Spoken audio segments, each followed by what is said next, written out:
basically, you know, we have some secret picks prepared. Everyone. They always do. Yeah, they are really excited. Carrier basically said, you know, whatever I feel on the day, I will play. That means that can be anything, guys.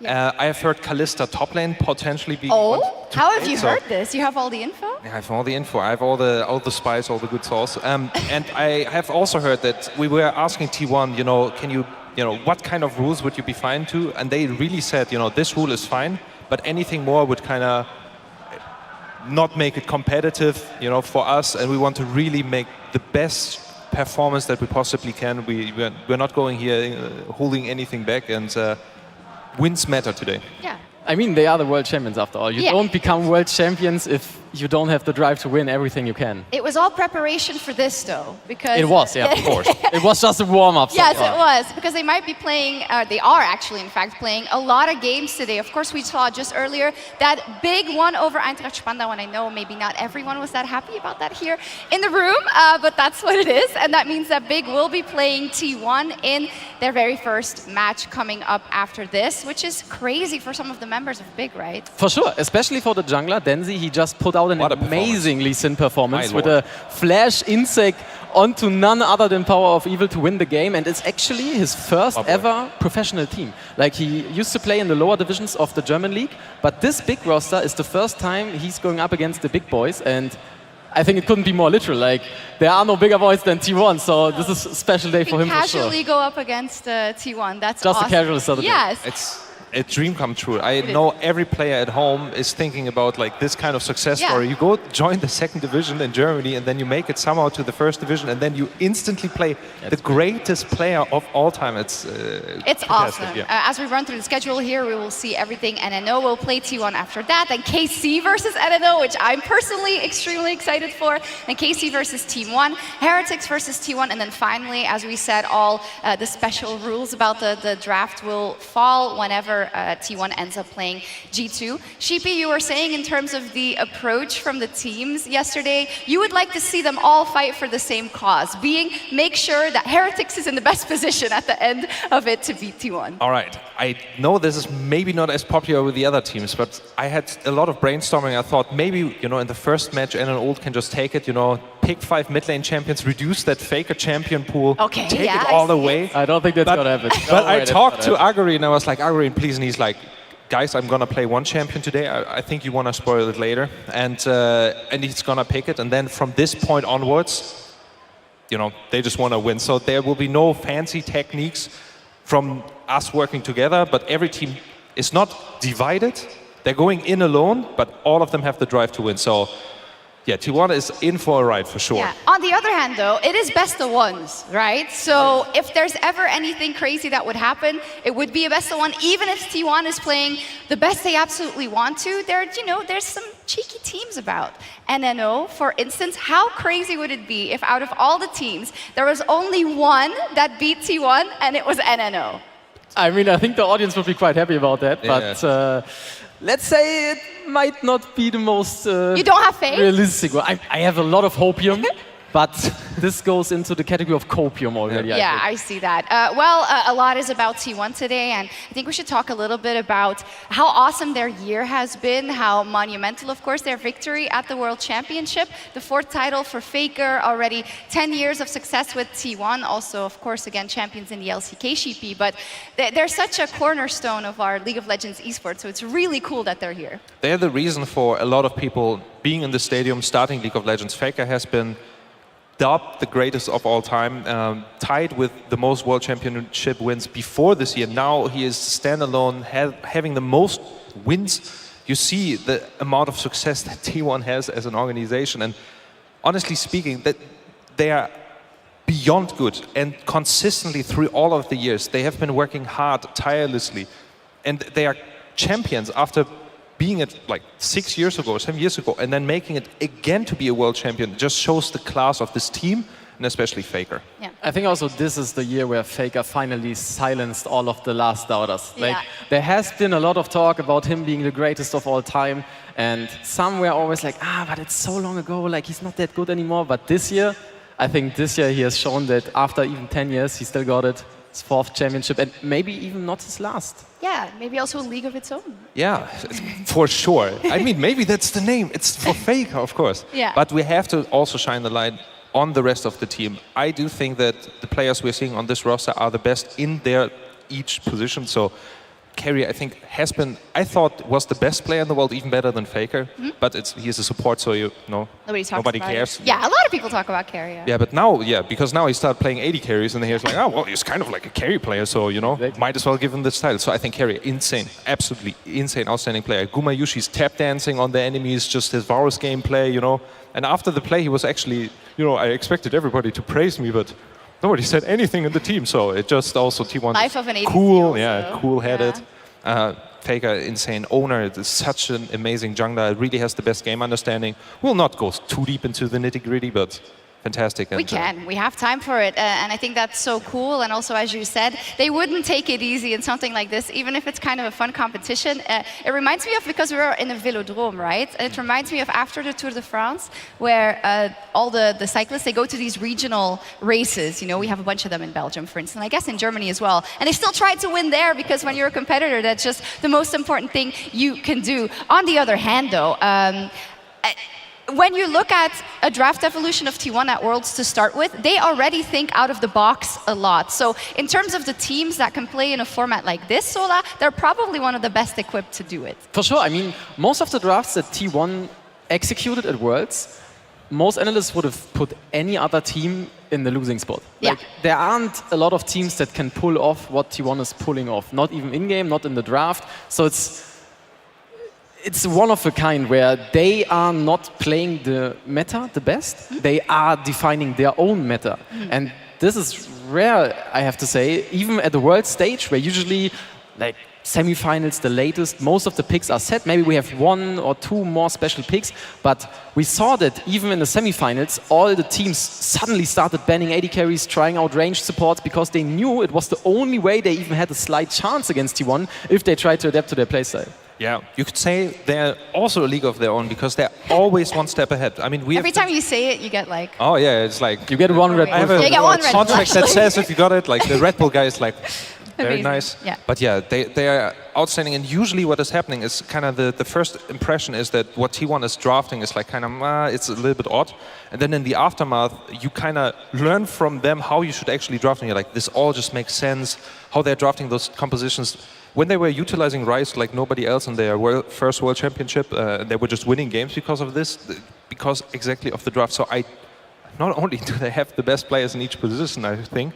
Also, I didn't mention Zeus. Zeus, is that how you say it? That's how we say it in Germany. Zeus. Okay. And also outstanding player. And I think their drafting is also the best in the world. So everything is just first class. I also have to say, like, one special thing about the way they play the game and they pick the champions is they are playing a very high-risk playstyle, a very volatile playstyle. A champion like Kalista support, Ashe support, whatever you pick on Kyria, it falls apart entirely if you slip up once. If you drop your tempo, if you lose the Drake fight, if you are somehow not ahead of the game, the entire draft comes crashing down. So even on a high-stakes stage like Worlds, that being able to execute a comp like this, you cannot understate how impressive this is. Yeah.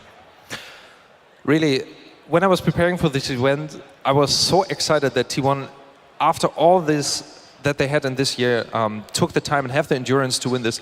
Not only this, they also have the mentality. They brought everybody here. They have been practicing in the back room. They have been very vocal as well. We had heard them the entire time while we were... Yeah, they were actually screaming backstage. Oh, really? Like, we heard them screaming backstage. It was crazy. So they're very energetic. They're really into it. And so I really think the story of this tournament will be, we have this juggernaut in T1, this Goliath. It's like basically in our ragtag gang of Europeans, the Suicide Squad we're sending in.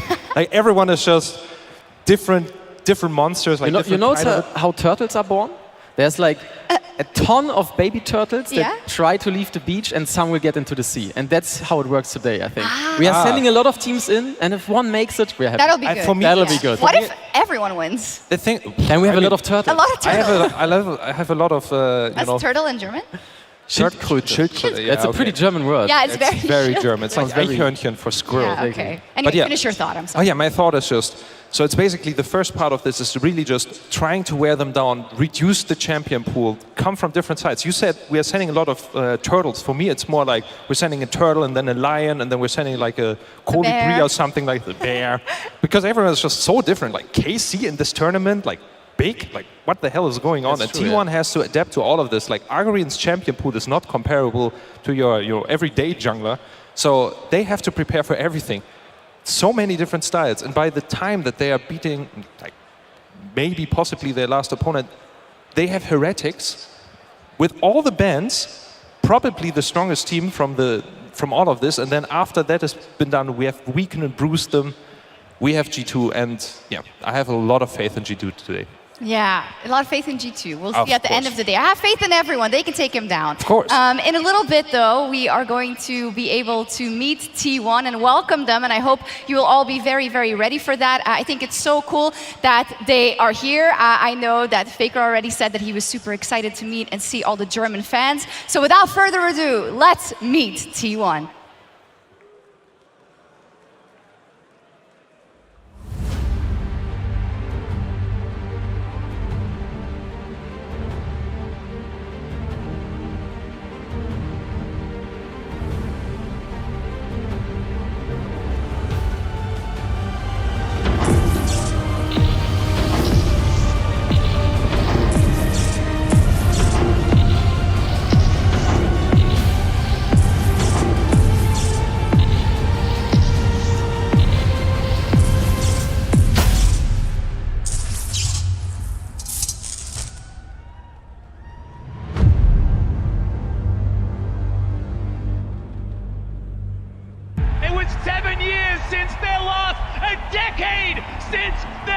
The SKT legacy has been reignited. T1 will be your 2023 World Champions.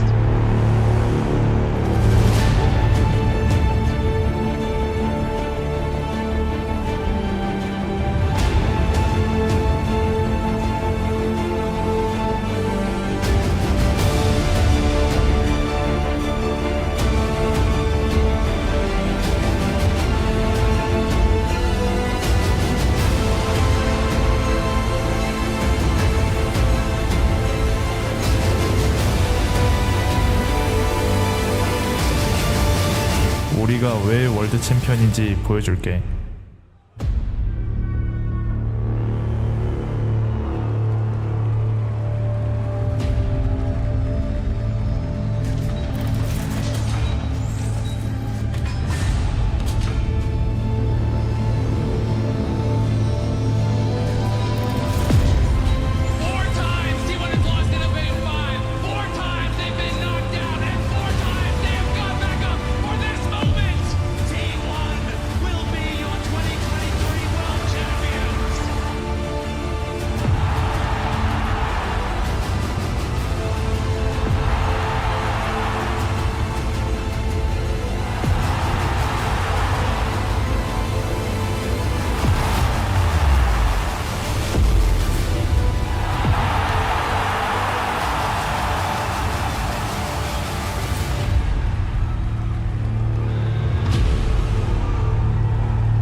Berlin! Make some noise for your world champions, T1!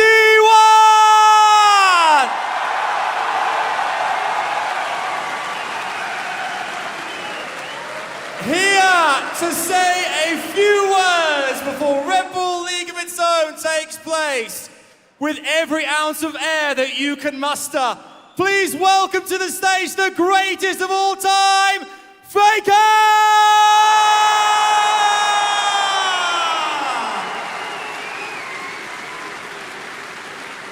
Wow, what an honor it is to meet you.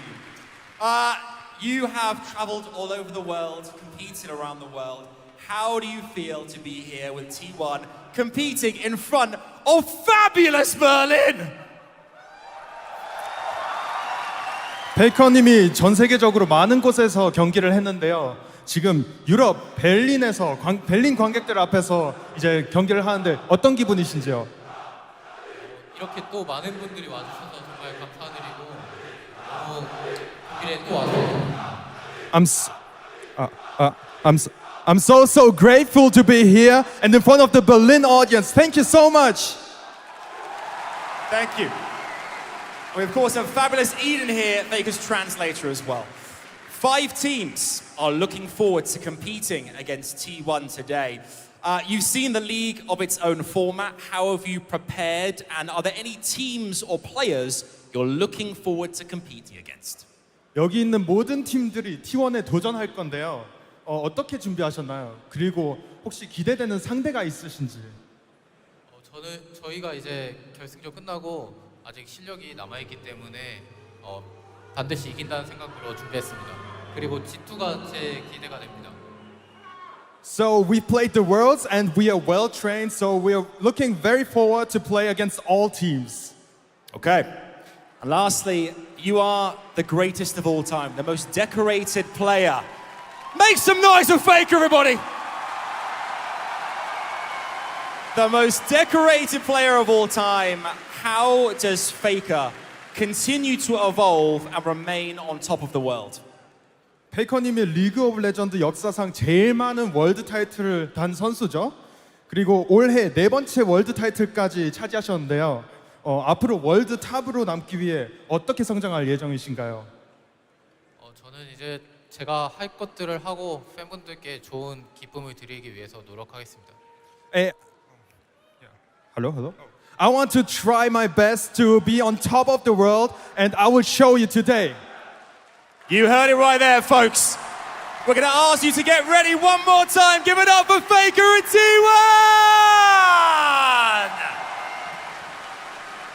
You may get your seats, gentlemen. Wow! What an honor! What a privilege there as well. We have got lots to look forward to here at Red Bull League of its own. Berlin, are you ready to get this show on the road? Good. We have a first team ready and waiting. They are homegrown, but will they manage to become local heroes and beat the world champions? Are you ready to meet their first challengers? I said, are you ready? Then let's do it. It's time to meet Big.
They are getting ready into position right now. I am joined by Outlandish, their coach. Folks, make some noise, please!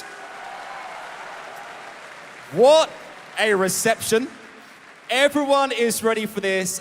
It must feel incredible being here on home ground playing in front of this fantastic German crowd. It feels amazing. It's a crazy experience. I'm shaking a bit because it's a one-in-a-lifetime chance to play against T1, but we will do our best. We saw earlier on you competed, you managed to get this opportunity to face off against T1.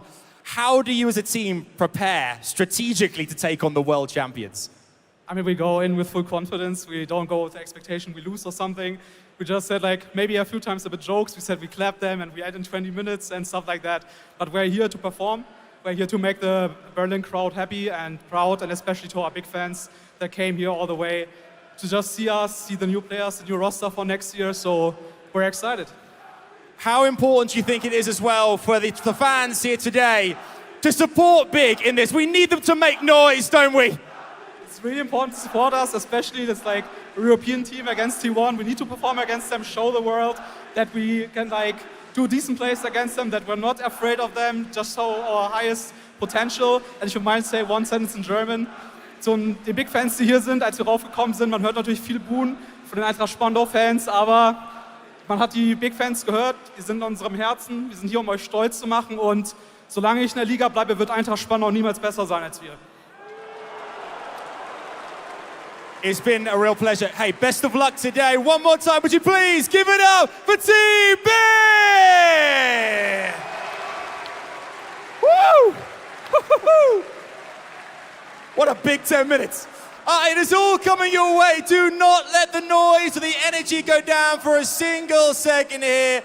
We're going to go back over to Shocks and the team on the desk. Shocks, we have got ourselves one heck of a first game coming our way here at Red Bull League of its own.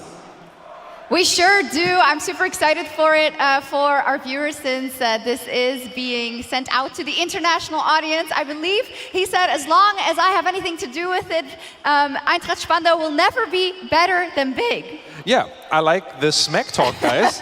It seems there's a lot of fire here right now in the stadium. Is that also what it is in the Prime League? It is, yeah, for all the international fans out there, Big and Eintracht, they are both based in, well, I shouldn't say Berlin, but technically Spandau is part of Berlin. Oh, are you allowed to say that? They are really specific about calling it separately. So they had a lot of derbies in the last months as well. And so far, I think it's been pretty close, but this one might settle it, at least for this year. Yeah, that's actually a big one. No pun intended. But Big did just set aside Eintracht Spandau. Can you tell me a little bit about who to look out for, how they did it, and if we expect them to do it in a similar fashion versus T1?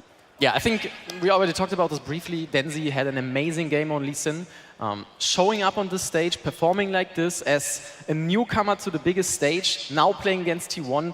I mean, it's probably one of the best days of his life today. And I feel like if he can show up like he did in the first game, Ona might be in for a ride.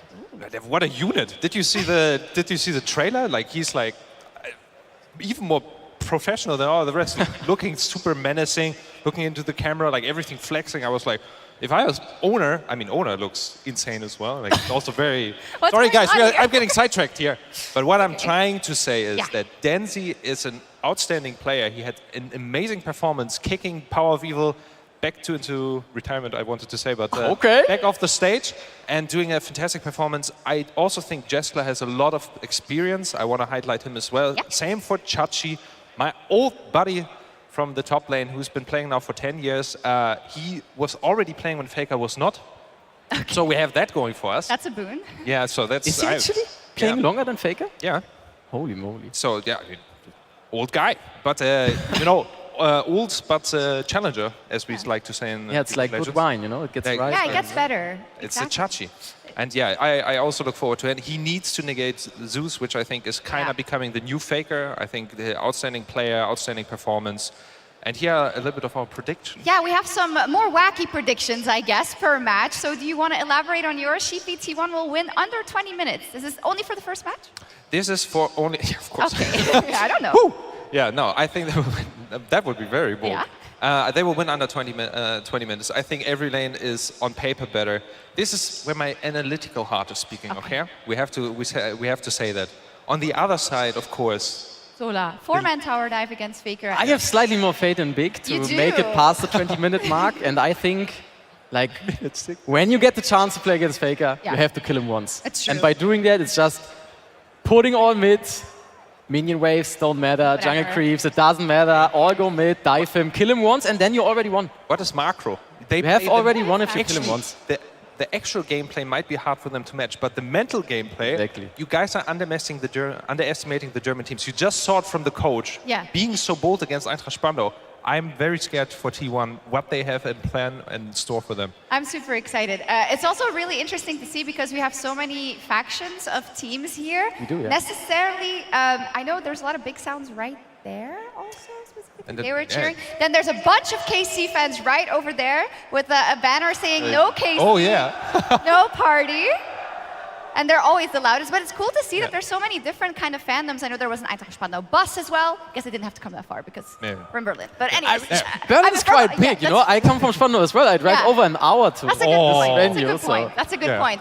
But I think that's kind of a really fun thing about doing this event as well. Zola, not just for kind of the German community, but all the regional leagues as well. Yeah, for sure. It feels like everyone coming together, and so is the draft coming together. There we go, right into it. Yeah, we have already the Oriana ban here from T1, and we have the Senna ban. The Oriana ban, of course, is a must ban right now. Blue side will always first pick it. And what we are very interested in is not only the bans. The bans right now, okay, sure. But the picks, because once T1 picked it, or Big picked it, those champions are out. I mean, basically every pick is a ban as well, right? Just for T1 for the next game. For T1, yeah. And I think the big problem to solve for every team today is how can you make your bot lane not drive home after the game? No, but it's like how can you make them survive more than 10 minutes in lane against Guma and Kyria? Losing under 20 minutes because they are so dominant on all of the lanes. Chachi top lane, I was just like, this guy has to survive. Like just, hold the God of Thunder back and try to win it some way. We see the Kalista ban. I'm very, very sad. I was, rooting for Zeus Kalista top lane, but it's not going to happen, and now we are checking for the first picks. I mean, if I was Guma here, I would actually be a bit worried about his champion pool. His top laner wants to play ADC, his support, maybe Faker can pull out the Jhin mid lane as well. What do you play after 5 games? When the biggest enemy is in your own team. Exactly. Guma fighting with the rest. Varus pick! And now Guma cannot play Varus the entire tournament. That is gone until G2. I thank you for reminding us, but the implications every time of that pick, it's kind of insane. And anyone watching out there who's regularly following streams of high elo players knows this might not even be a bot lane Varus. We have a top lane Varus playstyle that's really been popping off in Europe in the past weeks. He's playable as tank on bot lane as well. You can even play him on support. But there's the Briar, okay. Yeah, there's a lot to say. Back in the day when I was coaching Chachi 6 years ago, we were playing Frozen Heart top lane Varus when going into EU LCS playoffs. So he can for sure pull it out. But a Briar pick is something we didn't see all year. You know what the different approach is to the way this tournament works? It lets us see who T1 thinks is strongest in the day, because maybe they're like, well, we'll just play maybe something new, something we want to try, and then we can never play it again, but we won't need anything better anyway. Yeah, I think the scheduling is also genius, because Heretics on paper is the strongest team. So T1 can go the gambling way, and we're all players, we like to, play a little bit. And they maybe not even pick the strongest champion for the first one and keep something juicy for the Heretics. Because if all your powder is gone by the last game, you're just over. So T1, I think, recognizes that Heretic is strong, but they are picking right now for sure 2 of the strongest champions. Briar, you will see, is one of the most exciting champions to watch. She will get very low HP. She has this ultimate where she basically hits you, and then she cannot stop running after you until she uses her. But I think actually the answers that Big has ready are not that bad. We have an execute on Syndra later on when Briar drops low. We have an execute on Varus more or less. Viego is good if it's about executing targets. So I'm not sure if Owner can even get to the stage where he's low HP and lifesteal himself up again. I would agree, but Briar has first off the ultimate which outranges all of this, and they are stationary turrets, so he can hit Syndra, he can hit Varus. They have the Nico setup, both of them don't have escape. They don't have a tank to really... we have Akshan actually. Oh my god, it's so cool. But is it Akshan mid or is it Akshan top? That's a big question. But it's not only Akshan, it is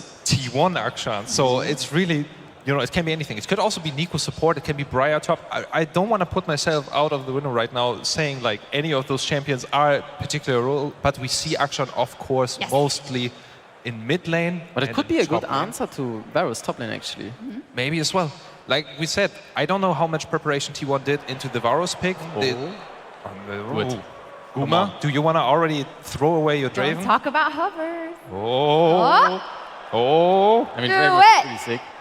Draven. Oh my god. It's actually locked. That is really hype, guys. It's not We joking have around. Nico, Briar, Akshan, Draven. Tank, T1 says no thank you. We're going into this tournament. We just want to burst and one-shot everything that stands in our way. And Big is very one-shottable. Like I said, they don't have any tanks. So this comes down to skill. And I'm seeing my prediction. Losing under 20 minutes or T1 winning under 20 minutes, I think. Honestly, the thing is, if T1 is successful with this draft, they might as well win in 15 minutes. But if the game is even slightly level at 20 minutes, I think they will struggle with this comp maybe. But I have to say, we have an old-time pick from Vizicachi. Yeah. He played it back in the day when Poppy could target an enemy and get invulnerable for 8 seconds. Yes, That was guys? not overpowered. Absolutely broken, and this is how we got into the LEC with Unicorns back in the day. So this champion is very, very popular. But Where is everything going? I'm Carry- still very confused. I don't but know. Yeah, They're just picking, like, pick me this, yeah. my friend. Oh my god. Finally they can. Shaco? No way, guys. Maybe. We're not gonna see a Shaco game 1. I mean, Shaco support is actually not that bad. AP Shaco? I mean, you can say Could that about work. anything from Carrier. Pike? Oh my god. Let's Nice. go! Pike in the first game. We have Pike, That's a bad Briar, Akshan, Nico, Draven. They have so much damage. They don't have... I will say, this is all about outplay and surprising This the is a skill enemy. check. This is a skill check. 100%. Oh my god. And I really think T1... I want to say that as well. I've been now professionally coaching for 10 years and also playing a world championship and so on and so forth. And as one of those teams, you rarely have the opportunity to pick something that is not considered like the strongest or have to go to your 5th best champion in a situation. I really think that T1 is enjoying themselves here as well. Finally being able to pick something that, you know, And honestly, does matter. you know how it goes in solo queue. When you have the draft on the right side, Yeah.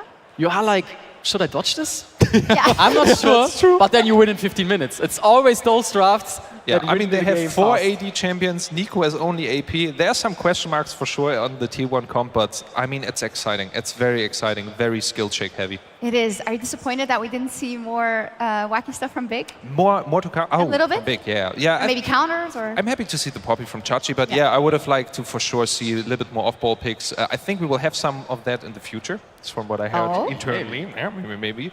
So yeah, but let's see if Big can. For now, Big has to literally play T1 unrestrained. Just go in there, join the fray, and it's scary. But I think that's the only way you can go about it. It's like, you can't go in thinking, oh my god, we're playing against T1. Should we maybe take it Yes. slow? You have to be 100% confident, try to skill check, even though it might not work out, and at least go down with the bang if you don't make it. You absolutely Hyped. have to. Go ahead. Yeah, I will say that this is a massive skill check. It's T1. And I do think that it would have been nice to see maybe an off-ball pick, but once again, comfort before anything else, and Big for sure has champions that they can play. They do. So let's see how it turns out and head over to our casters, Vedius and Dracos. Thank you very much, Shocks. Moments away now from getting into our first game. Vizicachi Poppy versus Zeus Action. I never thought I would see it. Maybe on the Korean ladder. I mean, we're in for a banger, right? We've got some historic European names that we haven't had the opportunity to cast for a while, going up against the reigning world champions of T1. We're on to the Rift, and we're going to get to see Gumayushi and Keria on Draven and Pike to kick things off. It's going to be a bit of a gauntlet today for T1, but they're starting things off with an exciting one. And all I'm going to say is, I didn't think the odds were super high for the big bot lane until I saw Jessica's mustache. That thing is sick. Now I believe. If this man can't solo kill Gumayushi with a mustache like that, it's not going to happen. We'll have to wait. We'll see. For now, Faker going toe-to-toe with Senkux, a player that Betty and I have not cast in a very long time, formerly known as the Void King. I do not remember picked that. one of his signature options. I think it time was around. Misfits back when we originally cast him a while ago. Yeah, it's definitely been a while. This is the Boomer desk. We'll be making exclusively Yeah, very old. we are definitely old. Vizicachi's Poppy. You know, that was something that you couldn't afford to give him back in the day. Today it's really going to be tested by one of the European legends. Bit of trade in the bot lane. You know, Schalke, there's respect. Full committing here on the level 1. Braum passive, obviously incredibly powerful. Usually very tough to fight the Halo Blades Pike in the early levels. Just too much flat AD, too much early damage. But some solid trading back and forth. Keria continuing to land hooks, but he's a beefy boy there on the bottom side. Got the exhaust, ready to take a bit more damage. Vizicachi, on the other hand, I mean, he's not going to have a great time against Akshan, is he? He's doing what he can for the time being, 4 CS to 10, but Zeus going to have all that wave control and the pressure in the early laning stages. You know the scene in Captain America where he jumps on the grenade? I do remember that. Yeah, that's Vizichachi when he locked in Poppy with the enemy team having an knock shot. This man sacrificed himself. That's Vizichachi, man. He always does it for the team. Big. So, yeah, we'll see if it's going to be It's going to be fun when seeing if he can knock this Briar out of the team fights. Of course, Briar, a champion that, well, this is our first opportunity getting to caster in what will be a professional, semi-professional game event. And it's going to be in the hands of Owner. Now, this is a champion that when people got their hands on it in solo queue, it was a bit of an infest. Obviously, the champion, you lose control, and it's a difficult champion to control. So I'm excited to see what Owner can do with it, but we know that its dueling price, its 1v1 proficiency is terrifying, and the pick potential, the cross map, the global that you have on the ultimate is something that Big is going to have to be cautious of as we get later on into the game. But the top lane pressure is difficult for Vizichachi to deal with. He's doing what he can. Densey in the top side river looking to grab his first scuttle of the game. Yeah, a little bit tricky. Obviously, the upfront CC and burst damage of Poppy could be good if they want to play for a gank there, but there's not really much of an angle. Owner clearing through the jungle a little bit faster, has level 4 already. Is he just going to walk at him? The Briar Classic. Well, he does have to push in top. And he knows that Faker is there to support him. He's looking for camps to steal, but there's nothing up and available. So both junglers just going to go back to base, and Densey can just go grab his Krugs on the bot side of the map. Yeah, not going to cost Densey too much is the good news, but respectable moment from Owner there, just walking in fearlessly, knowing that he wins the 1v1, and that not really anybody on the side of Big who can come to support at that particular moment. For now, it's just pressure across the map. Nobody's killing anybody yet, which I'll be honest. Yeah, I mean, see the Pike Draven lane. Under 16 minutes, high expectations, 4 minutes 20 in. for Sheepy. We need a 5-man tower dive around 6 minutes. So we have 1 minute and 30 seconds before all of Big is alive and well right now. Yeah, forced to come in, maybe look for this tower dive. He should be able to secure that. He's got a crowd as well, no real contest. And yeah, interrupt from him. Ultimate going to be used from Zeus just to help push that wave underneath the tower. Keep your eyes on the supports now as they've gotten their first bait and will start to look to move around the map. Early boots picked up by Carrier means that he has his eyes on the mid lane, going to be looking to work with his jungler. His Owner already starting off this dragon. Level 4 dragon secure. Not something that can be quite a scary thing to do in the early game, but then see looks for an opportunity. Walking up to Zeus. Zeus flash and cleanse available. Can he sidestep this down? He does. Clean movement thus far. Vizichachi, is he going to try to look for the knockback in the wall? Zeus, nice positioning thus far. Just walks away. And he's continuing to auto. The man absolutely fearless. Oh, he's not done. He wants a little bit more. Densey now stepping up. One more stun could just do it, but he's just not able to connect. Here comes Carrier. It's the surprise Pike. Going in, looking for the hook. Hook not going to connect. Vizichachi wants it so bad. The shield, he can't get it. Burning, ticking down. First blood for T1 on the top side. Nice play there from both sides. Vizichachi thought he had the damage to take down Zeus. Carrier looking for a little bit more. Oh! Reset now coming through. Carrier needs to get the hell out of there. Heroic swing. Densey, how much Akshan has he played? How ready is he for this moment? I mean, he gets the kill. Ends up being a 1-for-1 overall. Zeus playing at the very edge there with such low HP. Densey with the flash. I think it was the flash W, flash Q. I'm not entirely sure he ended up getting that secure, but he draws a kill onto Zeus. 1k gold lead in favor of T1 for now. Carrier going to hold that wave for his top laner. With no TP on Zeus, he's doing him a massive favor. That's a lot of farm that's not going to be lost. True. And holding on to 25 CS advantage at this stage, closer and closer to Blade of the Rune King, which is going to make Vizichachi's life a nightmare. As if this lane wasn't difficult enough. Carrier continuing to hit hooks there, but is just going to die. Vizichachi now going to go for the knockback. Going to hit both. He's still got it, folks. He's still got it. It's He's the Poppy still got master it himself. Vizichachi punishes Carrier. Now there's an opportunity in the bot lane. Gumayushi, 1, 2, 3, 4. Jessica needs to get out of there, but he flashes back into it. No! Oh, it's embarrassing. In front of so many people, the mustache did not save him. Gumayushi does not care. He stood his ground, gets to level 6 thanks to the isolated XP, and is able to find a 2v1 kill. Big saw that opportunity, but it resulted in nothing. Densey will secure his Raptors there. But all right, Big going toe-to-toe with T1. The goal difference obviously in favor of T1 for now, but at least Big is willing to fight. Certainly. That's exactly what you want from a match like this. Just be willing to scrap. Don't go quietly. And Vizichachi here, not here to take shit from Carrier. Not going to lie to you. He's not. Look at Carrier.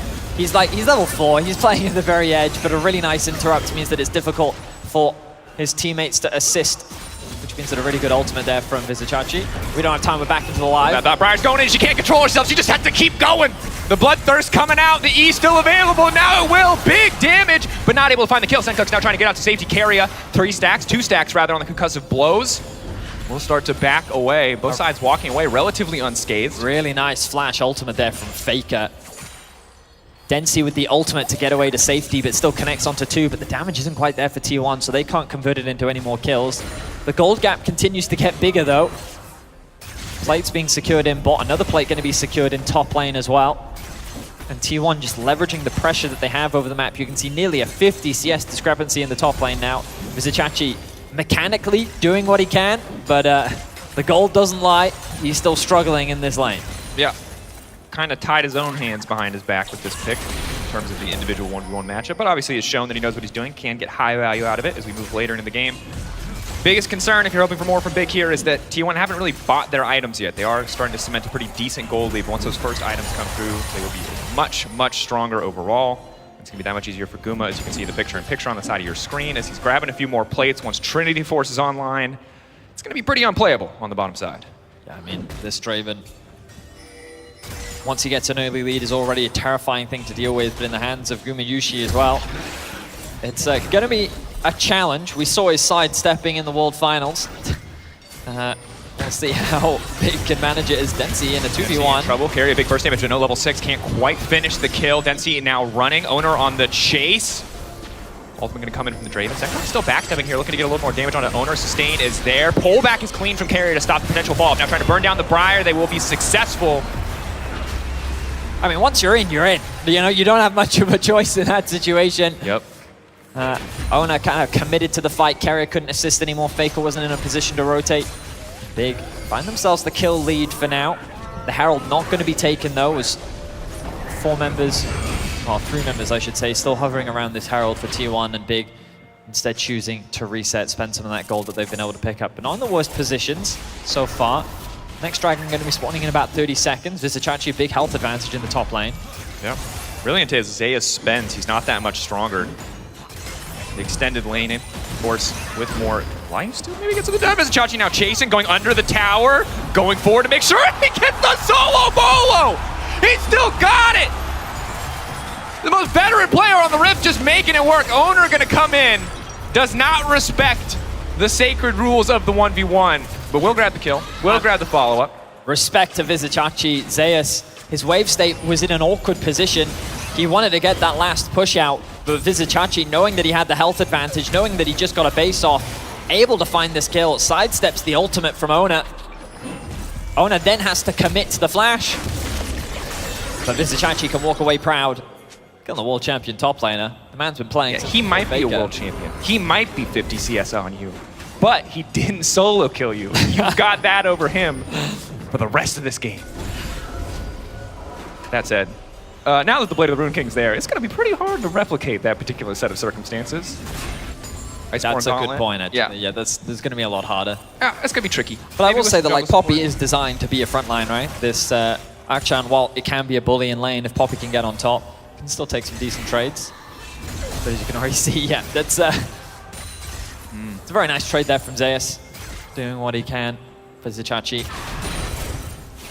Senkuk's and Faker just continuing to farm in the mid lane, and as we said, that Dragon is now up and available. Densey on the top side of the map though. It's T1 that have control of the bot side. Keeping my eyes on Carrier once again. Look at him as he moves out onto the mini-map. Looks like he has his eyes on the top side. Chachi has to be careful here, though. Staying too long in lane, this low, with no information on where Pyke is, can always be a little bit risky, but they're going to go for a proactive play instead. Nice engage coming through with Chachi burning. Senkuk's can't finish the job. He just needs to walk up. He just needs to push R, but it's a sneaky little Akshan, and now Senkuk's has to block the comeuppance. Minions are actually going to do the job for him there, and in goes Carry. A clean sidestep coming in. Faker on the way as well. There's no way Senkuk's gets out of this one. Just a matter of time. Dark Sphere on the ground, trying to get more space. It's the fancy feet, Senkuk's. One auto. Knockback is there. Zeus waiting over the wall. Senkuk's just wants to push R on Zeus, and it's not enough damage! He cannot finish the kill. He will go down. T1 punish the play from Big. Senkuk's roaming from mid to top, trying to catch Zeus before he can get a reset in, and they're not quite able to do it. You can see here the overcommitment already made. A really nice ultimate comes through from Carrier. secures that kill onto Vizicachi, and then with Faker right to his side, it's an easy secure. Senkex does what he can though, knows he has the flash. If he can get this kill onto Zeus, but the shield comes out from the passive, and that's enough to mitigate any secure. Well played there by T1, and now they ballooned it to a 4K gold lead. And Owner, once again, in trouble here. But over the wall is Pike. Nice interruption there, but yeah, not gonna be enough.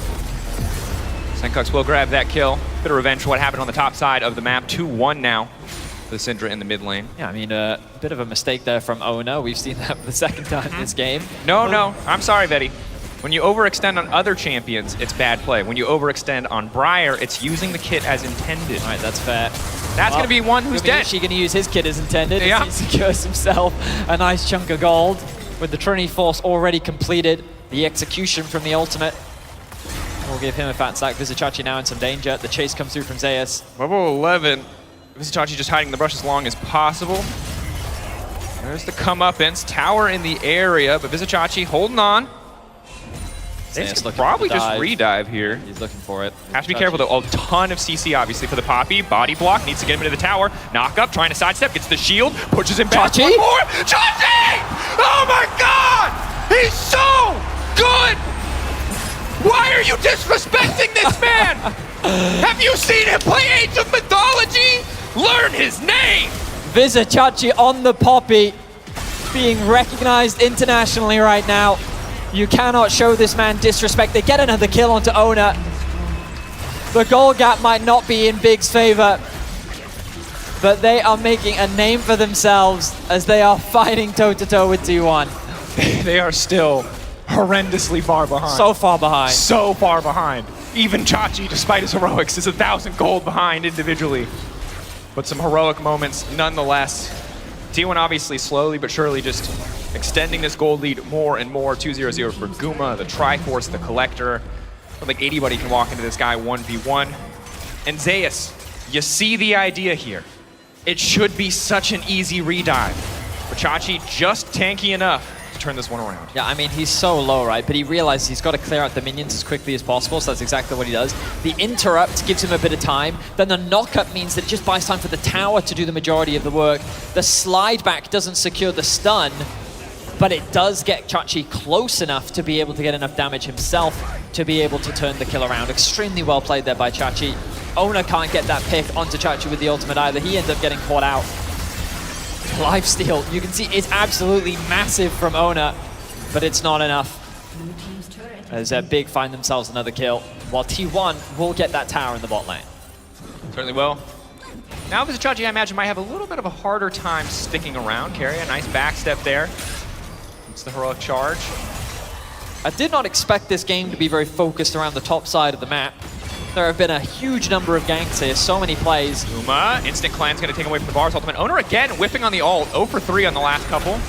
Owner now locked up trying to heal, and he is still figuring this champ out, I feel, Dracos. Faker now coming to the backside though! 4-man ulti carry, a clean in house! Owner might have been a little bit lost, but the rest of T1 certainly found the difference. And that is Faker. A beautiful flank from the GOAT himself. Finds it onto 4. But you see the laughs on the side of Big. They know they've just been entered forever into the I would take great pride if I just got 4-man ultimate. You're in this highlight reel forever. Yeah. Owner sprinting it at the start of this play in this highlight reel forever. Yep. And then Faker, I mean, he should be spotted, but they tunnel too much on the tower. Proto Belt, flash, ultimate onto 4. Look at the ulti from Gumayushi as well. The combo is flawless. I thought the execution from Carry is what would get himself a triple kill, but it was that Pot Blossom. Faker doing a great job, kind of taking all of the wind out of Big sails. Yeah. Running out of wind at this point, most assuredly. Herald's gonna get summoned mid. Will likely get the charge. No! Just enough damage. iProc coming in from Owner to make sure the charge will not go through. That's a bit punishing for the side of Big, but they do have first setup on the Drake here. T1 already at 2. Do not want to let them start stacking up here. Drake's, of course, hit a little bit on the patches between Worlds and now, but still obviously pretty powerful overall. Carrier waiting over the wall. The hook will not do it. Ambitious. Objective bounty claim. Vizicachi once again going in. This time his target, Gumayushi. Can he once again 1v1 Sidesteps Chachi's ult. Yushi continuing that fancy footwork. Oh, Briar's going in, she's got no choice, she has to. Faker walking up, that's a fake pike. Trying to body block. Carrier standing behind. Faker now locked up, good damage. Faker, is he gonna get taken out? This is Chachi now pushing him forward. That's gonna be the reset though. Carrier able to get one back, but he instantly gets taken down. Diego resets now coming in. Everything from the Nico going to miss. Densi coming back, stealing away the pike. Can he catch Zeus? Zeus running. We'll be fine, the play is gonna fizzle. Big should be able to break mid here if they can get the wave up, but they just don't have enough creeps to make it happen. I mean, it's a favorable fight for Big at the very least.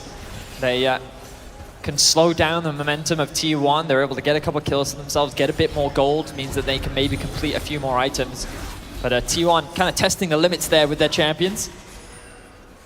You'll see here, Gumayushi gets focused down by Vizichachi. The follow-up is difficult, but look at the sidestep here. Oh, so clutch, able to avoid the ultimate from Chachi.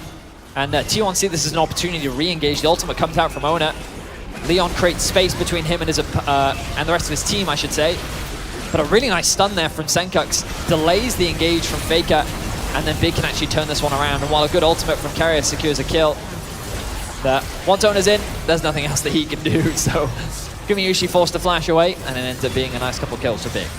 Certainly does. And of course, this is kind of the difficult thing about the T1 composition. You heard them mention it on the desk. A lot of solo queue-esque champions, let's say, with the Briar and the Akshan, and while they certainly have their strong points, you know, they're not the traditional front-to-back scaling option, and you can see in the fights there, if Owner's hitting a priority target, if he's on a backliner, Briar looks oppressive, looks turbo-info. But if you run into Braum or Poppy, you don't do anything, and you die faster than you're going to kill that front line. It's also really easy to just isolate you from the rest of the team, right? Jessica in trouble, heroic swing. Sidestep there to deny the second half of the Draven. Ultimate Densi now stepping in. Cleanse out from Zeus.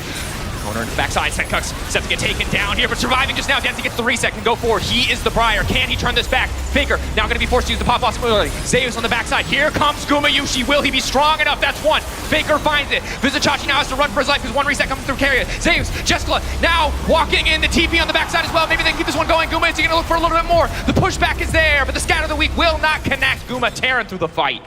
Was that a quadra kill for Jessica? It was. 4 secured for him.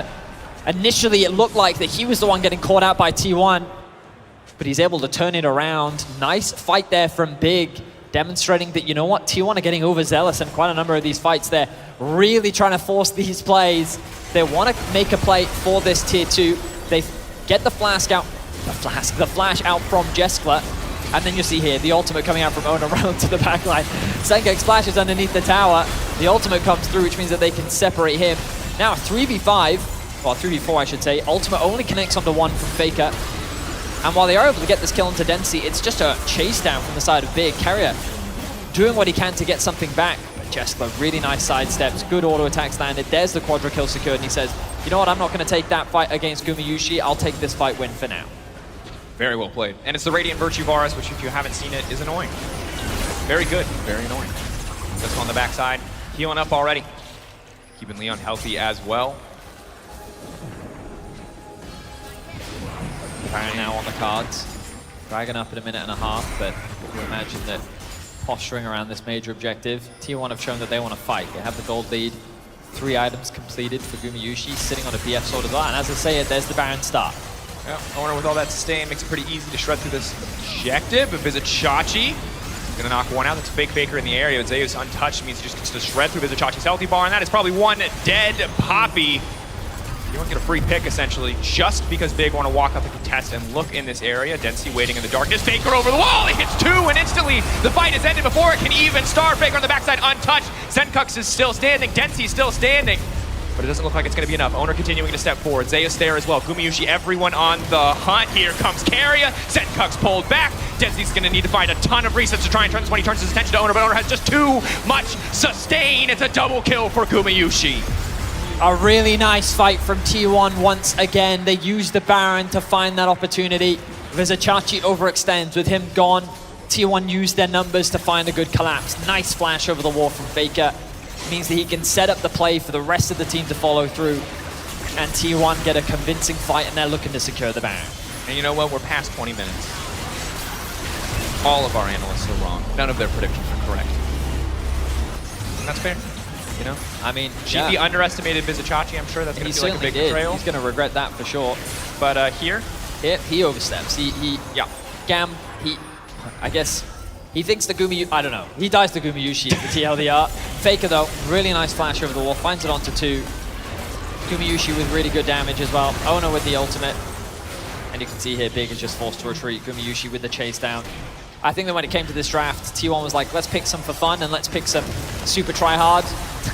And if all else fails, you've got Faker and Gumayushi.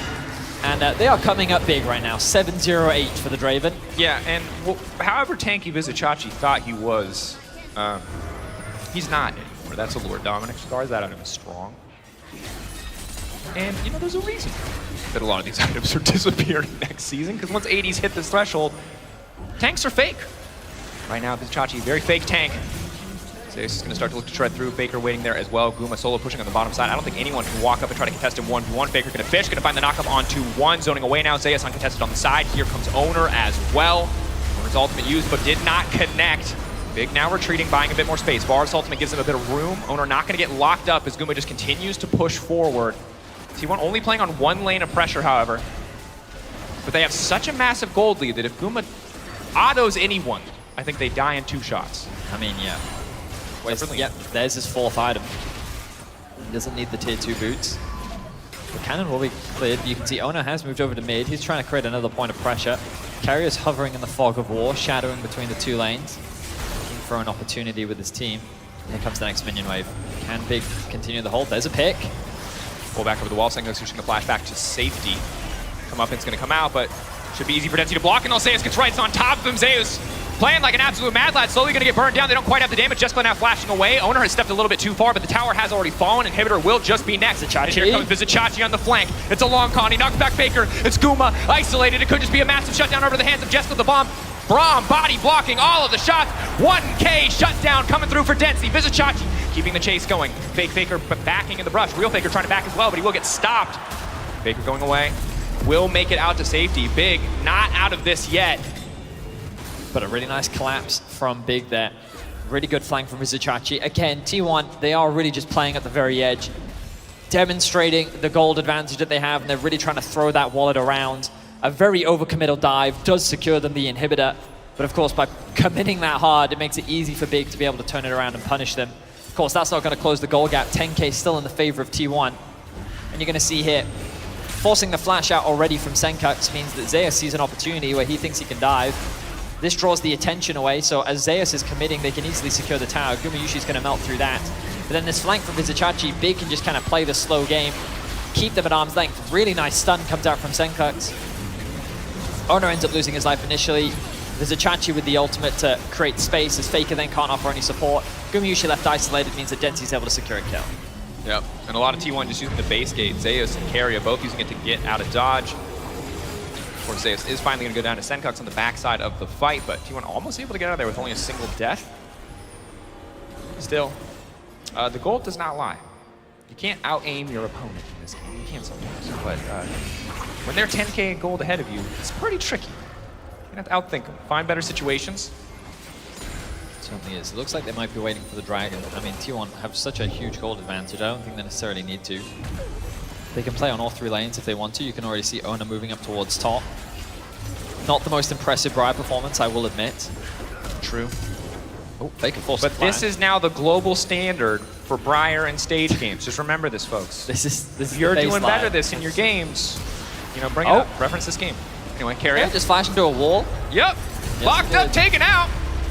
Big will take those. Hey, the takeaway here is even world champions make mistakes. You know what I mean? Most certainly. They might be in a league of their own, Vinny, but they are not above reproach. Well, this is going to slow down the pressure from T1, that's for sure. I mean, 40 kills in 27 minutes. A decent pace. I think we can go for like 60, personally. I reckon we can. I mean, if Big make it past 30, I think that that's going to defy definitely the expectations of the analysts. They've done a good job of finding some great fights. I don't think this has been as a one-sided affair. I mean, obviously the gold would say otherwise, but I like the fact that we've been seeing Big go toe-to-toe, look for these skirmishes wherever they can. I like that they haven't just, you know, walked back, conceded every objective. When T1 has gone for a punch, they have gone for a counter punch. T1 probably favored in terms of gold, in terms of map control for the vast majority of this game, but Big have found their moments. Fake Gumi. I love how people who only tune, like, they don't play the game much, they just tune into competitive, and like they're looking at the champion builds and they're like, why is my Varus building a top laner's build slash support? Yeah. Welcome to League of Legends. This is League of Legends. Yep, this is what it is. Radiant Virtue Varus, everybody's favorite. Yeah, the obvious Giants belt next for Varus. Little Titanic action. Varus, the Varus classic. Varus Can't classic, keep build. yeah. Old school. Ooh, Briar Connect here on we the go. Jessica. That's going to be big. Vizicachi not in the area. He's meanwhile locked up in the mid lane. He can try to TP out of that one. Faker already finding the knockup. Jessica instantly cut down. Leon now running. Density needs to find the reset onto somebody to try to turn this fight back. He can take away Faker. Maybe he can just turn into the Nico, find the lockup. But Guma's too damn strong. Owner as well, just running in there. It's a triple kill for Gumayushi on the bottom side. Yeah, I mean, he is the wall that Big cannot get through. He's only experienced one death this whole game. And he may very well be looking to end it right here, right now. Pushing on the bot side of the map with the rest of T1. 30-second death timers on Senkux. 20 on the other two. Big, this could very well be their last line of defense. Vizicachi. Not going to get anybody. Quick flash out of safety means Vizicachi is in no man's land. Him and Density are going to be in trouble here. His owner now walks forward. All of the carries are here. Come up, it's not doing a heck of a lot of damage. Vizicachi's still going to drop there. The pullback as well. And T1's first victory coming through clean. 29 minutes. 46 kill game.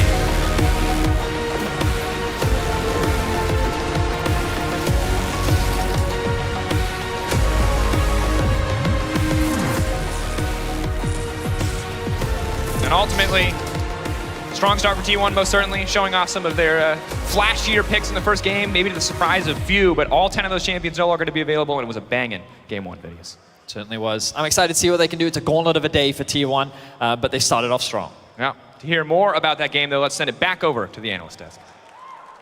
Thank you so much. A valiant effort out of Big, but not enough to upset T1 in this first one. However, you were wrong. It took a lot longer than, well, 6 minutes longer. Man, 20 minutes. because analyzing, you guys think analyzing is all about the stats, the numbers. No, it's what's in your heart, and I was not a believer. I mean, they were supposed to be bold predictions, right? So Yeah. I mean, yeah, true. maybe a bit too bold, but Yeah. We saved ourselves, guys. Yeah, you did.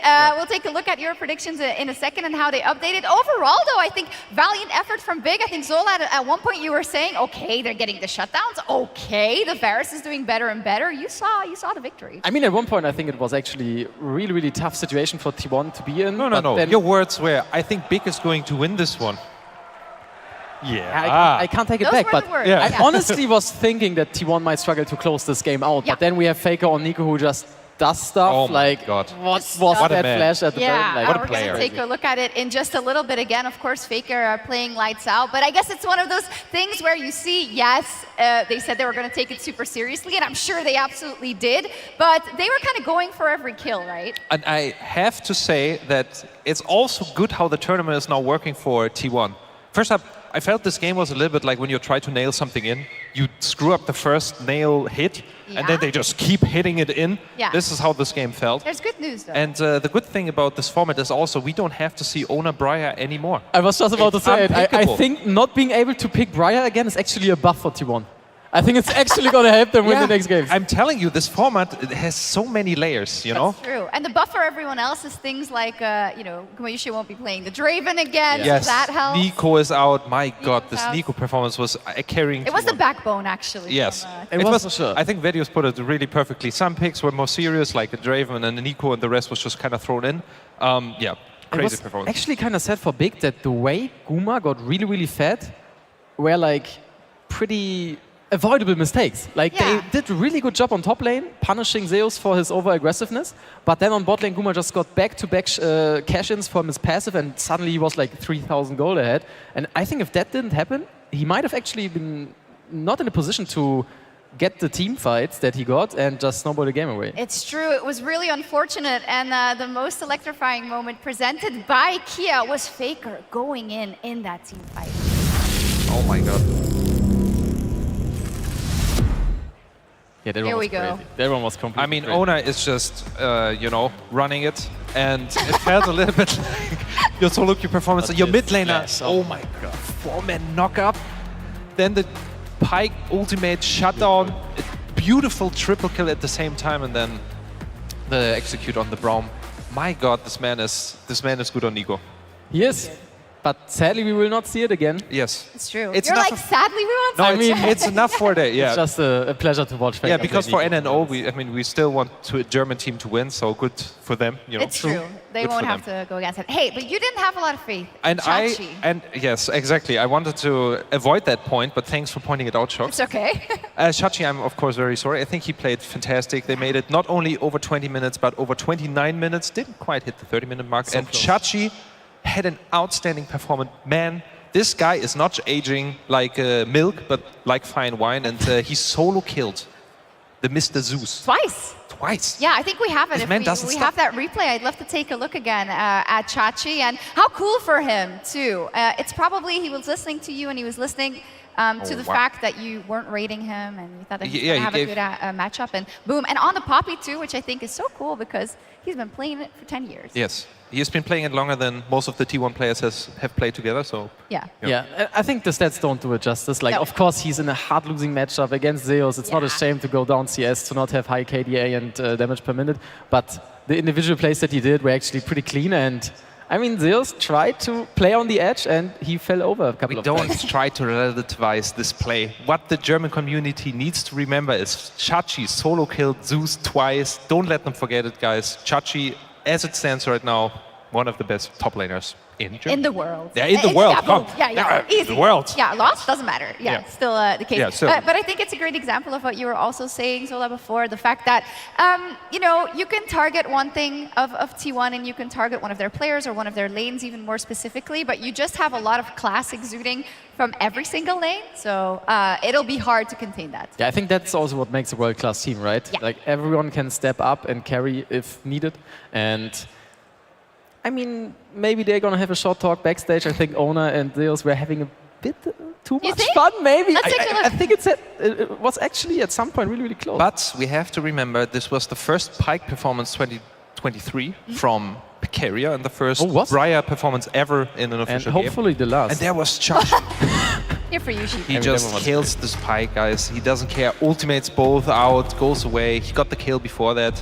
And we're seeing here again. He just wanted to be annoying. It's honestly Carrier's fault for dying here, because when Carrier was freezing this wave, and this is the moment we've all been waiting for, this is the replay to clip, ultimates on the edge, waits with the E, hits, press Q, he flashes, auto-attacks him, and he would survive in that situation if in any case there wouldn't have been the jungler on top side. And now comes again full HP Zeus against 10% HP Poppy. Surely not. Chachi is just killing him after he's running at him. Uses the E, blocks it with W, gets the auto attack, Frozen Gauntlet, less damage, goes again in, second Frozen Gauntlet proc, survives from the damage reduction from it and dodges the Briar ultimate. It's just a highlight reel. I would have really loved the voice comms on that one, because when you play yourself, you are like, okay, my top lane is winning, enemy is 10 pace on HP. Yeah. You're just doing your own thing, and then you suddenly hear an ally has been slain, and you're You're like, like, huh? No, what happened? Like, how? How did you die? again. Zeus was like, I'm going int. And then he just full on died. Yeah. But I mean, he was still up 100 CS, right? So Yeah. Guys, these are the Doesn't stats. matter. Yeah. You're a coach. Do you think it all of- matters? Do you look at that? It's more of a feel than the stats, right? So in that situation, I was short believer. You said Big was winning at some point, so I think they had a great chance. I will not let You're gonna name it down on that one. Yeah, okay. I will not let you forget. But really, I think T1, of course, in the end, rolled over them, showed what class they have, and they were like, okay, guys, they still have fun, and even through all of this, they were just beating them right out. And I think it also sets the stage for T1. Now they have a feeling of how this tournament is going to go for them. This was their first game. They were going in blindly. They probably had no idea how hard the games are going to be. And I think they thought this was going to be a bit smoother of a ride, to be sure. Maybe. Do you agree?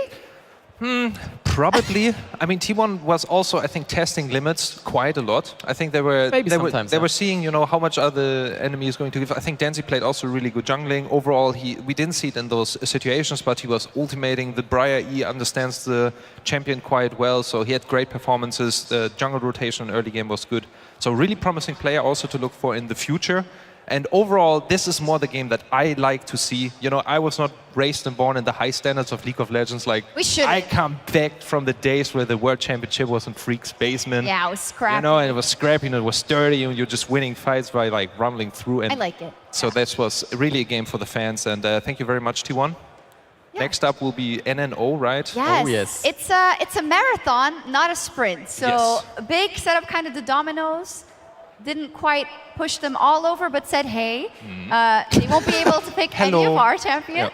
They won't be able to pick their Draven anymore, their Nico anymore. And I don't know how much time we're going to have on the other end, but as we're waiting to check in with Ginny as well, let's talk a little bit about their next opponent then, NNO. Tell me the story of NNO.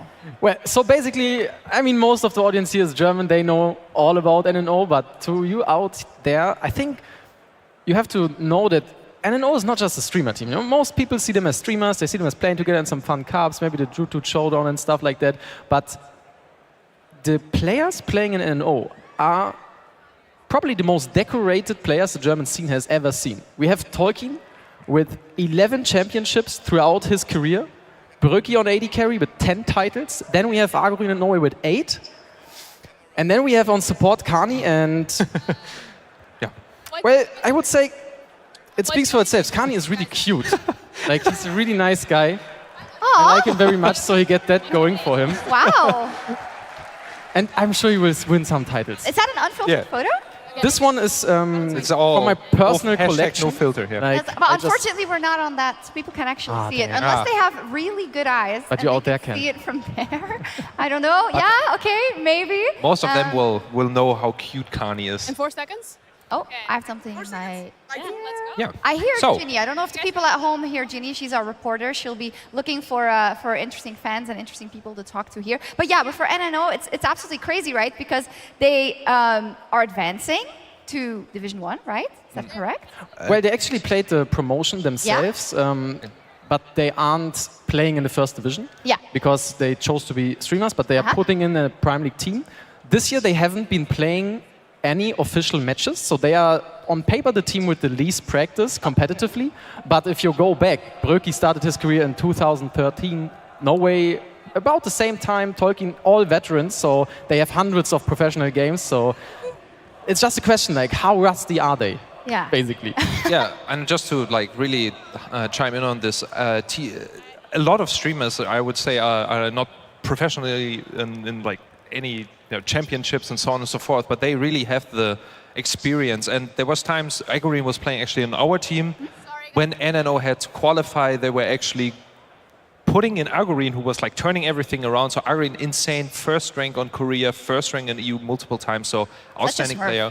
No Way was somebody we actually, I was asking, I can say this, I was asking No Way if he wants to play for us, but he said no. So he said no way. Yeah, no way.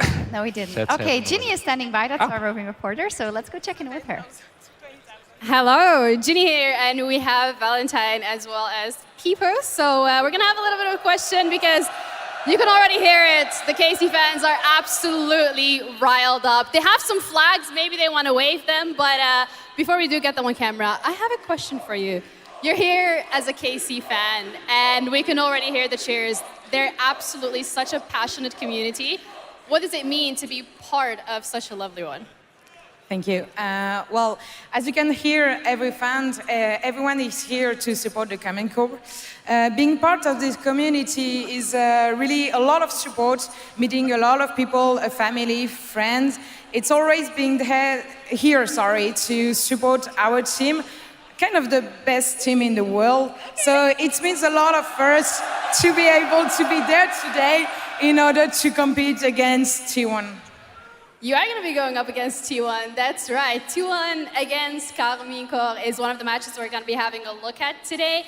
Now, you're bringing that rivalry onto stage in front of thousands of people. What are your expectations? Well, for a lot of teams, being able to compete against T1 is something extraordinary that may not happen during their whole career. So for Karmine Corp, being able to compete against T1 is already extraordinary. But I really think that Karmine Corp is going to be able to beat T1 today, even if they are the world champions right now. So just stay tuned to watch Karmine Corp, because we are going to be there and we are going to be here to support our team when they are going to crush T1 to the ground. One more time for Karmine Corp. All right, thank you so much. We're going to be heading back over to Laura. Not yet. We're coming back to the desk. Laura's, of course, here as well. She will be interviewing some players throughout the day. But we can see the KC fans going absolutely insane already. We can still hear you, Ginny, but pop off, Queen. Go ahead. Back there. I like it. She's just saying, yeah, we're going to stomp them into the ground. Of course. What else would we expect? Yeah, I mean, that's the confidence you need, right? You need the mic, that's actually. the confidence you need to win against a team like T1. And, I mean, the question is, how big of a foreshadowing was this game right now? Like, are Ona and Zeus gonna keep playing like this? Maybe it's something to actually abuse a bit. The next match, of course, will be T1 taking on NNO. As we delve a little bit deeper into that specifically, we already set it up for most of the viewers. But as you say, we saw the top lane in the jungle maybe being a little bit too frivolous. Tell me about the top end jungle from NNO. Well, we have Tolkien on top lane. He, as I said, is the most decorated player of the German scene.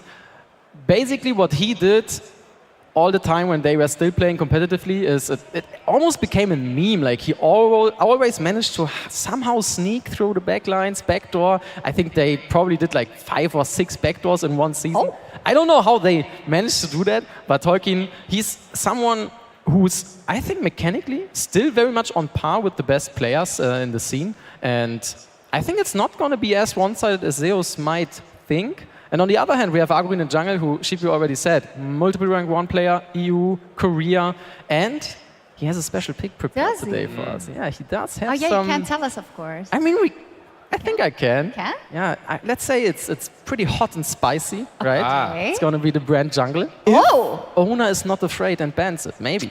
And maybe Ona's not... That would be great. That would actually be such a mark if Agruin could say, yeah, he banned it against me. Right? Oh, yeah. That would be crazy. They're afraid. So here are your predictions for this one then. Tolkien will die 1v1 versus Faker on side. Yeah. Okay. Let me get some context. Of course, Tolkien is a very decorated player, but what also stands on his wiki, actually specifically, is that he is a massive Faker fan. He almost was fainting. Who isn't? But he apparently is even more. And he was fainting when he was receiving a signed jerseys from them, where Tolkien was on the back of a T1 jersey. So that is insane. And I think he might become a little bit too excited. He could be somebody who shows up in mid lane minute 6 and just try to kill Tolkien. Faker. But yeah, Tolkien. But I really think he's very fixated on Faker. And what will happen is that he will try to solo kill him. But the Faker, the Chad he is, will just slap him away, and so Tolkien will die. And Zola, you said, okay, Agruin is so good, he's great, he might pick Brand, but then he's going to go 0-5? I mean, it is Brand after all. Yeah. You know, we all know it from solo queue. What does Brand do? He goes in, he ults, he does most damage in the game, but he's 0-10.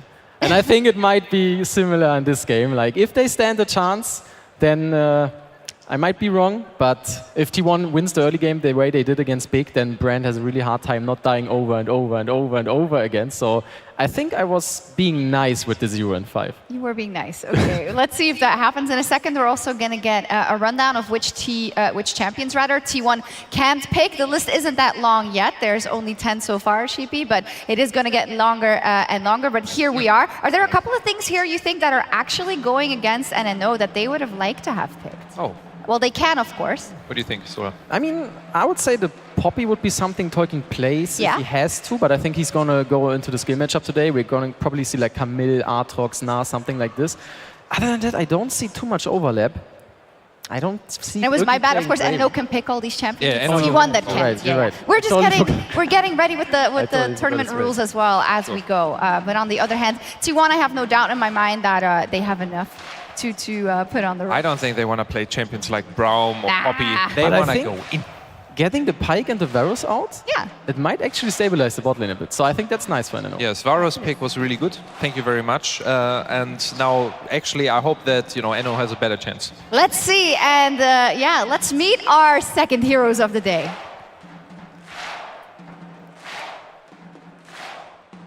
Oh, Berlin. Let me hear you. Make some noise. Come on! Look at this. This is amazing. Now, Berlin. I know you're thinking. You're looking at me thinking, that jacket, ads. I'm getting major Abominable Snowman vibes. I get it, okay? You could equate it to the festive season. I understand. Or consider this. It's an homage to the ice-cold ruthlessness of our teams ready to challenge T1 today.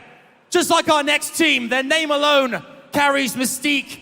But will the element of surprise ensure they defeat the world champions? Would you please make some noise for the challengers, NNO!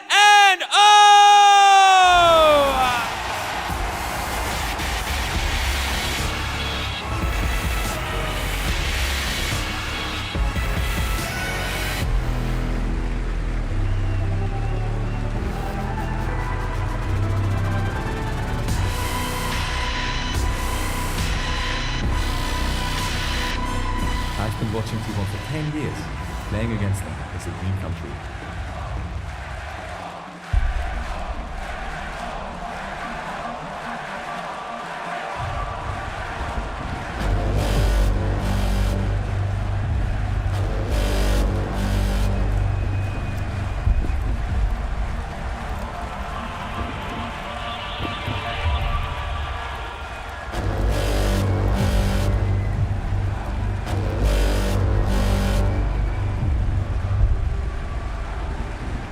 Welcome to Red Bull League of its own, NNO!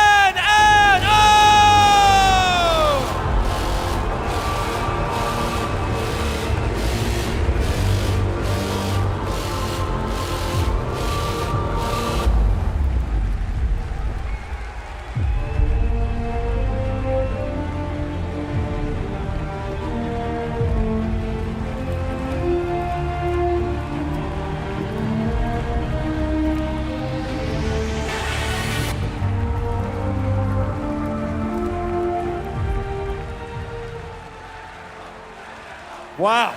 Brokey, listen to this! Wow! Oh man, this is incredible. Brokey, I think it's fair to say you have a few fans out there for NNO! Thank you guys, thank you! Absolutely amazing crowd, amazing. Amazing crowd, amazing. This is absolutely incredible. What does it feel like to compete against one of the world's greatest in front of everyone here today? It's an amazing feeling, especially for our top laner who's a big T1 fan, but for everyone it's super great to play the world champion. Now, you secured a Pro Division slot last year. It was a miracle run. That kind of willingness to get ahead and against all odds, make it, give your blood here to get against T1. You're going to need that kind of against all odds attitude to beat them today, aren't you?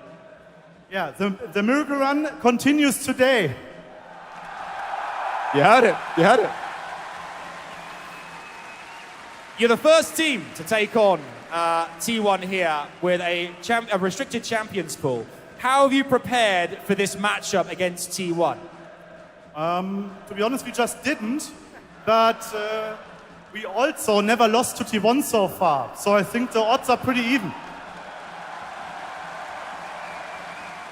I'm going to ask you as well here, is there anything you want to say to this electric crowd here in Berlin today? Because you've got so many supporters of NNO in the audience. Yeah, so in the name of all NNO members, we are very thankful that you gave us the opportunity to play the world champion today. Thank you guys. Have an applause for yourself. And lastly, on a personal note, can you promise us that if you do win, you won't get undressed, will you? You won't get undressed. I cannot promise anything. You heard it right there, folks. One more time, give it up for NNO! Yeah, I think it's fair to say they've got a few supporters here in the arena today. This is going to be very, very spicy indeed. Thank you so much. Indeed, absolutely insane. I love Brookie. What is that about? What did he say about taking his shirt off? Yeah. You fill us in? Well, it's not about his shirt, though. I didn't hear the answer. Someone was talking to me. Can you repeat? It's not about his shirt. It's not about his shirt. Oh, it's because of his nickname? Yeah, the nickname. Yeah. Shall we But- tell her? But you know, of course. broek in Dutch is pants. Is it? Yeah. Oh my God, everything what? makes sense. No way. It was predetermined. It was written in the stars. It's crazy. Yeah. It's fate. Yeah. Brookie has very sweaty legs. And, Oh, he does? yeah, and because of he needs the airflow Yeah. to go through sometimes. I get that though. Don't we all Yes. understand that? We do all Yeah. understand it. Yeah. So when he's feeling very excited and very ecstatic about something, then on stream sometimes you don't see anything, of course. But Of course. I do think if in any chance they are winning against T1, Yeah. I don't know what he's going to do. He's crazy. Nobody he's a will crazy know what person. happens. Cool. Nobody will know. No, it's insane. And it's true, they get the chance from the audience to play here and to do this. And I really like that he thanked everyone as well, because it's such a cool moment, right? Because these are all individuals who are super important for the German community. They are the most beloved players for sure. I know that people are saying not only the most decorated, but most beloved. Like all of them are such amazing guys. They're very friendly. Norway is known to be like the nicest person Ever. ever. And even him is trying to like get ready for this tournament, and we tried to make him talk some smack. We asked Norway if he's going to solo kill Faker, and he said twice. So Norway was being generous. is He was ready. being generous, I think. So it's really, really amazing what NNO has brought up to this stage. Thanks to all the fans, they've been invited, and honestly, amazing people, amazing team. It's a lot of fun indeed. For our viewers who don't know about kind of all the memes and stuff, what are your favorite memes from these players or streamers? Well, if you can say it, if it's not like too... favorite memes. Ooh. Yeah.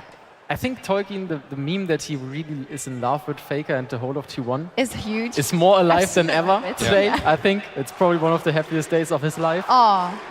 For Brookie, it's the pants. And Agorin, Oh. Agorin is just Agorin. Agorin is a crazy, crazy guy. This man has played everything in the jungle. Everyone knows that if NNO is going to win, like if they are going to win, then it has to be on the back of people like Agorin. So yeah, He this guy is... actually said on stream that he will play Brand if he can, and that if he gets Brand, he's confident that he might even be able to carry the game. Okay. He actually said that. I mean, I don't know how much hopium is in there. No, but I love crowd that. is getting absolutely crazy here. I Everyone love is that. just shouting. I mean, T1 against NNO in Germany is really like a dream coming true for every German fan. And for If I T1 could- as well. If any German could think for T1 meeting their favorites, you know. Yeah. But really, if you could think of a tournament, that would be it. It would be so much fun indeed. I love that the people are waking up a little bit more. I think we started off a little bit slow, then we had the whole Faker reveal and everyone was loud, but obviously this, because of the nature of the matchup, it might be one of the most hyped ones today. I'm also looking at NNO KC later. That might be spicy, but in terms of, I think they're yelling every single name. Brookie? Yeah, Bröki. Yeah. And you saw how excited he is. He was like, in the beginning of the interview, like sometimes stuttering because you see how excited he is playing against the world champions overall. But sovereign in his answers, saying he can't promise anything. If they are going to win, then hell will break loose. And I'm gonna say it, like the German community, if we win this game, this is the last chance to beat T1. We will never forget this. Yeah, I think for each and every one of those players, it's a once-in-a-lifetime situation. Probably Tolkien has been looking forward. I mean, look how excited he is. He has been looking forward. He already told me he's not gonna pick like tank, weak side, whatever. Nah. He's gonna go into the skill matchup, try to outsmart Zeus, and I mean, we saw it can work, right? Yeah. It can actually. I'm wondering about the comms. Like when Faker does a triple kill, he's like, "Holy shit, Faker, you're so good." Yeah, he's like being a fan Yeah, whilst they're yeah. playing, and the team is like, "Shut up, dude! Like I we're think trying to win." that might be the case. Yeah. Oh, it was a false flag. The draft came up, but it disappeared once again. So Man, we'll they're get into- teasing us. They're They teasing are us. teasing. Yeah. Yeah. Of course, NNO just took to the stage, so they have to check their settings, make sure that everything is okay, and talk about the draft at hand as well. We didn't mention it yet, Sheepy, but you actually had a bit of a dare, right, for yourself. Mhm. So for every game, there was a certain thing you're going to do if they beat T1. What is it in this case? So in the first one with Big and Eintracht, I wasn't very, sure that they are going to win. So I was like, okay, all right. But NNO also known as NNO Old, NNO? is kind of like the retirement home for German players if they are very, very famous and very good. So far, only those 5 have been making it. And if they are going to win, I will go to a retirement home in Germany for one day and help the elderly in the name of NNO Old. So they're not only playing for the youngsters here, but also for the old That's people. amazing. Make sure they don't keep you there. No, I mean, honestly speaking, they're very nice. I'm a very big fan of old people. Oh, that's awesome. Me too. I am one after Oh, all. oh, oh, it's Here we going- go! Oh, what do we have? What do we have there? And It's the brand first pick. And props to T1. I don't know if they know it or not, but we have been very vocal about it. They left it open. They're like, come at us. We're not afraid to get burned, but this might Literally. come around. Literally, yeah. Yeah, come around to bite them. Brand being picked is such an amazing move. So tell me again, what do you expect? Because you have very mixed feelings. On the one side, you're like, man, this man is so confident. But when you speak about Agri and Brand, you are more like, I'm not. I am confident, but I'm also just If realistic, that you goes know what I 0-5. mean? He actually played it yesterday with NNO when they were going in the G2 showdown against the UK team, and they picked it in the third game. Let's say it didn't go that well. Yeah. Let's just keep it at that. But we have a highlight here, guys, everyone. Of course not Jin. Jin is obviously a crazy pick, but we have Asia. Faker Asia is on the board. Faker really came to this tournament just to win. I think the people around him were like, hey, we're still young, we want to have some fun, but Faker is like, if I lose this one and I will stay the next 20 years in the scene, then it might get a little He'll bit be like, tough I with the can't Germans. carry this that I got beaten by NNO for the next 2 years. I think also usually Faker is one of the oldest players on the stage, no matter which team he plays. And here he is one of the youngest. He's not even the top 3. Yeah, true. All of them have so much life experience. They see Asia. You know, when you look at the book of League of Legends, and you go to Oh my god, did we just get Z from my God, no way! No, no, that didn't just happen. That did not just happen. What? No way, Zed? That's crazy. Well, it is a really good matchup into Asia. Dude, but it's Faker Asia and no way Zed. It's no way Zed. Oh yeah, it's no way Zed. Come on. That is. I mean, that's the confidence I you want was to see. expecting Victor for sure because No Way loves Victor up and down. Corki is also both great matchups, but I mean, we kind of do need some AD in mid with Brand Jungle, right? I do agree. That's But one Zed point. against Faker, I love it. the Faker again, like he knows Zed. He was when Zed was born into the League of Legends scene. Faker was there to carry him in his arms and bring him to fruition. So yeah, but No everyone Way actually remembers. already played League when the letter Z was not even invented. Yeah, yet. you're true. Yeah. There was only like 10 champions at this point. And also 10 letters in the alphabet. Yeah, it's old. It's kind of what I wanted to say, where, if you look at the success, you see a picture of Faker, but if you look at the back of the League of Legends book, you see written by NNO Old. Exactly. Yeah, So how it is. We also got the Zac login. All Wow. my homies love Zac. let's see where Zac is going. Is usually always in the jungle. It's a fine matchup against Brands. You can just jump on him. I'm pretty sure, my Yeah, memory close. fails me, but I'm pretty sure we saw it at Worlds from T1 in the top lane. But I can't actually remember. There's no. It was not played. Oh, it's not by them. Yeah, it was not by them. But Zac also was played in the top lane at some points. Oh, in the playing stage, I believe. Ah. Anyways. I'm pretty sure it's going to be the Camille from Tolkien coming in here. We have the Renekton Jax preparation bands going on. He said he looks forward to playing Camille. Zyra. Laura, are you watching? That's a Zyra. And she's jumping up and She down. is jumping up and down. She's very happy about it. Yeah. He wants to run on stage. Come on, you're the analyst now. She's very, very happy. There's a lifelong romance. Laura's always begging LEC teams to play Zyra. But this is There also. it is. Oh my Yeah, God! it is. Camille against Zeus. We have it on the board. I think Kani needs to take one for the team and just play a setup champ. Yeah. I think he gets the boring pick. Yeah, he needs to. Someone needs to do it right. Yeah, someone needs to go in and be the sacrifice. But The Kani- caretaker. Yeah, but Kani's cute. They will be like, oh, He's he's not very that dangerous, and then suddenly, boom, Rel combo, and they're all dead. So. Oh, never mind. Never mind. And look at them. The bot. They knew what they're doing. Let's go. They know. Hello. Tolkien cannot stop smiling. I love it. No Way also walked on the stage like he owns this place. I think No Way is just very comfortable. Maybe he does, Maybe he got it. Oh, maybe. Who Yeah. knows? I mean, at this point, and what do we have here? Vayne top lane? No way. Oh my God. Probably.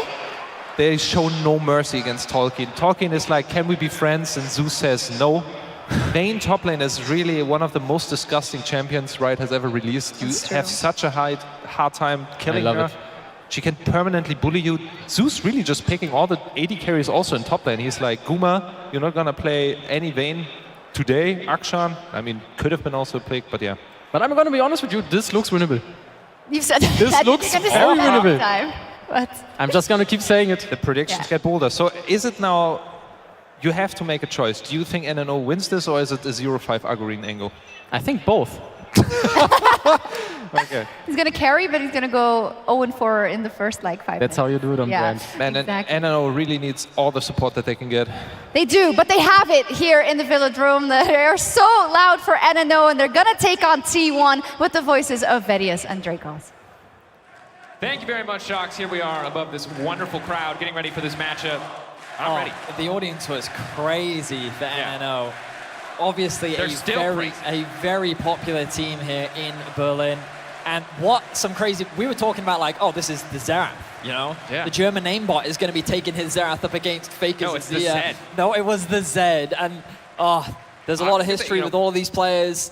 Agarin's brand, something that we're going to be keeping our eyes on. I love how the analysts were talking about how if he gets that pick, he's incredibly confident that he might be able to carry. We'll see what he can do. The German streamer team will make their way onto the Rift, have an opportunity to go toe-to-toe with the reigning world champions. 5v5 mid, the square up, the showdown. West Side Story, baby, start snapping. All right, initial hits coming through. Oh, they're taking shots, Zeus pops the ghost. Already ghosting. Faker with the poke. Zeus. Oh my god, Zeus. Taking a lot of damage. I don't know if that was a positive trade. The T1 from Tolkien. All right. The love from both sides, we respect it. You can see smiling faces on both sides. Noah and Faker with big grins on their face. Oh, Agarin, man, come on. Let the man base. This is a gentleman's competition here. Nope, that was your moment. They met in the mid lane. They did a little handshake. Now it's nothing but bloodlust. It's ruthless League of Legends from here on out. I don't know if you're familiar with Reddit, Daniel Dracos. I don't know if you're familiar with T1 playing exclusively T1 skins in this game, That's but true. that is literally the most baller thing you can do in League of Legends. True. They are and they're basically the only team that could do it with this wide of a variety of champions. It's they the are the T1 comp. That's crazy. Wait, does that mean that Faker is actually running? That's right. And it's not even his skin. I forgot that. It's Easy Hoons, yeah. I mean, respect. All right, well, I'm really excited for this one. Tolkien, I loved his reaction to the Vayne lock-in as well. You know, he wanted like... This man's emotionally invested. Yeah, a top lane brawl against the best top laner in the world. There it is. Are we getting a live action replay of the 5v5 mid? Here we go. The cinematic angle. Oh, wait how a minute. epic is it's that? Who shot first? It's a Han Solo situation. Who shoots first? But how epic was that shot? 5 T1 skip. It was a... Okay, all right. Broke it early. All right, Gumi Machine carry up. Early push here, Bard level 1 strong, but maybe not strong enough. There is no way. We'll be able to fight back a little bit more at level 2. Does have first strike.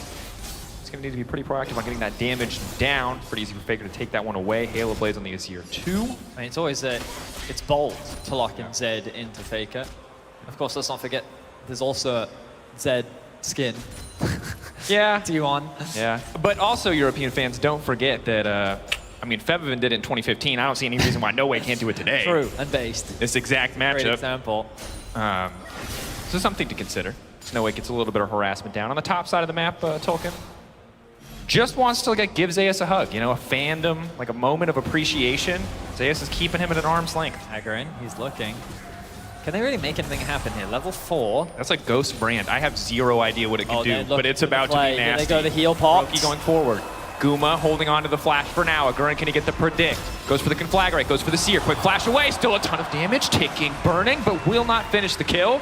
Thumbs up from Agarin as they get the summoners out from Gumayushi. Here comes the dive top. Oh, knocked into the wall. Owner immediately gonna go for the follow-up. Slaps back. Gives him the high five. Quick first blood on the top side. Poor Tolkien. He's dreamed about being able to play against T1, and now he's getting the full T1 experience. Welcome. Oh, your jungler's bot side? Well, we're gonna cross map you and we're gonna dive you. This is more jungle attention in 2 games than Zeus got for the entire world. Nice Condemn there from Zeus. The question is, how big of a fan is he? Is he like, yes, they killed me? Like, is he that depraved? Like, how deep does the team? Or is he going to be like, no way, swap lanes with me? Yeah. Give me this. To be fair, it'd be too bad. Faker keeping the push up. We'll see what the Zed matchup looks like once Zed hits level 6. Obviously a big point. Also, just a bit of ability haste, certainly going to go a long way in the 1v1. Oh, look at this vision already set up on the top side as well from T1. They have that deep ward on the blue buff, spawning out Agron. And obviously that river ward from the Scuttle Crab. NNO kind of in a similar position to Big, where the kills aren't that different, but already a 1k gold deficit. Often the experience of playing against T1, those individual leads already starting to mount up. Nothing too dramatic just yet though. NNO not in too deep water. Yep. All I'll say is, you know, Karni picking up the Bard for Brokey here. Support him, but that Bard ult, as we get later in the game, with the brand, could be big. Zeus is a casual backstep. Adaptive defensive is now coming through, but Zeus just taking his time with this one. One more auto. Goes in for the sweep, denies the healing, Zeus. The quick 1v1 kill, the solo below. Yep, that was quite the counter pick from Zeus. Oh, and the wave is in a horrible spot for Tolkien as well. Nice base timing from Zeus. Yeah, that top lane matchup, something needs to happen. They need to get this Bard out of the bot lane, perhaps look for a roam up towards top. Agron maybe can look for a gank. But I imagine that their eyes will be focused on the bot side. Owner looking to cover here. Yep. Owner gonna get denied if he goes in. No, he doesn't stack it, so the stun comes through. Instead, they just portal back into Owner. I like the play. Brokey, full confidence. Gets some Zac passive out, but now he needs to get the hell out of dodge the Bloblets. Can they take him down? Agurin looking to burn somebody. Big damage, Agurin grabbing first blood for the side of NNO. Karni now on the run. Guma looking to make it happen with a 4-shot. Karni getting lower and lower, taking Flash out to safety, but NNO will get the kill. Great confidence there from NNO. It looked to me like Agron wanted to do the E into, as the Q is flying into the air, you hit them with the E, and then you can connect that stun. Maybe he was too close. I didn't quite tell if he got the timing off. Carrier now in danger. Doesn't matter. Agurin hitting like a truck. Faker going in, trying to scooch, and he whips. Clean footwork from NNO, but it doesn't matter. Agurin goes down. One of the 5 deaths promised by our analyst desk. But overall, ends up being, what was that, 2 kills? Yeah, it was 2 kills for T1 in exchange for 1.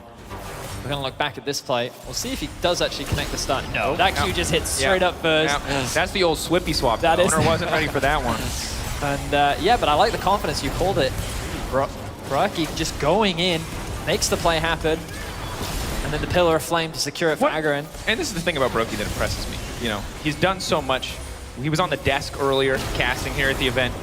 He's come through, he's worked his way back to Division 1 Prime League. He's like 32, he's got a pension, and he's still got the balls to E into T1. He's got a pension. He's grown, you know, like what's the signature move of a grown person? Ready to maneuver. Well, Faker did get the edge up on No Way. Zed is usually the champ that should be looking to run, but of course this early prio is something that Faker very quick to take advantage of. You need that haste, man, that ability haste. Jam those abilities, get that wave clear up. But hasn't had an opportunity to back for quite some time. Karni on the way mid, though, maybe could change that. Level 6 for No Way. Here we go. Going in, ulting immediately. Faker no ultimate available quite yet. They're just going to try to cut him down. Agurin on the way in as well. 3 members mid to take down Faker. Agurin grabbing another kill. That he will. 3 kills for Agurin now on the brand. He's feeling more and more confident after every kill. Nice roam from Karni. We need to see him getting out of that bot lane, looking for plays elsewhere on the map. And they're able to find the kill on the Faker. Look at the smiles on Tolkien's face right now. He is 20 CS down, but he does not care. He's playing for the team at this point. He knows what he needs to do. Certainly is. I mean, if he puts Vayne in the cage or Guma in the cage, and there's a brand there, they will die every single time. That wave is in a horrible spot, and Zeus is only going to make it worse. Yeah, it's not pretty on the top side. We're just going to assume that Tolkien's having a great time and stop looking up there because it's not getting any easier. Hang on a second. You know, I just remembered a piece of lore. Do you remember when Faker came to Europe? Yes. And he died to a gold brand mid? I do. Do you think that that's what Agron is trying to channel right now? The gold brand mid? Yeah. Maybe. Maybe he's digging deep within himself to bring back that Reddit thread 5 years ago now. Quick kill, though, on the bottom side. Ooh, the heal. Karni giving up one to give Gumayusi false confidence. That's a dump. Oh, Roki was not giving that one up, and now it's bouncing back and forth. Can they lock up the brand? Karya still standing. Agura desperate to finish the kill. Karya ticking down, but he will survive. Guma and T1 clean on the bottom side. The bot lane of T1 find 3 kills in the 2v2. They're extending their kill lead to 7, and NNO is very quickly falling apart. I see Owner as well hovering around the mid lane. This top lane matchup is absolutely horrible. Tolkien goes in. Continuing on it. Good damage on Zeus. Zeus going to be forced to ultimate here. No way, going to ult to try to get away from something. Oh! Nice, clean footwork. They're into the tower. Faker now trying to push back, but Owner was already there waiting. No way, desperate to get something back. Owner ticking away. No way! There's no way he lives, but he does it! The nod of approval from Noe. His fancy feet able to keep him to safety. Very well played from the mid laner of NNO. This is going to open up a dragon. Owner was forced to flash after that play. He's low. Doesn't feel like that he can stick around to contest this, so they're going to get their first objective of the game. Nice to have the Ocean Drake. Here comes Karya, though. A little bit intimidating. I imagine we'll see a lot of damage coming out from Karya as we get later in the game, but good early Drake. Karni getting chunked. Unfortunate amount of damage. He might be forced to magical journey out to safety. He will be. Things are difficult, though, for this bot lane, I will say. It's going to be a challenge, yeah. Agurn getting all those early kills, while it looked nice, has put Brokey and Karni in a little bit of a difficult situation, because Ezreal does very little damage right now, and Jhin has double buffs and hits like a literal truck. There it is, that's the truck. Oh, Agurn? Agurn over the wall, managing to find a bit more damage, gets the kill. Quick trade back, though, but Karya already locked up. Maybe they can try to find the fall. Binding back into the wall. Brokey immediately going to ult. Karya now going to be in trouble. How far does Brokey want to go?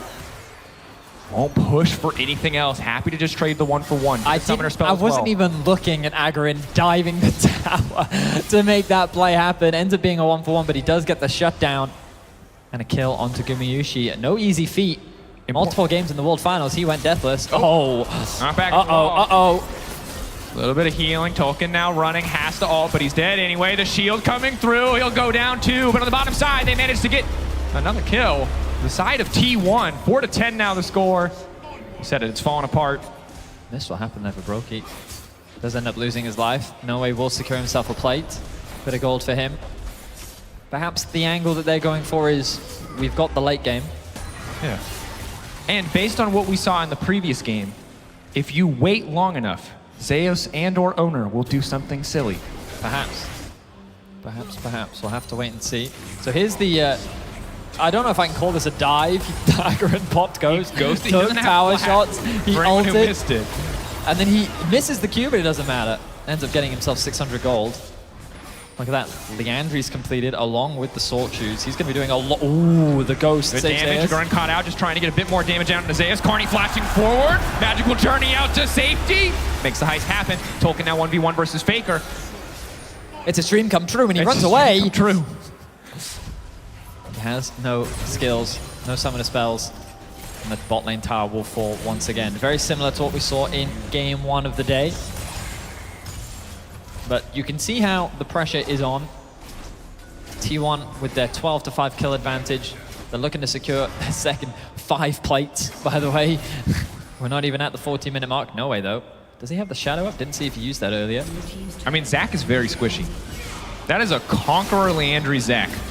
So yeah, goodbye. Passive still going to be up. Who do they want to give the kill to is the question.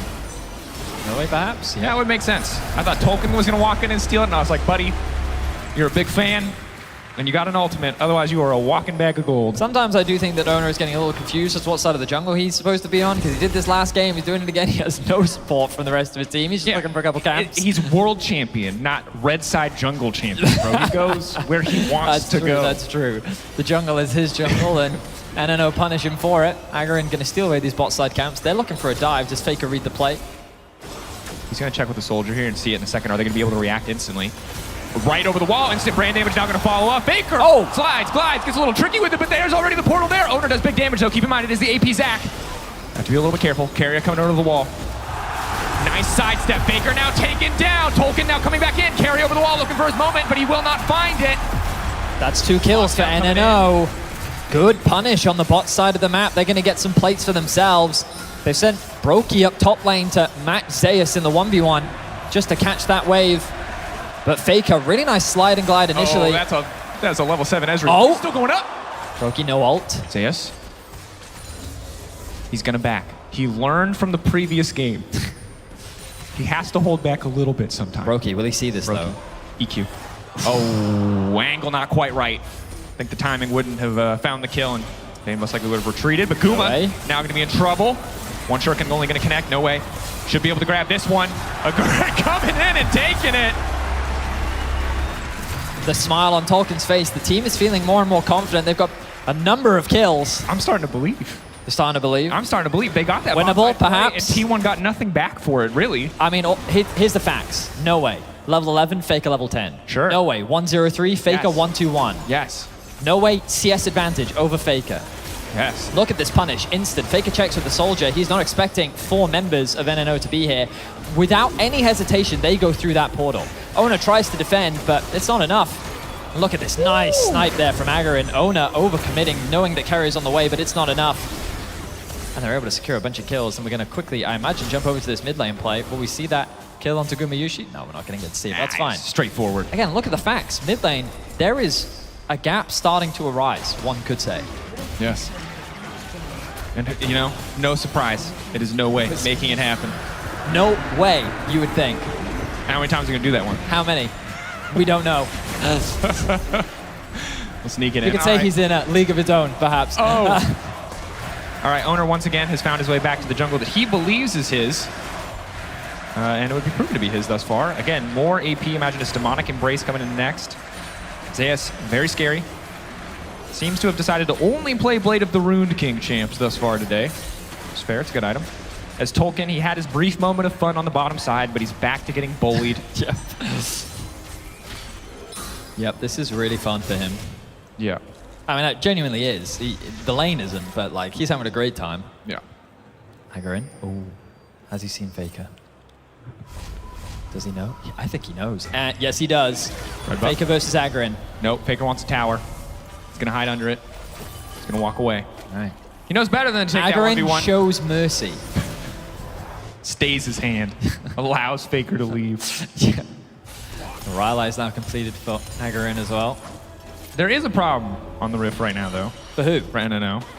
Oh, for NNO? I see. Just you might, but I noticed that you've conveniently covered up the Jhin portrait on our viewing monitor. If I remove that sticky note you put there, that is a 5-2 Jhin. Yeah, I mean, there's no tanks on the team. Guma's good, I guess. You know, yeah, he's all right. He's all right. Pretty good. He might have an Infinity Edge, you know, but you know. Guma Jhin, historically kind of a cursed pick. Obviously brought it out towards the tail end of Worlds. People were a little bit concerned, but performed on it. So see if any of those concerns are justified here in this game. As Carrie's just fishing over the wall. You know, he saw Wolf back in the day get that heroic Zyra play, and he's thinking, you know, I need one too. Oh God, all the flashbacks now. Yeah, I'm remembering. Yeah, this is the old man party hour right here. Tolkien. Walk away. Fine. He's got Agarin right behind him. That's a cheer of elation on the cams. And here comes Owner, zoned away from the tier 2 tower. TP behind. Here we go. Arnie coming in, manages to land a stun on the Zyra. Zeus now coming in as well. Tolkien off to the side. Guma should just get taken down, deleting the most member before the fight even starts. It's clean, it's calculated from NNO. Zeus isolated for a brief moment, going back in. Zeus getting chipped away at. Carney flashing out safety, has to be careful. I mean, NNO, they don't overcommit, right? They get the pick onto Guma. They get a kill onto Owner as well. And Proki said it. He said the miracle run will continue. Well, they're going to need a miracle to win this game. They're at a pretty significant deficit. They're looking for this mid-tower. Faker. Going for the shuffle. Hitting Tolkien. They can just portal out to safety. And that's what they'll do. Nicely done from NNO. They don't want to overstay now. Remember, the Owner is now back out onto the map. Guma as well. They need to get these resets off. They need to spend what gold they have. Replenish those HP bars. Look at all this vision invested from T1 on the top side of the map. They're committed to trying to secure this tier 2 tower. Agarin continues to counter jungle. Owner has to be careful about walking up here. Damn, Owner. Oh my goodness, man, just getting chunked. All right, passive down. Carney needs to body block some of these shots here. Stepping forward. They should just be able to get Owner. Should just be able to walk out. Easy pickup for NNO. Can the punish come through from T1? Carrier's on his way. Fans are ready. Ooh, Agaran off to the side. Carney now just running, giving his life up. The sacrificial bard will get taken down, but Agaran makes it out to safety. Crucially, does not give up that shutdown. 8-4 and 4. Brokey a bit more damage. Going in onto Carrier. Looking for the solo bullet. Flash over. Manages to get it. Faker now on the way in. How much longer on the shift? Root not quite going to connect. Brokey going to make it out to safety. NNO are finding their confidence. And look, Tolkien, has he found his hero? Here we go. No, he hasn't. Not quite. Sidestep from Faker. Wouldn't be his hero if he had, though. It's not going to be easy. Faker will get away to safety, but think about this. The kill score was 10-4 earlier down in Dracos. Now we find ourselves at 13-14. NNO are finding this confidence. They are slowly crawling back into this game. Dragon up in 40 seconds. Let's see if they can get in a position to contest. 2 items now finished for No Way. Means that he's got some serious damage on his side. And Guma, he's got no peel. No flash, no heal. He's going to be his core target. Agaran did end up dying on the back end of this. Carney will get picked off there by Carrier. Yep. Actually, how did Agaran die? Really nice play from Broeki. He doesn't die to the Krugs. No. What does he do? Did he die? I was not. I missed it. Yeah. No. He did. Oh, yeah, you're right. Shutdown. I'm getting too lost in the moment here. As Faker going in, pushing back Agaran. That's your most important target. Does manage to push a couple buttons there, and will take one out with him. No Way in trouble on the bottom side. Zeus untouched. No Way still with cooldowns up and available. Herald now coming through. Gumayushi from so far away, just laying down damage on this bard. Clean sidestep coming out from Carney to survive for now. Will not get hit. But the deadly flourish. That tower getting lower and lower. Zeus stepping into No Way, doesn't quite have the damage that he needs. Tolkien might look for a bit of revenge up to the laning phase. Owner now going to be in trouble. No Way going back in. The death mark onto Zeus. Will not finish it, but the kill still goes down anyway. Tolkien still living for now. Carney now trying to step forward, but Guma's so damn strong. It's a 3 for 3, but T1 still have their AD carry, and they're going to secure a tower as a result. I think they'll be forced to back away, though. Agaran's back out onto the map. Tolkien, no TP means no flank for him. But Carney is not giving any leeway. Just wants to stop the backs. TP for No Way maybe is the angle. Nope, just waiting for Gokurin to ghost his way in there. Carrier now locked up, will get taken down. Guma on the run. Tolkien going to continue to chase. Doesn't have the flash, so he's going to dissuade for now. Agaran secures himself the blue. Are they going to start this Baron? No. Yes. They are. Yes, they are. Yes, they are. Brand, baby. It's a bold move. Brokey on his way back. The TP has come in from No Way. No Way sees Guma. Guma's going to be in trouble here. Can he get the drive-by steal? Vision Owner. yanked. The Zac signature move. Is he a gamer? He's into the pit. He's AP Zac. It's getting lower and lower. Who's going to get an Owner? Steals it away from NNO, and now Agarna's in trouble. How many cooldowns does he have left for Faker? They must have tried to burn the objective down, but still the Azir is getting shredded. Zeus untouched for now. Brokey needs to make his way out and over the wall. He doesn't have the cooldowns available. Agarna, maybe one combo could be enough, but it will not happen. Double 80 carries from the side of T1, cleaning house. Agaran, he chokes under the pressure. With Owner in the pit, he goes to the smite fight, and he's not quite able to secure it. You can still see smiles on the faces of NNO. They're not going to give up just yet, but the smite just comes in a little too early for Agaran.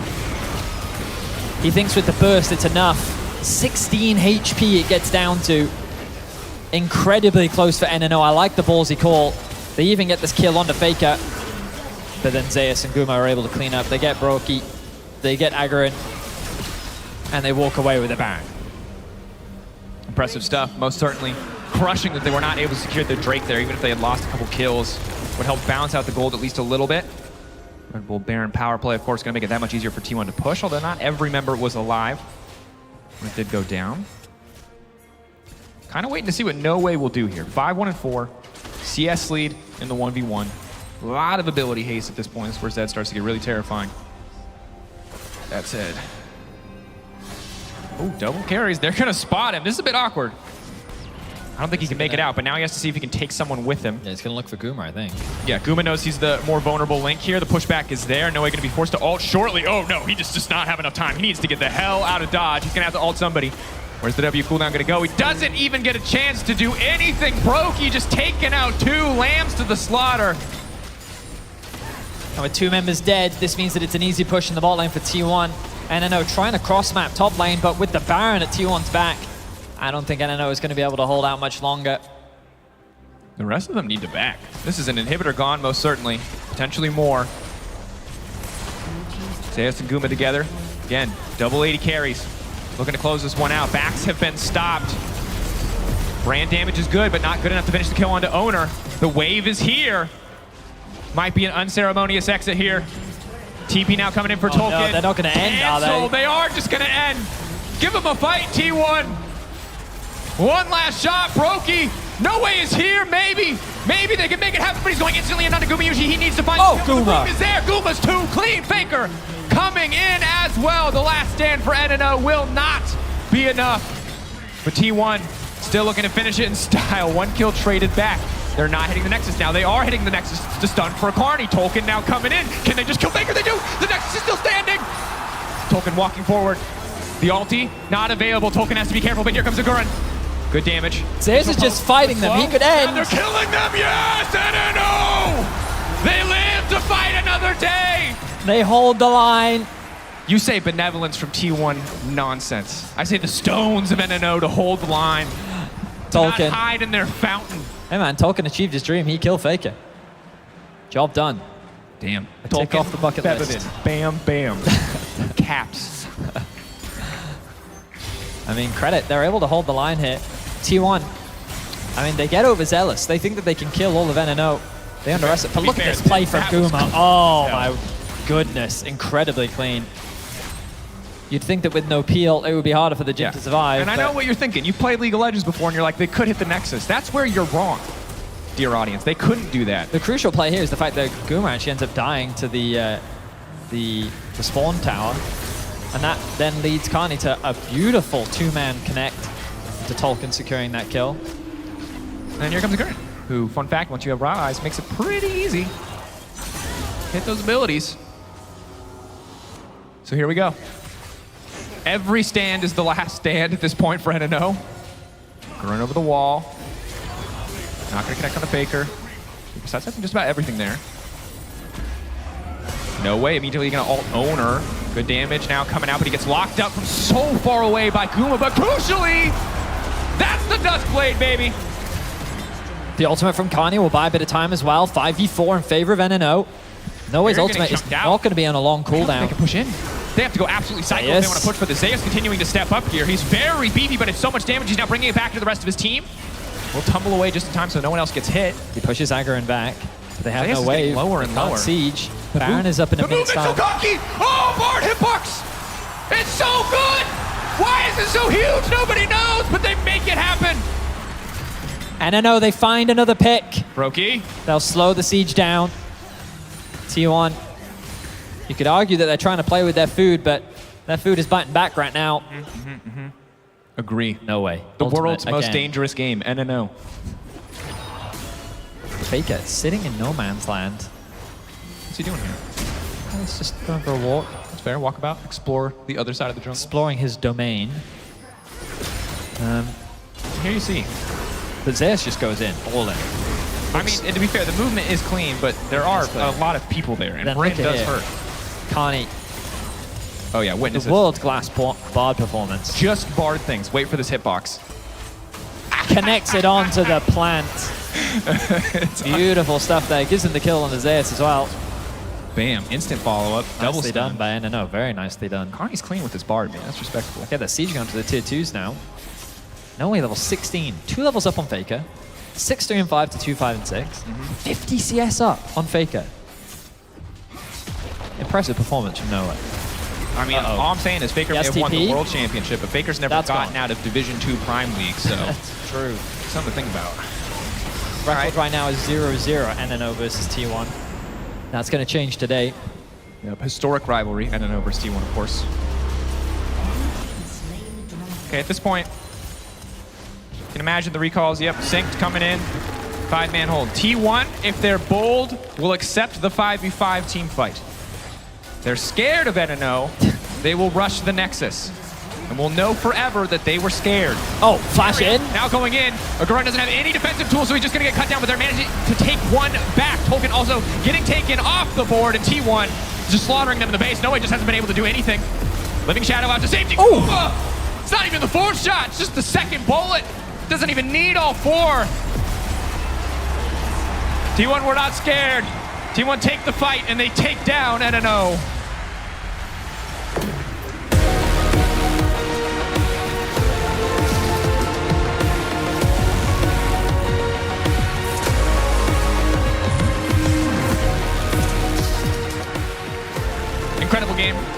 incredible. No doubt in my mind. I mean, it was super fun to watch, and you can see the NNO incredibly humbled and honored to play against T1. It was a super fun game to watch, and nothing but smiles from both sides across the entire game. I'd go so far to say Faker looks pretty honored to play against No Way, based on facial expressions. And you can hear so much love from the audience in-house. Hometown favorites, but that's enough from us here at the Cash Desk. Let's send it back over to the analyst desk. Shocks, take it away. Thank you so much as we hear the Velodrome shouting for NNO. Woo. And they're not done yet, of course. Oh, this is so amazing. Yeah. I love it. You know, the way you set it up with like Tolkien, it being kind of a lifelong dream of him to be able to play versus Faker and make it happen, and just the fact that they get to play here, it was great. And I think in terms of kind of like individual moves, skill checks, I was so happily surprised by NNO.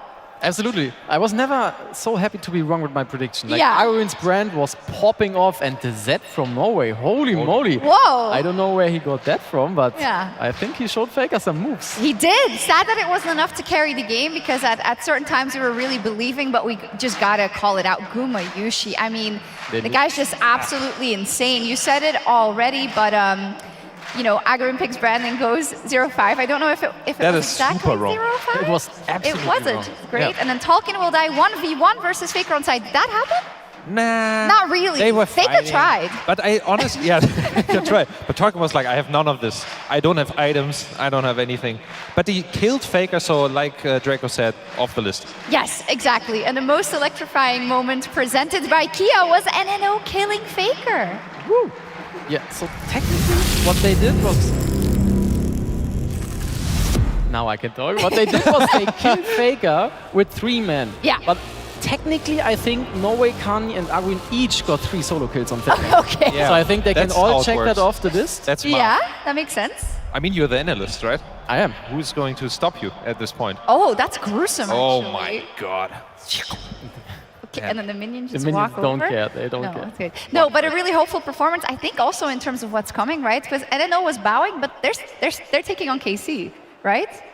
Oh yeah. So next up. I don't know why they're Hope. leaving, so. Is it Copium? I don't think so. Honestly, when I saw No Way play, and I was saying before that I said this guy is really good. We wanted to have him as well for the first division of our. He's of course a streamer. He made his own team. Yeah. It was way before then. But he is so good. He had CS lead. He had better scoreline than Faker. I mean, at this point we can just kind of stop the recording. You know, like he did all the things he wanted and set out to do. He played such an amazing Z. And honestly, it didn't feel like old people playing against the world champion. Not at It felt all. like young, brazen kids catching fireflies in the night. You know, it's just everything was very nice. And yeah, it felt very, very joyful. I was very happy this year. It was awesome. We do have to say, as we highlight Agarin one more time, everyone's going to be scared of the brand. Does this mean now, Sola, that T1 is just stronger than all of Germany because they beat both big? I mean, technically, they didn't even beat all the German teams that were here that's today. true.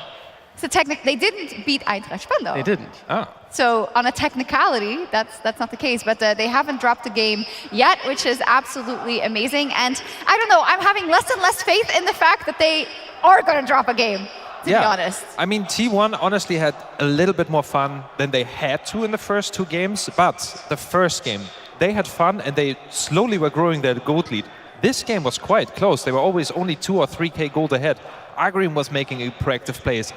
Brookie, this man had no fear and just flashing into carrier all the time. And then Tolkien. And Tolkien was dreaming. He had a bad time. And it turned into a fever dream really quick. Getting some love. Yeah, but you said it. I don't think there's ever been a top laner that has been so happy to get Dove. Like, I think with every auto attack... He's like a sadist. He's like every auto attack from this, like, oh, you're so good. Yes, hit me again. Oh, your spacing is so good, sis. Yeah. You know that he has also the T1 emoji as the only one from his team, so he's like playing the double agent game, you know? He's a trooper, for sure. Oh, it's awesome. He tried. I mean, this matchup is really... This is so dirty, by the way. It's so really... This is... I'm not okay with that. I think Zeus should have played something more kind, something more nice, especially against probably his biggest fan. So, yeah, I think Tolkien received a lot. But we are very proud of NNO. I think they were not underestimated. If the movie Red, Retaliated, Extremely Dangerous, taught me anything, it's you shouldn't underestimate the elderly and honestly, NNO was showing up. I'm very happy with their performance. Germany can be proud, and I think they're going to win against KC. Yeah, like I was going to say, I think nobody will be mad at them for losing to T1, but they really have to win versus KC if you are the German crowd. That would not go over well, right? No, of course, because Germany has the better teams, right, Sola?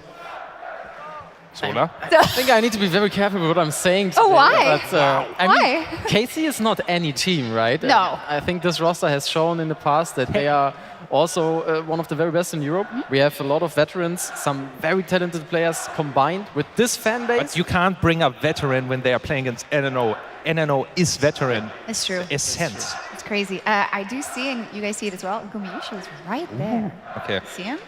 Oh He's my waving God. at He's everyone. waving. Yeah. Was it at me? I think it wasn't. It was at everyone else. That means Laura will be talking to him in just a little bit, so that is absolutely awesome. Do you think Laura will only ask him about the Zyra pick? It's like, how was it playing with Zyra? Zyra, do you like it? Do you think they should do it again? Okay, we'll see. We do have Ginny standing by as well, somewhere on the floor, so let's check in with her. Hello, we're joined here by UL Kaisa. So do you want to give a little spin of the cosplay? Okay. Can we give it up for the Kaisa cosplay though? Thanks guys, okay. Well, lovely to have you here. I think I'm gonna have to ask you the most important question. Do you play Kaisa? I do play Kaisa. I love AP Kaisa, even if it's not good right now. Yeah. Okay. I respect that. So you're here obviously with Unicorns of Love, but when it comes to all the teams that are competing here, do you have a favorite? Like, of course, my heart is here for all the German teams today, but having T1 here and their amazing gameplay is like so special, so of course my heart beats for them. Thank you for that. I think the most important question in terms of your career, you're cosplaying, you're doing this as a hobby, maybe full-time, but when it comes to anyone watching at home that's also interested in cosplaying, we've seen a couple around though. Any words of advice? Sorry, what was the question? Any advice for someone who wants to be a cosplayer? Oh my God, just do it with love, and it takes a lot of time, but it's so worth it, and it's amazing being on events like this with all the passionate people playing the same game as you and recognizing you and taking pictures, and it's so amazing, so it's absolutely worth it. Thank you so much for that. We're going to be heading back to Laura with the interview. Thank you so much, Ginny and Gumayushi. 베를린에 환영합니다. Thank you so much for joining me. 축하드립니다.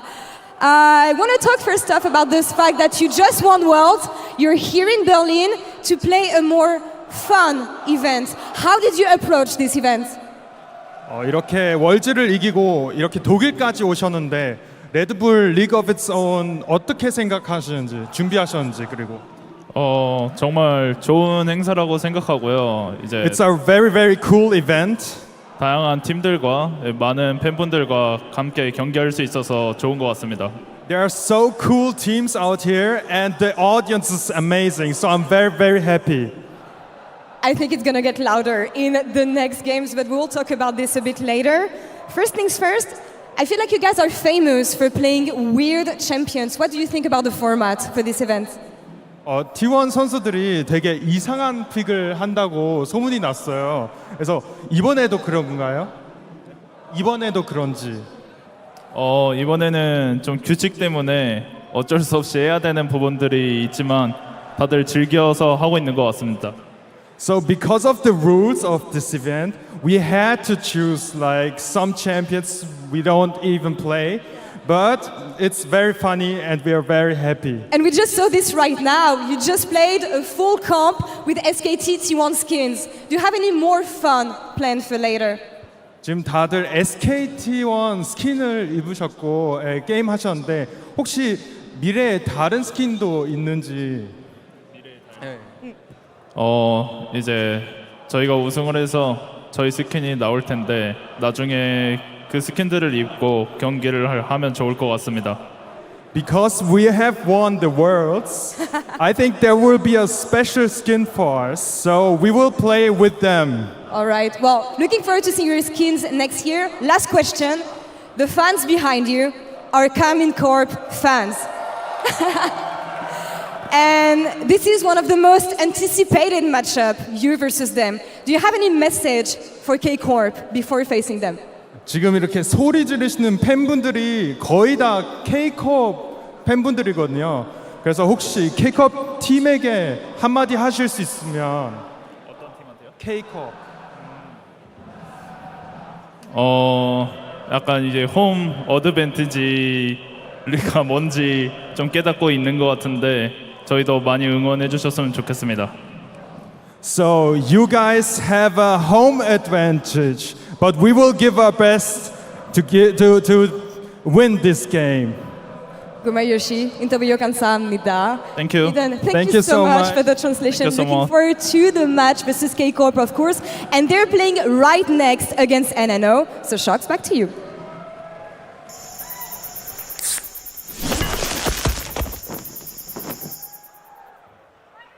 Thank you so much. Wonderful. Gumayushi is stepping off the interview stage and has a lot of fans waiting for him, as we thought, of course. Loved the last question about KC specifically. Home advantage, I guess that works. It's Europe, after all. It's not France. Yeah. I also want to welcome Trouble to the desk. Hello, Trouble. Hello. Welcome. Hi. So let's get into it then. We have KC up versus NNO. So will you set the stage for us in terms of KC, KCORP, of course, the EMEA Masters champions? I mean, okay, when Gumayushi heard about KCORP, he was like, who? But if you're a European fan, I would say 4 times world champion. 4 times the ERL champion, though. Yeah. That's something to be bragging about. So 4 times the only team to have done it that many over in the ERLs. They hold one of the loudest crowds I have heard. And we do have NNO having the home ground, but one bus of KC, I have heard, can make the difference here. Is that only one bus? That's a lot of only one people. bus. It's a pretty big bus. Maybe it was like a huge triple-decker. Yeah, it's like a triple-decker indeed. But a great point, and it's true, right, Zola, when it comes to kind of the regional landscape in Europe, the LFL takes a huge part in terms of also just the crowds they have just attending their games. But KC, it's such a huge team that, of course, we will see also next year in the LEC. Yeah, and I think what makes them special is they are not only a team with a huge fan crowd, but they back it up with performance, and with winning, you know? It's not only a streamer team, or, I mean, only is maybe not the right word for it, but I know what you mean. they are successful, and I think that's what makes the story even more beautiful. Like the fan base not combined with the success the team has, hopefully next year in the LEC as well. Definitely so, of course. This is the configuration we're working with now. We don't exactly know what will happen going forward, but in either case, I think this is a great opportunity, Georgia, to look at KC in terms of celebrating their year and now topping it off with a chance to beat T1. That would be absolutely fantastic. I want to take you back all the way to 2021 when the reign started for Karmine Corp.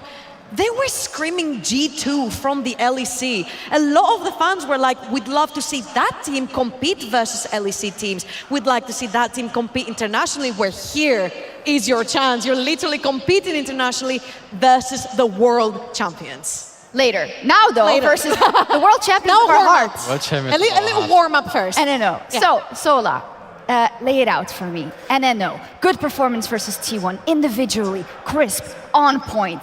How is it gonna go? I mean, they kind of showed their cards a bit. I think the brand jungle is going to be a staple in this game as well.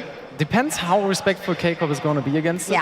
I mean, it had like 11, 12 kills. It looked quite promising. I think it probably had most damage in the game. It's so they bannable. might even ban it away. But then Agreen has a special champion pool left. Like, he has a Jarvan, he has the Kha'Zix, he has the Elise. Like, he loves to play those champions where he can play his own game and dictate the game state depending on what he wants. And I think for KCORP, like, limiting this as much as possible is the most important way to go for it. My eyes are all over that mid lane. I feel like out CSing Faker on Azir, on Zed, when playing on a pick that's very niche, quite difficult to play into an Azir as well. I think Norway did fantastically well. He had a ton of assists, he had a ton of kills, and playing into Seiken, who also has a very Faker-esque pool on his champions, I would say, the Azirs, the Rises, that's what he's known for. Yeah, I did predict that Norway's gonna get I love it, you were just setting it up. Yeah. I didn't say versus Seiken, so... Yeah, it is for this match. Oh, okay, I see. So versus anyone. Yeah. Okay, I see. And Sola, NNO wins through backdoor. Yeah, I mean, it is the classic. Against European teams, NNO always wins through backdoor. It didn't work against the Korean team, but I think against KCORP, we will see Tolkien clapping some Nexus while the others are busy, I don't know, trying to reach their base, but that's how they always win, and that's how they What do you win think of the this game. statement, it shouldn't come through winning through a back door if you played the game out sufficiently? No. That's not how it I disagree with that. I disagree. It's Respectfully just disagree. Respectfully disagree, indeed. We'll need to see what happens. We had the conversation yesterday about kind of like the fan bases. If you had to send out a risky tweet with like a strong statement, either about someone on NNO, on KC, or someone on a Spanish team, so respectively the German community, the French, and the Spanish, what would you choose? Spanish are not here, man. Take your chance. Take your chance. I know the German scene quite well. Yeah. I have to say they are pretty tame. They are? So if I had to take a shot, it would probably be at someone. Probably do that all the time, right? Maybe. Yeah. Sometimes. Can you tell me a little bit about what's been popping off in kind of the community in terms of this match specifically? Ooh, that's a good question. I think NNO and KCORP didn't have too many overlapping points so true. far. Yeah. I think probably the most, not practice, but the most games they had maybe in solo queue a couple of times. They are all quite high ranked, also the NNO players. But I would say this is a pretty unwritten book so far. There's maybe rivalry in the future if we have more events like this. But that also is the opportunity for NNO to show up again and take the hype from the first game, put it in the second game, and take home the win. I like the way you put that. The book has not been written yet, but maybe it'll be a book filled with pictures of the rivalry. Who knows? Georgia, how do you think it's going to play out when you look at what you've said already, right? KC also, in terms of the fandom, they do not want to disappoint them, especially not versus a regional team. And I think for KC, be it NNO, be it T1, be it anyone, they're always going to want to show up, especially when you look at what might happen with the roster. And we know that Kalist will not be able to play, of course, so he'll be wanting to prove himself on this stage as well. I mean, all I'm going to say is that this is a one-day event, so technically it's a final, right? Yes. So in my entire career in the ERLs, I do not recall KCORP losing a single final in their career, and this is a final, so I don't expect them to lose here either. A lot of the players are rumored to go to the LEC as well, so the bar has been raised. The bar has been raised. Let's introduce Casey. Thank you very much, Ifya. How are we doing out there, Berlin? Oh, you all come to life like stars in the sky. Are you ready to meet the next team? All right. The next team we're going to meet here on stage are EMEA Masters champions. They will feature in the LEC next year. But we need to find exactly where their fans are here. Where are the fans? What's the color?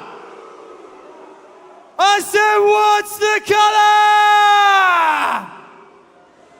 Then let's meet our next challengers, Karmine Corp!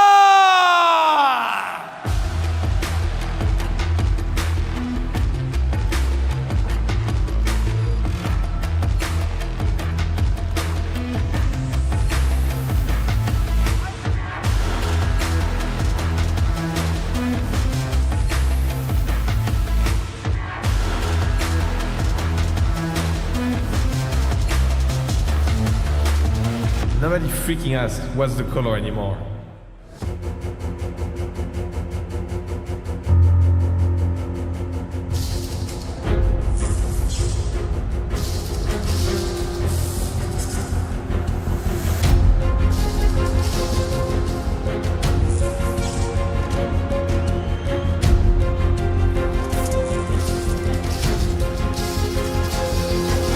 Berlin, make some noise for Karmine Corp!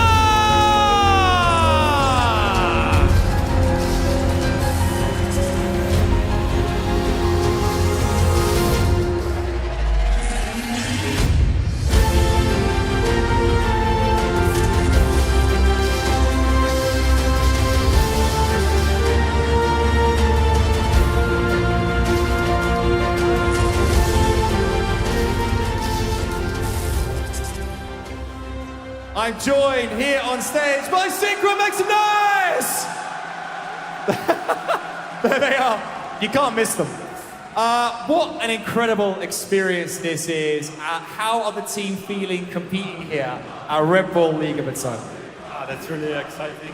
For me, it will be probably the last event with Casey, so it's really amazing, you know, with the crowd. Today I was walking in the morning for breakfast, and I see on the right 500 Casey fans walking, you know? So that's just insane, We saw recently you put out a tweet saying this is the last dance. I mean, how special is it for you getting to compete with the team here, here at a Berlin arena in front of these fantastic fans? It must be a very special moment for you as well. Yeah, that's very special. I mean, with Casey and Synchro, you never know. Maybe in future we're gonna meet again, but yeah, we are just here to smash, you know, everyone. They hope so. They hope. They know it. They know it. They know. You've been watching here as well. You're looking forward to the opportunity to contest these guys. How are you guys prepared for today as well? We didn't. I mean, we were talking, but it's about the draft, but it's kind of for fun, you know. Obviously, we can play a lot of champions, so we don't really need a lot of preparation. Okay. Feeling confident. Hey, one more time, would you please give it up for Seagrove and Karmine Corp? Merci, monsieur. Bonne chance. We head back over to the desk. What a matchup we have in store. Wow, even a little bit of French. Merci beaucoup, Adam. Awesome to hear from Syncroft, of course, saying there the last dance, you know, someone who we know very, very well in Europe, played, of course, in the LEC, did so much for KC, so it's cool to know that the fans are behind them as well. Absolutely, and I think it must mean a lot for him as well, getting to play versus T1. You know, KC is the team that showed him to the world, and KC was struggling this year, and when they took Syncroft back, they won yet another EMEA Masters, so it's just meant to be for him to be there, and that last dance is just going to be that much more special. Yeah, it's very cool. I mean, you couldn't ask for a better opportunity, right, to show what you have in the tank. So yeah, for sure. I think this event is a good bang to go off. And it's going to be interesting how the draft is going to go, because KC goes in fresh. NNO kind of showed their hands. There we see the brand ban, so I think that already speaks volumes. Unfortunately, Agurin is not going to get his hands on it. Look at him, he's like, ah. Look at this, they are just targeting Agurin. Yeah. Now the Kazakhs is going to come in this way. Very sad. Anyway. I feel like the fun thing about the two teams is how different they are in the structure of how they play the game. You know, for NNO, they are the fighters in the early game. Agurin wants to play in your face. No way picked Zed in the previous game. He's not afraid to pull this out. Tolkien with the Camille. They're all picking self-sufficient champions in lanes to try and outplay you. Whilst KC have played in the most competitive league they can over in the EROs as a team. They know their structure. They play a little bit more laid back. You know, Syncroft is more of a facilitating jungler, if you will. Same as Seiken, he will play these heavy push mid laner champions to try and create space for that bot lane to shine. Love how they said, how much did you prep? Not at all. They don't prep, it's KC. That's usually the way NNO preps. Usually they don't prep at all, so they did the Uno reverse cut this time. Yeah, so. It works. Exactly. You know, if you would remember that Vitality that was rumored to have stopped scrimming, and then they just made a comeback. And then took off. Yeah, exactly. There you go. Tried and true recipe. The Rumble getting locked in, most likely for Cabo, but who knows? Hey, it's most likely for Cabo. Yeah. He played it over in EMEA Masters as well, and he's... I'm just saying, you never know, especially today. Especially true, okay, fair enough. Okay, the most broken champion has been locked in on the Rift, which is Orianna. NNO is not joking around. Orianna Nocturne with the interaction with both ults going way beyond the usual range. Just a good way to start the draft. You can build upon that basically with anything you want on side lane and bot lane. I'm just gonna say, not the biggest fan of Nocturne together with Orianna, because usually Nocturne is way out of range for Orianna to put the ball on an ult, but it can work anyway. Well, they have been playing together for ages, you know, they have the synergy. They have been playing together for so long. They know each other. You know, you might have been onto something there with the Rumble not going top lane, Shocks. You don't believe me, so. Because we usually see Yon over in the top lane. It's not necessarily a champion that you see Seiken play over the mid lane. Now I don't know anymore. It should be Yon mid lane, no? Yeah, the mid lane, and then Yon in top, and then said Shocks. It depends what... as we expected. The Rakan gets locked in, a lot of playmaking potential. I like it, Sola. I like it, I like it. It's also very comfort from Kani. Yeah. Like one of his favorite champions, pairs well with the engage from Nocturne. Just pretty conservative right now, what NNO is drafting here. KC wants to show up a bit more in the early game with the Yon Sejuani. We have double melee right now with Sejuani passive, pretty high gank potential. So let's see what Tolkien is going to pick on top lane. We have, against Rumble, we have a couple of choices. I think his Camille could work again, especially with Ori, with Rakan. Pretty good pairing. Yep. I'm looking over at the bot lane as well, and Kalist was that one player that was hyped up throughout the entire year, especially from KC, and I'm seeing every single hyper carry open and available for him. The Jinxes, the Aphelices, the Vowers if you choose to go to, the Kalista also, that matches a lot with his name. He's got so much setup from the Sejuani. Targamas always plays these setup champions that love to engage and roam them up as well, so I feel the road is golden so far for that KC draft. Yeah, it might be a little bit scary. Yeah, you could say. I'm sure they thought about it. They have the Rakan, of course, to make something happen in the lane as well as he engages in the team fights, but we're gonna see. Yeah, I'm pretty sure we're actually going to see a blind on 4 from NNO. Just pick some AD carry, try to survive bot lane and reserve top lane, so KC has to drop their flags. We might actually be seeing a Ziggs bot lane from Berkey. That's one of his signature picks as well. Good weak side, pairs well with Rakan, is never diveable, and then we can play full top side and try to punish the Rumble or the Yone. No Take the Xayah away. There's Sejuani ults coming at you. There's Yone ults coming at you. There's Rumble ults coming at you. Incredible synergy with the Rakan as well. Gets to push the lane. Oh, never mind. But they're going to leave AD carry for last. Really? Setting up the team fight is the name of the game, and Nocturne and Ornn are so good together. You turn the lights off, you have no idea where the goat is coming from. Oh, and there's the Vayne again. Tolkien has something to say about that pick. But he promised me to not pick a tank today, so I'm a bit You're mad? No, I mean, if he solo kills twice, it's fine for me. He's a team player in this game, you know? Yeah. He took one for the team. He took one for the team. But I'm It's not fine. sure which pick Berkey wants to last pick that might turn around this bot lane matchup, because Rakan is not really a champion you win lane with, so reserving AD carry for last pick could work out, but what are we seeing here? The Swain support. I mean, it's Targamas after all, right? Happened before. Together paired with the Vayne, and then see what Berkey has in his back pocket. A Varus. Why you seem disappointed? Are you scared? I mean, I'm not disappointed. It's a staple pick from him as well. Yeah. Works every time, but why last pick it? Why not give the last pick to Tolkien to pick something to do spicy? something else. I see you're very disappointed. I actually agree here. I'm with him on that one. I'm like, you can blind pick Varus at this point into anything you want. You've seen most of the engages on the draft anyway, but yeah, Varus is a pretty strong lane champion anyway, can bully the Vayne out as well, but also is very self-sufficient, lots of wave clear. You've got the ultimate later on to stay alive. He's running Flash and Ghost as well, which means he's going to be extremely mobile, so I guess it works out right here. And I mean, NNO have the perfect front to back, but will KC allow them to teamfight? Because Cabochard was known for being one of the only split pushes that we had over in the ERLs and being able to split them out through that. We'll see what happens indeed for NNO. It is about a lot more than this match. They want to beat KC. They weren't able to do it versus T1, but maybe they can now. Over to our casters. Thank you, Shocks. Excited to get into this matchup. Little France versus Germany. And like, KCORP have this entire section. I don't know if you guys have been able to see it at home, but they're loud. Oh, they're super loud. Yeah, a but dedicated NNO KC fan base. Everything else. Yeah, So they do. There's in particular, like, it's kind of like their rivals. There's a big NNO group over on this side. There's a big KC group over on the other side as well. And one of our matchups we're going to be looking at is this top side. Tolkien, he didn't have a lot of fun at the start of the day. He played up against a Vayne in the top lane. That Vayne was incredibly frustrating to have to deal with. This time, though, he's going to be playing more on the weak side with the Ornn into the Rumble. The beauty of Ornn is great into everything. He can weather any storm. And as we jump onto the Rift, we're going to be seeing where this focus is put. NNO do have more of a team fight type of comp, whereas KC have a lot more individual prowess. Things like Yone, Vayne, Rumble, all champions that have pretty good dueling, can offer really powerful team fighting, but also in the side lanes can be a big threat.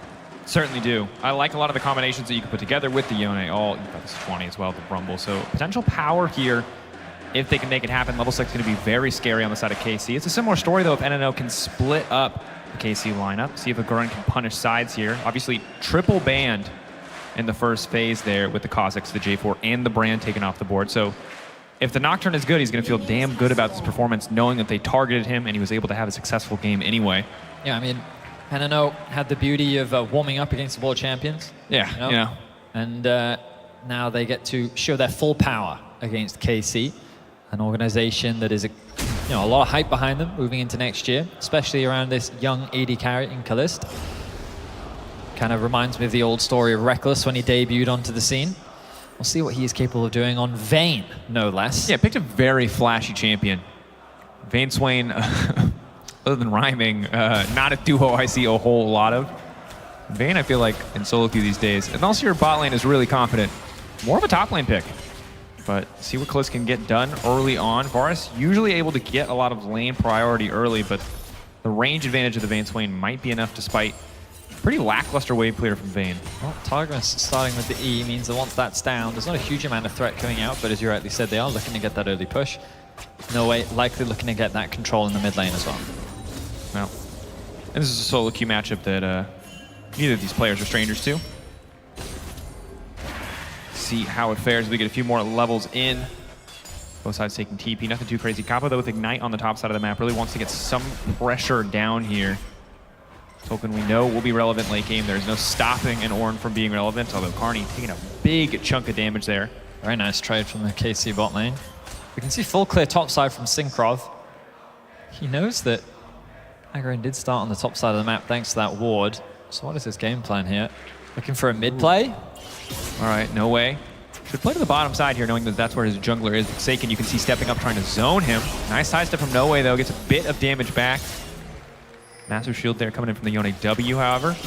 No Way now needs to be careful. Not going to quite flash out in time for. That's going to be the stun, the knock up, the instant follow-up. No Way still living for a second, but will get taken down for first blood. KC make it look clean. Seiken goes in for a very early trade to kind of bait No Way to overextend in the mid lane. Then Synkrov hard commits. Seiken quickly stacks up the Q3 and is able to follow up. Look at this. Flash in, immediate flash from No Way. The stacks still get applied, and then Seiken stacking up this Q3 so he can very quickly close that gap, allows him to secure first blood. Yeah, and you heard it on the desk. Orianna, an incredibly powerful pick at Worlds. Seiken and Synkrov, this duo, a lot of kill pressure, a lot of threat with a melee champion paired with Sejuani. Now, Rakan locked up. Karni gonna get taken down. Mid lane already finding the kill. Bot side now dominating here. Yeah, thumbs up from Callist. Gurn waiting over the wall, but trying to steal what he can, but pulled away by Synkrov. And no mercy being shown by KC in this early game. Mid jungle play, secures a kill, and in the 2v2 bot now Targamas looking to punish Brokey. Gonna be tricky for Brokey. Not a good way to get out of the Vision of Empire there coming in from the Swain. It's a good trade of flashes. Support for AD carry means that a potential gank can be set up. KC definitely showcasing that in the off-season they have not lost any of their aggression. Yeah. Really nice early start. Agharon just going to show his presence in the mid lane as he looks to secure that top crab. Close now being forced to back away here. Brokey with a health advantage for now. Doesn't want to step too far forward. Karni gets the knock up. Oh, Synkrov. Extended trade though. Could favor Callist. Brokey, nice fire back, but Synkrov was right there. Brokey, no summoner spells, trying to sidestep as best as he can, but there's just not a lot of hope left. Callist ignited, but he'll be able to cleanse that one out. Callist still standing! It's a clean Vayne performance on the bottom side for KC. Incredibly well set up. Cabo in a 1v2. Cabo still burning him down. Agharon wanting to step forward here is just going to walk away the Rumble. Too damn strong. Holy moly, absolute dominance from KC all across the board. That bot lane play was just set up so nicely. Callist and Targamas getting the flash up. Targamas is going to get executed to allow that wave to be pushed underneath the tower. But wow, 4-0 start. Getting that early investment to get the summoners out from Brokey, allowing Synkrov to then come down and make a gank happen bot lane, secures 2 kills for the young AD carry. And it's wild because we've watched T1 play 2 different teams today, and this is the most dominant early game we've seen so far. That's the ulti now coming in. Agharon's most likely going to burn down. Ticking, but he will live. Just barely holding on. Cabochard taken out, a little overconfident on the top side. So we're going to quickly look back at this play. Obviously, with the level advantage and the pressure that they have, NNO feel confident to take these trades, but KC is just buying time for Synkrov to walk over. Callist plays at the very edge, gets the level up, which means he gets a little bit more health back. He's able to land that auto. The cleanse allows him to create space, condemns Karni into the wall, and then secures that second kill as well. They're in here. They're able to Well, I think this was the play where they force him out. Oh no, is this actually where they get the secure? Yes, it is. Incredibly low HP. Well, level 6, incredibly close. But he ends up walking away with his life. Very well played there by NNO. I think slightly different angle. There's an argument that maybe, but Tolkien, of course, with Flash still up and available. Does not pan out. Cabo's still incredibly powerful. Early Sork shoes coming through. Bit of MR will make it easier for Tolkien, but still have to respect the Rumble, especially once Equalizer is off cooldown. On the bottom side, Vayne with the boots too for some quick, easy trades. Varsity expect to be stronger at one item. But see what they can do, man. Right now. Remember, NNO's comp is a lot about team fighting. And KC are leveraging some of the powerful duos that they have and some of the early game presence that they can make happen. Nocturne level 6 is kind of what they're waiting for, and Syncroft is taking advantage of that with his Sejuani all around the map. Yep. They've spotted out the level 6. You know it's going to come, but KC, of course, pressured in the mid lane. They're going to fight this. Bit of a crazy fight, but level 6 is there. Nocturne immediately going to go in. The pull back there, the combo is clean, but do they have the follow-up? Yone going in, finding the knock-up onto Carney. 2 more now, knocked up with the fate sealed, and then NNO's fate is sealed indeed. I don't know. Now trying to fire back. Seiken stepping forward, not quite going to hit the Q3 there. Kaliss untouched for now. Seiken continuing to walk up. The Yone is so damn strong. Manages to get the knock-up, even in the face of the fear, and KC are slaughtering NNO. I mean, NNO tried to force a 4 versus 3. Their AD carry wasn't there yet, which meant that while the initial combo looked promising, they just didn't have the damage to clean up. KC secured themselves 2-3 kills. They get themselves the dragon, and they might be looking for more. Seiken overstepping for a brief moment there. No way, holding on for his life. Will get the shutdown. Massive to have that in the back pocket of the Orianna. And here, look at this engage. Really nice 2-man ultimate. The Vayne forced to run into the pit. But it's only 3 members. A nice ultimate response from Seiken. Connects onto 2. Sets up the play now. Cabo. Tolkien running, burning, dying. KC fans, electric. Tolkien. It's a rough day. Yeah, I mean, KC is showing absolutely no mercy. An incredibly one-sided affair. 8-2 is the kill score, 2.5k the lead. Yeah, and it's tough because obviously that first Nocturne Orianna combo, you really want that to go well. If you can find that fight, you can snowball, you can start to take over. But the fact that the first 2 ults together had so little actual impact in the fight, and the counterpunch from KC was so much greater, it can make things quite difficult as we get later and later into the game. Yone almost completing that first item. Rumble, hard to say. Got a lot of gold in the back pocket of Cabo Shard. Is Herald going to go down as well? Herald, Drake, 8 kills to 2. Just about everything KC could possibly want going in their favor. 3-0-3 for this Vayne is absolutely crazy. It seems like in the battle of teams who didn't practice, KC are winning right now. I mean, it builds more hype for KC versus T1, which will be our next matchup. Of course, we needed to give T1 at least some type of break throughout the day. Yeah. They're playing 5 games today. To be fair, we originally were pitching that they should run on treadmills the entire time, so we guarantee to win test their physical and mental stamina, but that seems it was a little excessive. A little excessive, okay, all right. But yeah, of course, going to be exciting to see that matchup. Of course, KC haven't won just yet. Still need to take that Nexus down. And with the 2k gold advantage, things are looking very good for KC. It is 9 minutes. There is time, there is space, but it's tricky. There's so much individual agency with so many of these picks. Cabo, when he has an advantage, can 2v1 a lot of the times that topside matchup. So, NNO really need to be flawless with their plays. Gurren going to go for the fear here. Seiken going to go for the snapback because the fear still connecting immediately. The fate sealed going to take him out to safety. The follow-up is there from a Gurren, but the Q3 is ready. A Gurren now flashing in to try to finish this one. Ignite now ticking down. A bit more shielding coming in from No Way, but a Gurren will still fall. The final auto from Targamas. Enough. And here comes Syncroft. And again, No Way for the mid laner to escape. It's not an intentional pun, it's just an unfortunate reality of casting this man. But right there it is. Kaliss now on a rampage. Absolute slaughter for everything that NNO are getting. KC are getting 2 or 3 times as much. A nice solo kill by Agarin, but it was a forced play that they tried to make happen on the bot side, and the collapse from KC was swift. Cabo is happy to be left on his island. The damage is lethal. Tolkien needs to back up, needs to get the hell out of dodge. Here comes a surprise Varus gank. Is this going to be enough? 1E going to connect. Cabo now flashing out to safety. There's not really a play to be had here. Gurren, no ultimate either. Well, it's something for NNO at least, but Cabo kind of weathering the pressure here. And a lot of time spent from Brokey. He's going to lose that mid wave too. We'll see Agarin punishes Seiken for the aggression. Is able to connect the fear down. Good ultimate usage from Seiken to create space between him and Agarin.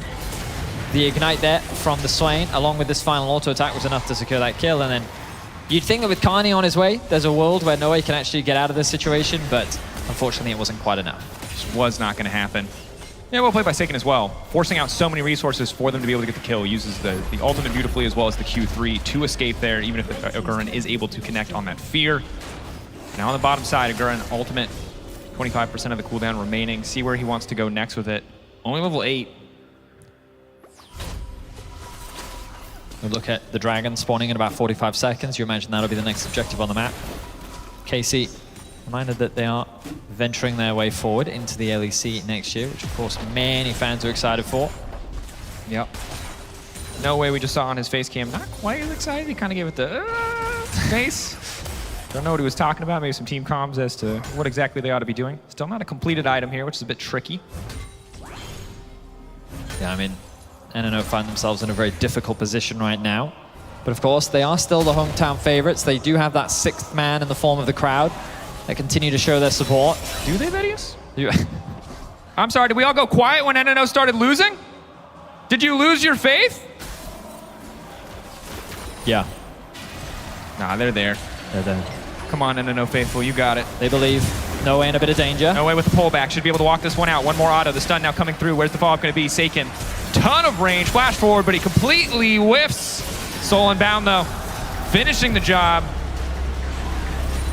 And the KC corner in the arena is electric right now. 12-3. A plate will be taken back by NNO. In goes Ogurin. The lockup is there. Kliss now trying to run out to safety. The fear slowing him down just a little bit. The shutdown going over to Proki. A brief glimmer of hope for the side of NNO. Much needed punish from the side of NNO. Cabo with the collapse. NNO are in no man's land. Karni trying to get a bit more vision. Broky looking for the sidestep. Rumble going a little bit wide here, but Broky is surely going to drop. He just doesn't have anywhere to go. And it's ruthless. KC show absolutely zero mercy. They find 2 in the jungle. They get 2 quick kills. And NNO is falling apart. 5k now, the gold difference. Dragon is up. But KC's more interested in stealing away those enemy jungle camps. Yep. And it's tricky at this stage of the game. I mean, you got a 5-2 Yone, a 5-1 Vayne. Swain already has Rylai's, which makes your life so much more difficult. And Cabo, obviously, sitting pretty on the top side. Maybe there's a world, Vedius. In caster classic fashion, regardless of language or broadcast, we can always talk about scaling. 2 items, 3 items. That's true. But we're very far away. No way, though, just able to complete his first item. Locking down Kliss, obviously a tricky task, as long as he doesn't burn the tumble. The Syncroft is the target. He has been spotted. He has been knocked back. Tolkien now looking for the follow-up. Another clean pick from the side of NNO. And there's no counterpunch yet from KCORP. Overall, solid play. Very nice punish. That's what they need to keep finding, these small picks, while not giving up much in exchange. Of course, they still have those outer towers in mid and top, so they can still hold some form of line, and now the dragon should be secured for them as well. As far as I can tell, no objective bounties up just yet. But still, delaying that potential soul. Just buying themselves a little bit more time for an opportunity. Yes, they are. Cloud coming through. It'll be an Infernal Rift. It'll be big for either side, but we're pretty dang far away from a potential soul. Tolkien is going to have a hard time surviving unless he can instantly delete this wave. Will E right as the CC comes in. Well played. Now they have to eat the entire tower if they want to go forward.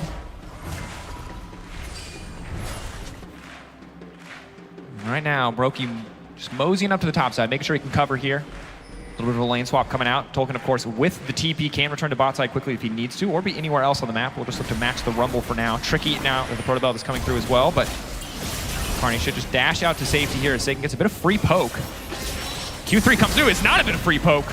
It's an all-in. Seiken fully committing to that play there. Of course, could argue that it's just a bit of a zoning tool to mitigate any form of potential contest. Easy Herald picked up for KC. Now they're looking to drop that top lane and expose the map a little bit more. Ogurin, though, has his eyes on a pick. Instantly looking to lock down Cabo, but Cabo, quick Protobell flash out to safety. And another Nocturnal to little effect here. Really only that one on the bottom side against Seiken that was able to grab a kill. Seiken Just teasing here, using the soul unbound. That's the lockup coming through. Targetman's there as well. Carney doing what he can to peel. The stun should connect, but Syncroft is not quite in range. Tolkien now looking to re-engage the fight. Targetman's flashing out to safety. Brokey flashing in, looking to finish the job. This way healing will not be enough. Brokey now just needs to sidestep. Clean movement. Bars pass it, doing so much work. Oh, that extra attack speed paying off. Nicely done there by NNO.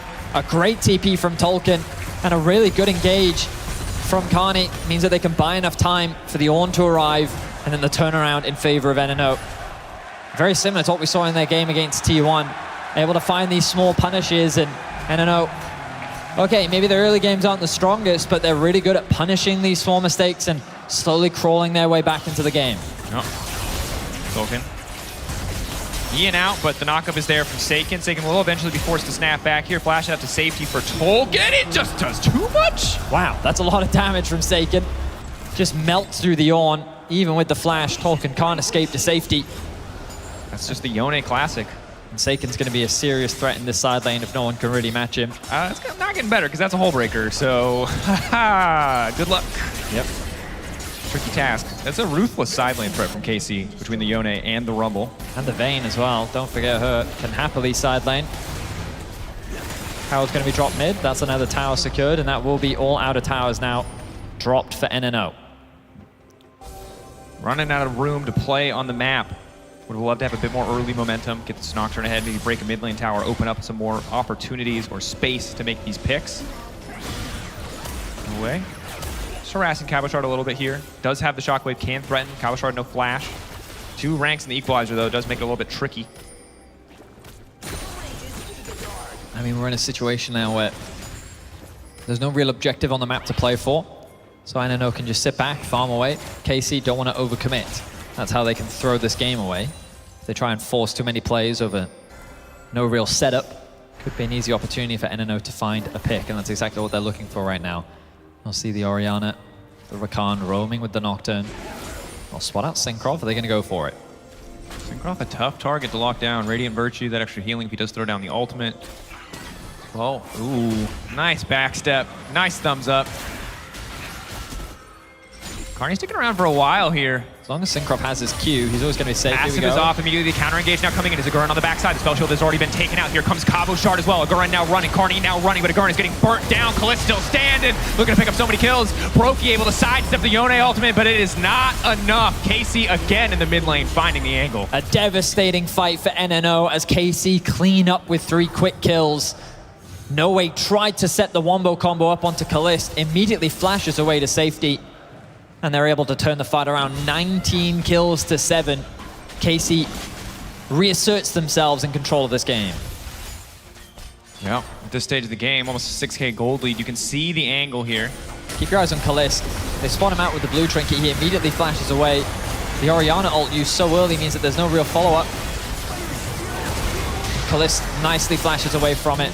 NNO is too spread apart, and KC can easily collapse and secure themselves a team fight win. Now NNO looking for something back as the bot tower falls. This game feels like it's very quickly falling away from NNO. Yeah, it's difficult because you're not winning out on these trades. You're committing a lot of your resources to show up in these situations. Seiken, though, should get caught out here. He can try to turn if the rest of KC wants to make this happen. Q3 instantly going to get interrupted. Projectile still comes out, but Seiken gets taken down. TP going to be used for No Way, though. And Dragon up. They can easily contest this without Seiken. A lot of their damage is now gone. Really want to get more here, but Kalist is already going to look to grab mid lane tier 2. Some counter punches there from KC already. It's a good trade. Just open up the map a little bit more. Secure that tower. No. Trinity Force Vayne just eats towers, so quick objective shred there. They can move to the top side of the map. Baron about to spawn. Do they want to go for an early Baron? I mean, they're doing it. Dracos, they are just doing the Baron. Right. Remember, Vayne going to be incredibly fast at melting this objective. Will be spotted out. Will KC continue? The TP is available for Seiken. Ulti from Tolkien, up and available. TP now coming in. Kalist keeping the objective aggroed. It looks like now the call is to back off. Tolkien locked up. Can they cancel the R2? They do. Immediately the knockdown now comes in. Agurin right on the backside. It's a clean combo. But where is the follow-up damage? They can't get it done. They just don't have enough in the tank. They hit 3 with the combo, but it does absolutely nothing. NNO running for the hills. Syncroft on the chase. Kalist chasing down as well. dissuaded from pushing any further. For now, at least NNO have stopped the Baron, but KC might just turn right back to the objective. The wombo combo was fantastic from NNO. Unfortunately, as you said, Dracos, they just didn't have enough damage to clean out the fight. Seiken gonna zone NNO away. The flash is used from Noe. TP now going in. Tolkien on the way. Knocker from the Baron stops Seiken from getting out of the pit. Pushback comes in from the Vayne. A little bit more damage coming in from Tolkien. The Baron now aggroed. Sinkhawk getting lower and lower. Current manages to snipe the kill. It's a 1-for-1 trade around the pit. I mean, NNO get another one. They get that pick onto Seiken. Do they now commit to the Baron themselves? Brokey is on his way back. But they're going to decide, you know what, not worth it. We're just going to take the kills. We're going to delay the Baron, and we're going to stay relevant in this game. If they can unlock this mid tower, it would be a good opportunity. But Kavashard going to be there to clear that wave up. So, well done from NNO. What was a devastating fight loss into stopping the Baron from dropping. You see this combo initially, a really nice Rumble ultimate prevents any sort of support for Tolkien. Then this combo, 4-man shockwave from Noe. But then where's the rest of the damage? Seiken with the re-engage ultimate. It's difficult for the Varus really to get close. Nice connect there from Targa Mrs. E to lock down the AD carry, and NNO is forced to retreat. Yeah, it's difficult because obviously the Varus, especially with this build, sustained DPS, the name of the game, not burst to follow up with a Nocturne and Orianna are bringing to the table. So it can be a bit tricky to navigate those fights. While both Noe and Agurn were able to find their way into that backline, you can see that Brokey struggled a little bit to get much more done. But has 2 items now. Ginsu's, if he's left alone, if he's left unattended in one of these fights, can certainly do an immense amount of damage. NNO fans starting cheers in the audience. Have not given morale up. high. Yeah. NNO obviously in a very dire situation, but there are opportunities. If they can find another wombo combo like that with a few more items under their belt, the problem is, you look at the items on the side of KC, that is a scary Vayne. Seiken, just as scary. Infinity Edge and the Hull Breaker. Yeah. It's a lot. It's tough. You know, side lanes are going to be a big problem. It's really hard to match any of the champions KC are bringing to the table. The Baron again. Yeah. And the fortunate thing about the KC side laners is they also have a decent amount of teamfight power if they're able to connect multi-man ultimates in the Yone and the Rumble. So something that has to be respected, but NNO, this is the arena. Battle lines have been drawn. Seiken fishing with the Q3. We'll go right back on the Soul Unbound. KC don't really need to overstep here. There are ways that they need to catch on top side. Look to do that before returning to the area. Looking to lock down Targamas. One shot, a squishy target. Easy pick to kick off the fight. Q3 out from Seiken. We'll make it to safety. NNO, solid start to the exchange. But they burned 2 ultimates. They have to be careful about taking the fight. Tolkien in the meantime. Ultimate now coming in for the Rakan. The horn has been blown. The call of the Forge God goes completely wide. Brokey now flashing out to safety, but I don't think he can win that 1v1, or can he? Massive damage now coming in. He snaps back. Kalist on a rampage, but it's a 1-for-1. The final shot from Brokey will find the heart of Seiken.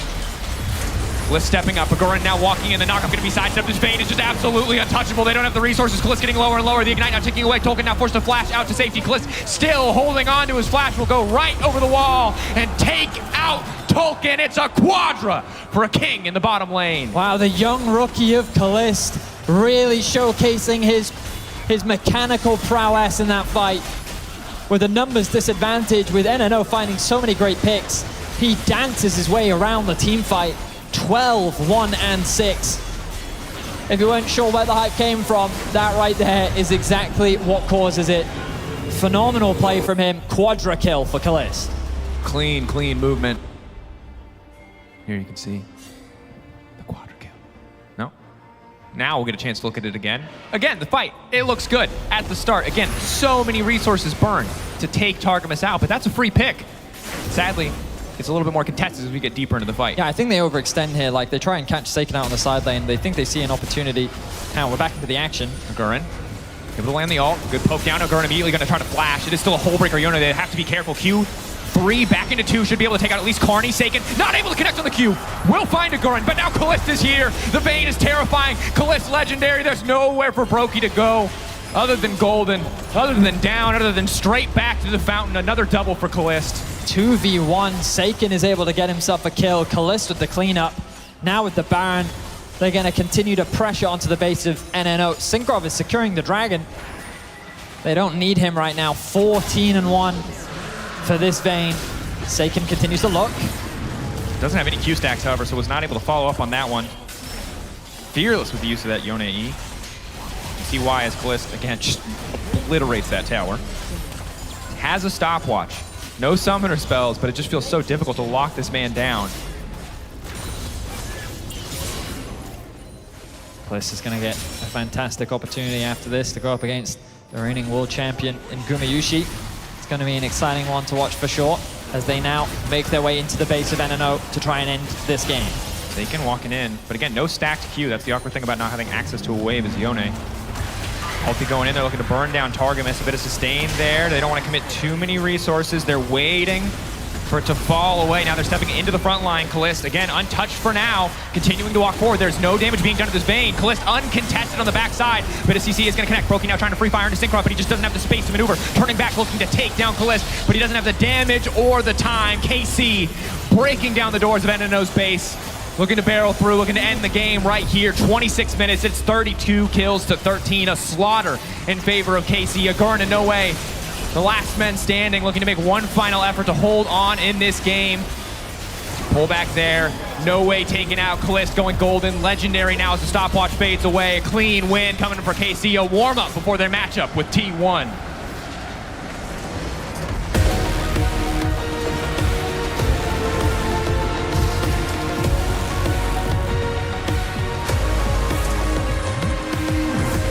EMEA Masters champions right there, continuing their incredible form.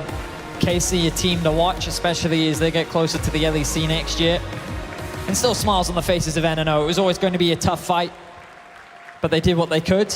But KC showed no remorse. And definitely, as you rightly said, the warm-up that they're going to need as they go up against the Titans of T1 in the next round. Absolutely. Cannot wait to see that matchup. Much love to NNO. Played their hearts out on the stage today, and KC obviously just getting started. Cannot wait to see more, but that's enough from us here at the Caster Desk. Let's send it back over to the analysts to talk about that game and what we've got coming next. Thank you so much. Indeed, KC just playing with their food almost. It wasn't difficult at all for them, unfortunately, Zola. Again, we were watching, you said, this is just typical. NNO, they go down a little bit early, then they smack you in the mid to late game, but it was a little too late. I mean, they tried a bit of smacking. It was just not enough. I mean, Kalist definitely lived up to his hype with the 70 kills, amazing performance, and I think it was the most diplomatic ending, you know? NNO still had some fun, and KC is actually even more hyped now to play against T1. Yes, as we see there, NNO just saying goodbye to the crowd. I'm sure they're going to be around, you know, visiting with the German broadcast, walking around, saying hi to their fans. It's awesome to have seen them on stage, but alas, it was the Kalist show, as it very often is when you're watching KCORP. 17-1-7. The guy was absolutely unstoppable. We're like, he has so many hyper carries. Which one is he gonna choose? Vayne was the one of his choice for this one. But I feel like this was such a methodical classic KC, except for one guy. Yone? Yeah. I couldn't actually believe that Yone went and was Seiken in his hands. It was an incredible performance. I even had to look at his goal GG to see if he had actually played. He had not. That was a first-time performance on Yone. Crazy. But I do want to talk a little bit more about Kalist and our most electrifying moment presented by Kia. It was one of the many kills he had on Vayne. It was what started everything. You see, he doesn't have any kills right there. He's just level 3 with Targamas over in the bot lane, but his mechanical prowess is just on another level. Targamas takes all the CC onto the Swain. He's quite tanky, as you can see, and then he pulls back. This is when Syncroft shows up, which is especially what Syncroft does for Kalist throughout this entire year. A very clutch cleanse right there onto the Ignite from Kalist.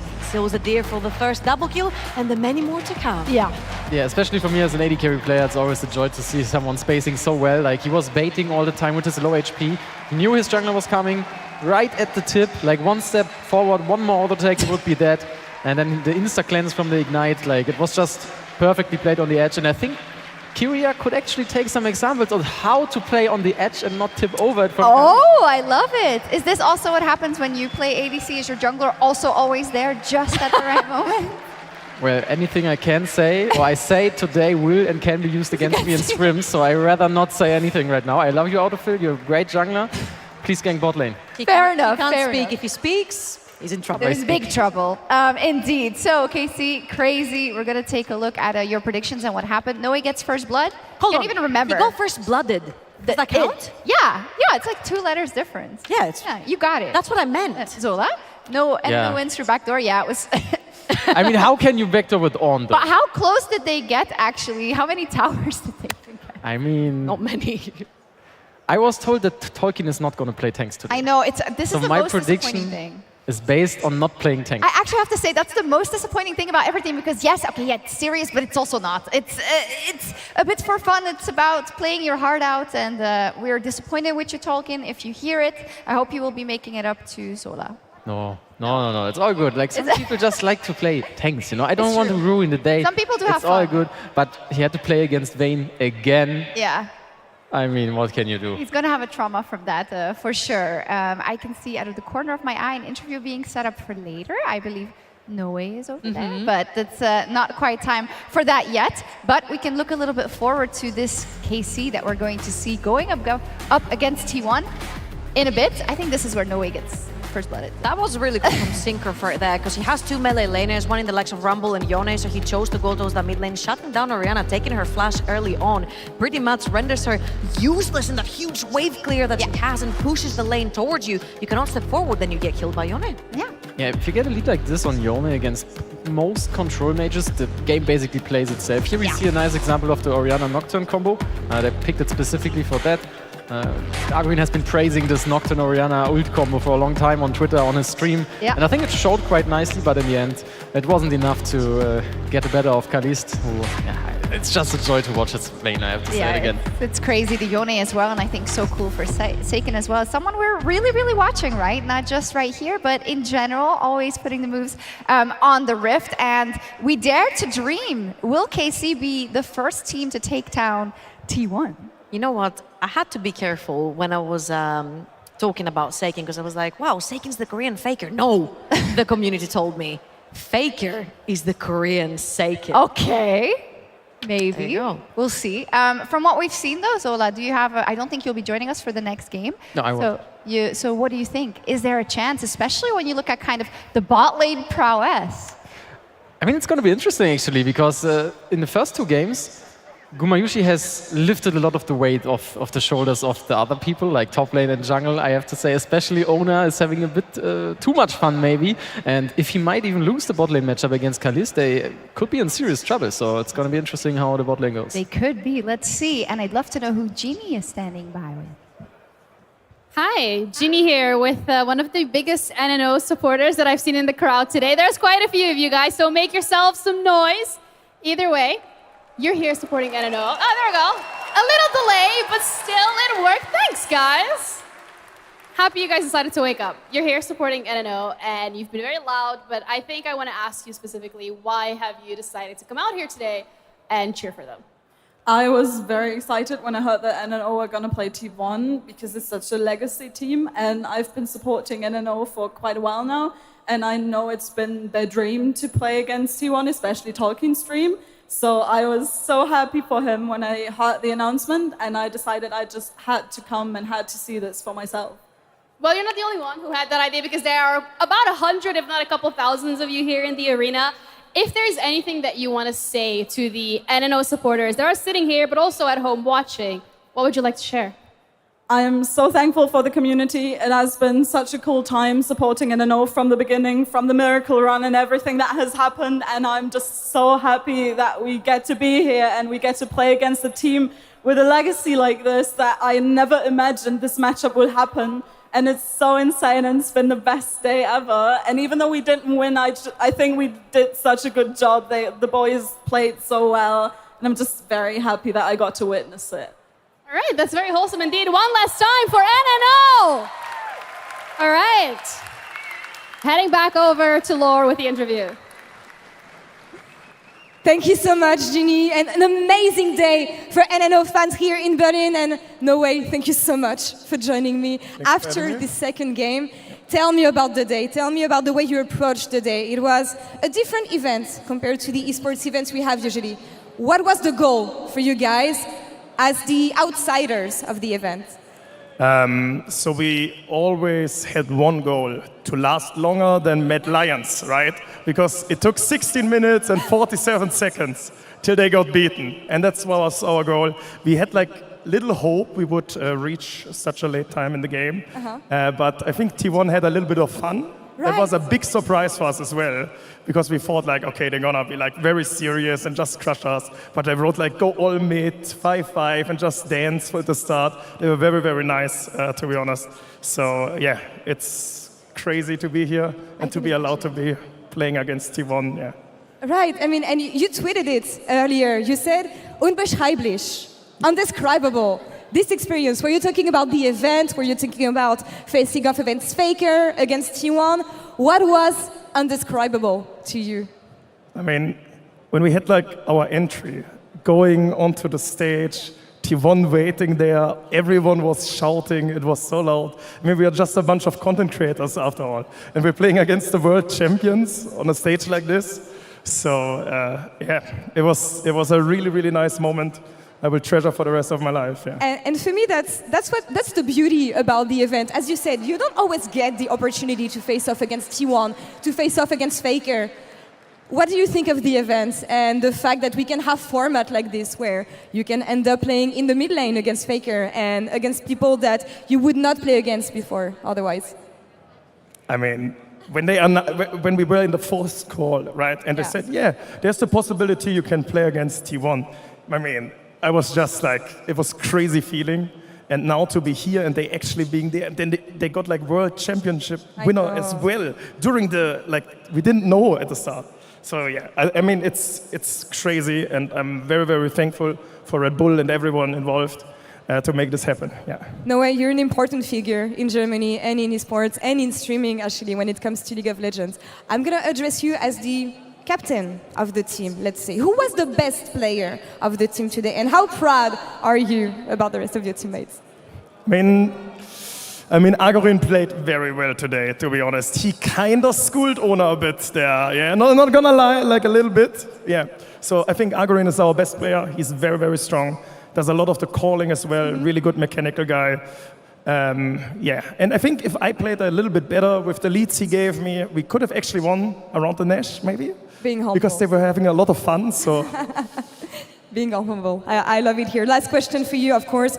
There is so many fans cheering for you guys today. I see some of them waiting for you as well after the interview. Do you have any message for any NNO fans that came here to cheer for you guys today? They were so loud. I don't know if you could hear them, but they brought you a lot of support. This is your time to address them. So, everyone, thanks so much for making this happen. We couldn't be here without you. It is an absolute pleasure. Thanks to all of you, and I wish you a lot of fun with the rest of the games.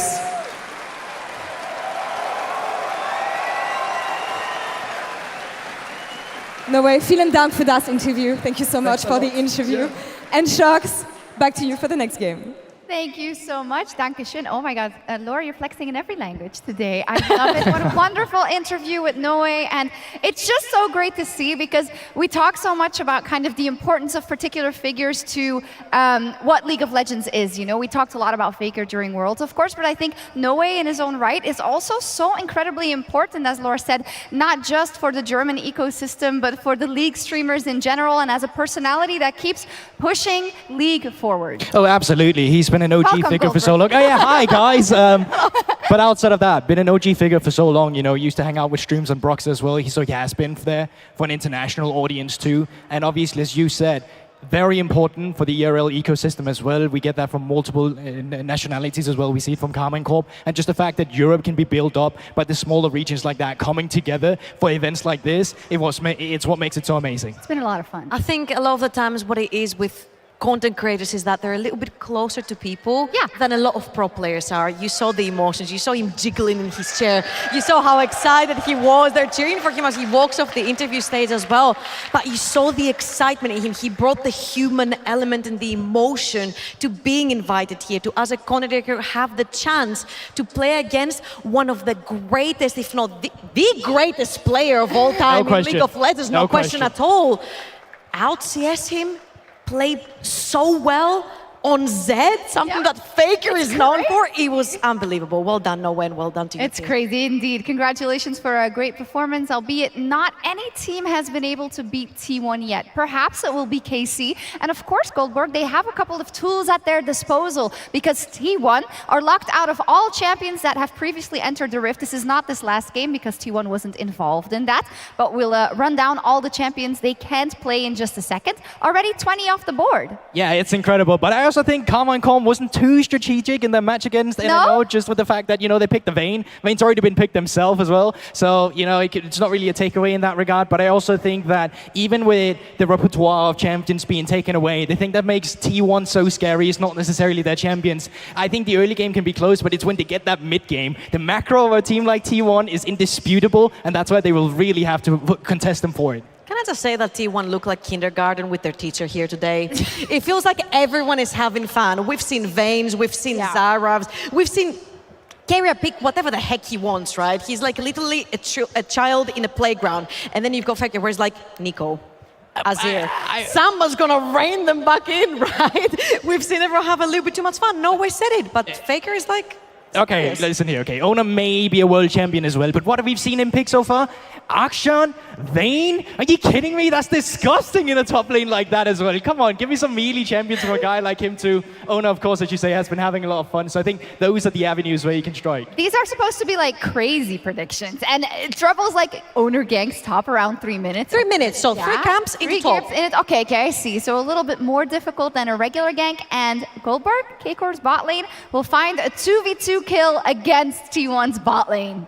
I woke up very early and made this prediction, so I will say I was a bit sleepy when I put it in on the phone. No, I love that. I thought it's been really good, and I think I'm super hyped for a guy like Kalista to play against a guy like Gumayusi. I think 17-1-7, bro, you're in. Yeah, I mean, we can go for it. I mean, so far the analyst hasn't been doing too well on the predictions, so, we'll see what happens. It is a bold statement after all. Yeah, I don't think it's that bold. I'm going to be completely honest with you. I saw that last game, and I know that for KC, there's more to them than just their bot lane, but everyone loves watching them for their bot lane. Absolutely. Like, and if there was a time to pop off, we know, of course, unfortunately, Kalista's not even old enough to flex on everyone in the LEC, so maybe he can do it now. And we've been talking so much about how we want to see him versus the best competition in the world. Trouble, well, here's his chance. But you know what is even more hilarious about that bot lane is the fact that Gumayusi was like, who is KCORP?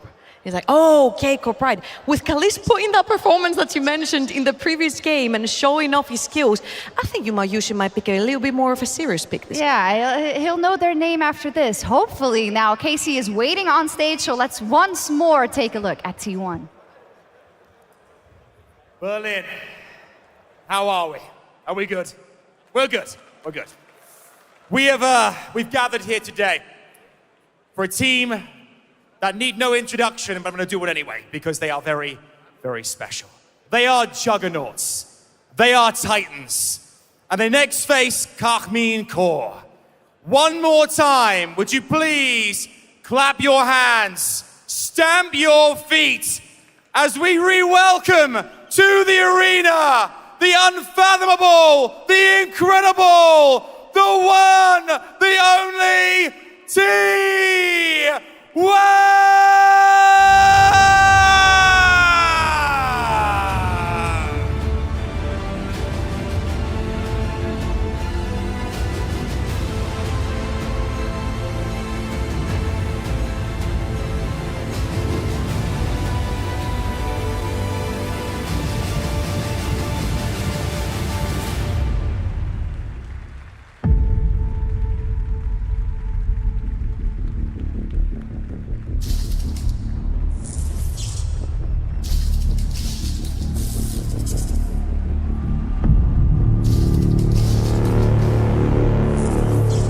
Let the world hear you, Berlin, one more time! The one and only T1!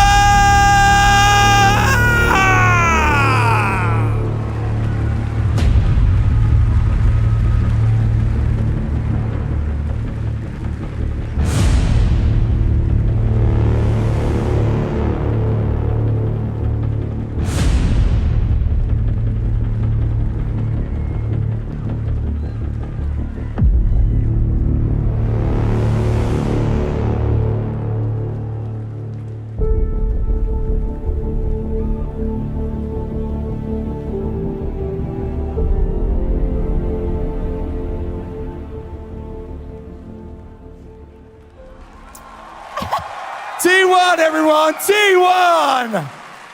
I lost my voice in a minute, I got so excited. Right, it is time for their next matchup against Karmine Corp. Will T1 do it? Will they beat them? Well, we are about to find out. Let's head back to Shocks and the rest of the team on the desk. This is going to be one seriously interesting matchup.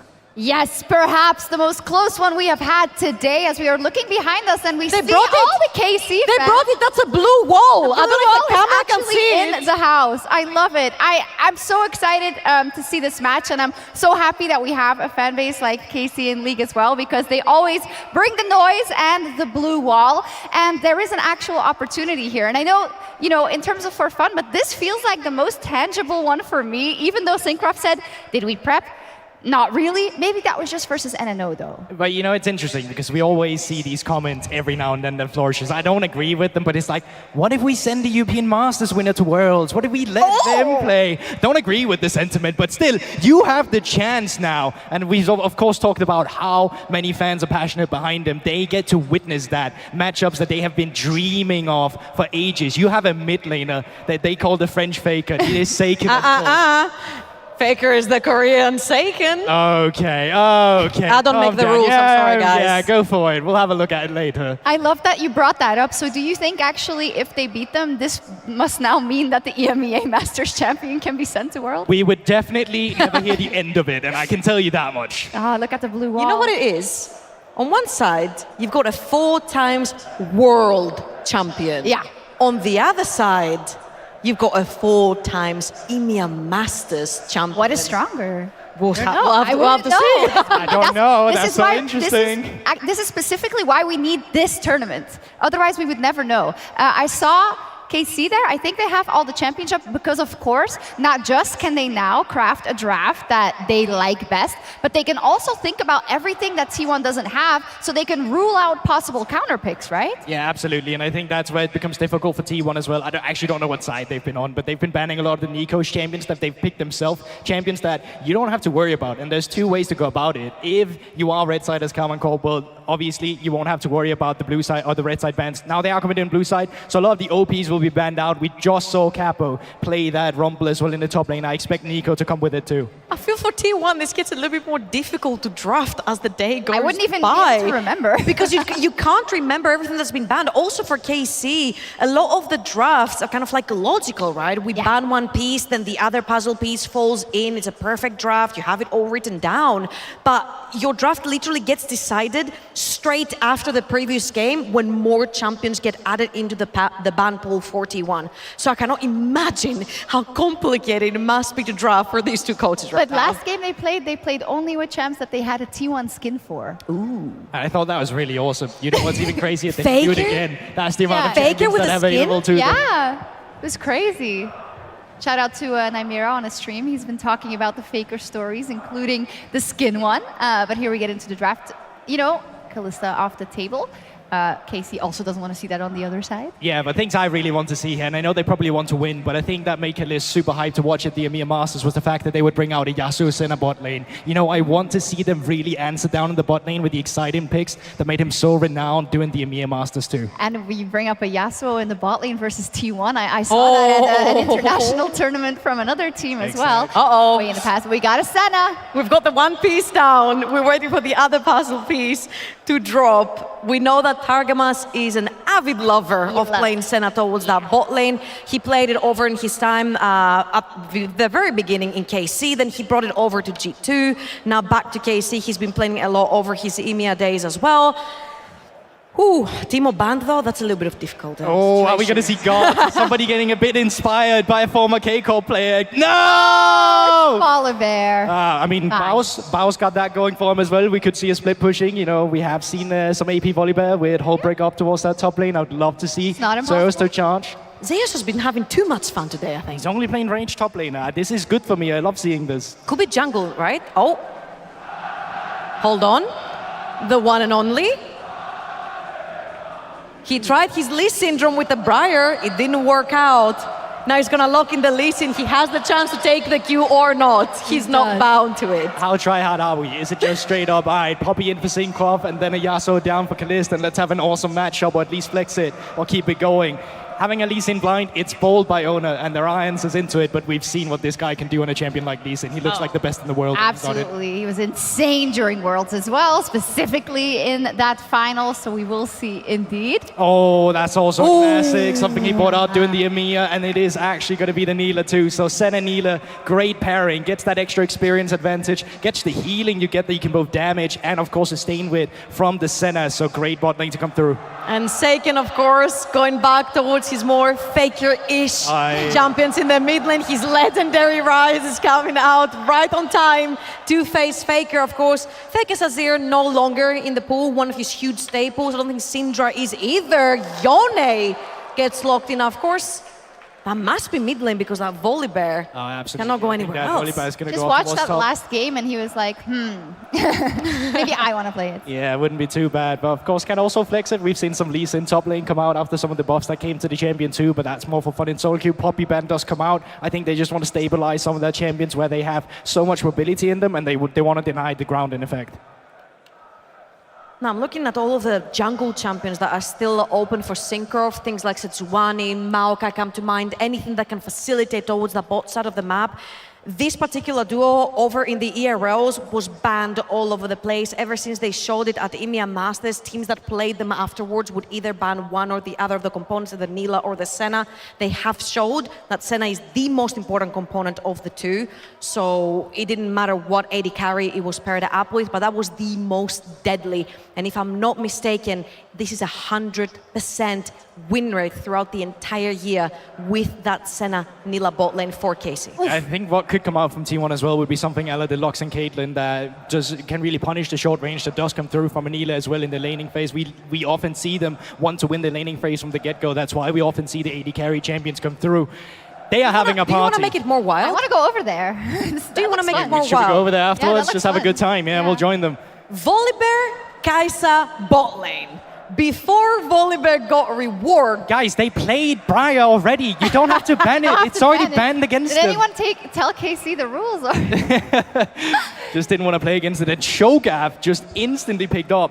They're going for a fun one. We have seen some Cho'Gath bot lane as well. Usually it is paired up with a Senna, so I'm curious to see what that's going to be about. Did any of you see the AI cover of Cho'Gath singing California Girls by No, but can you show it to me afterwards? I'd love to see that. Yeah, anyways, some people know what I'm talking about.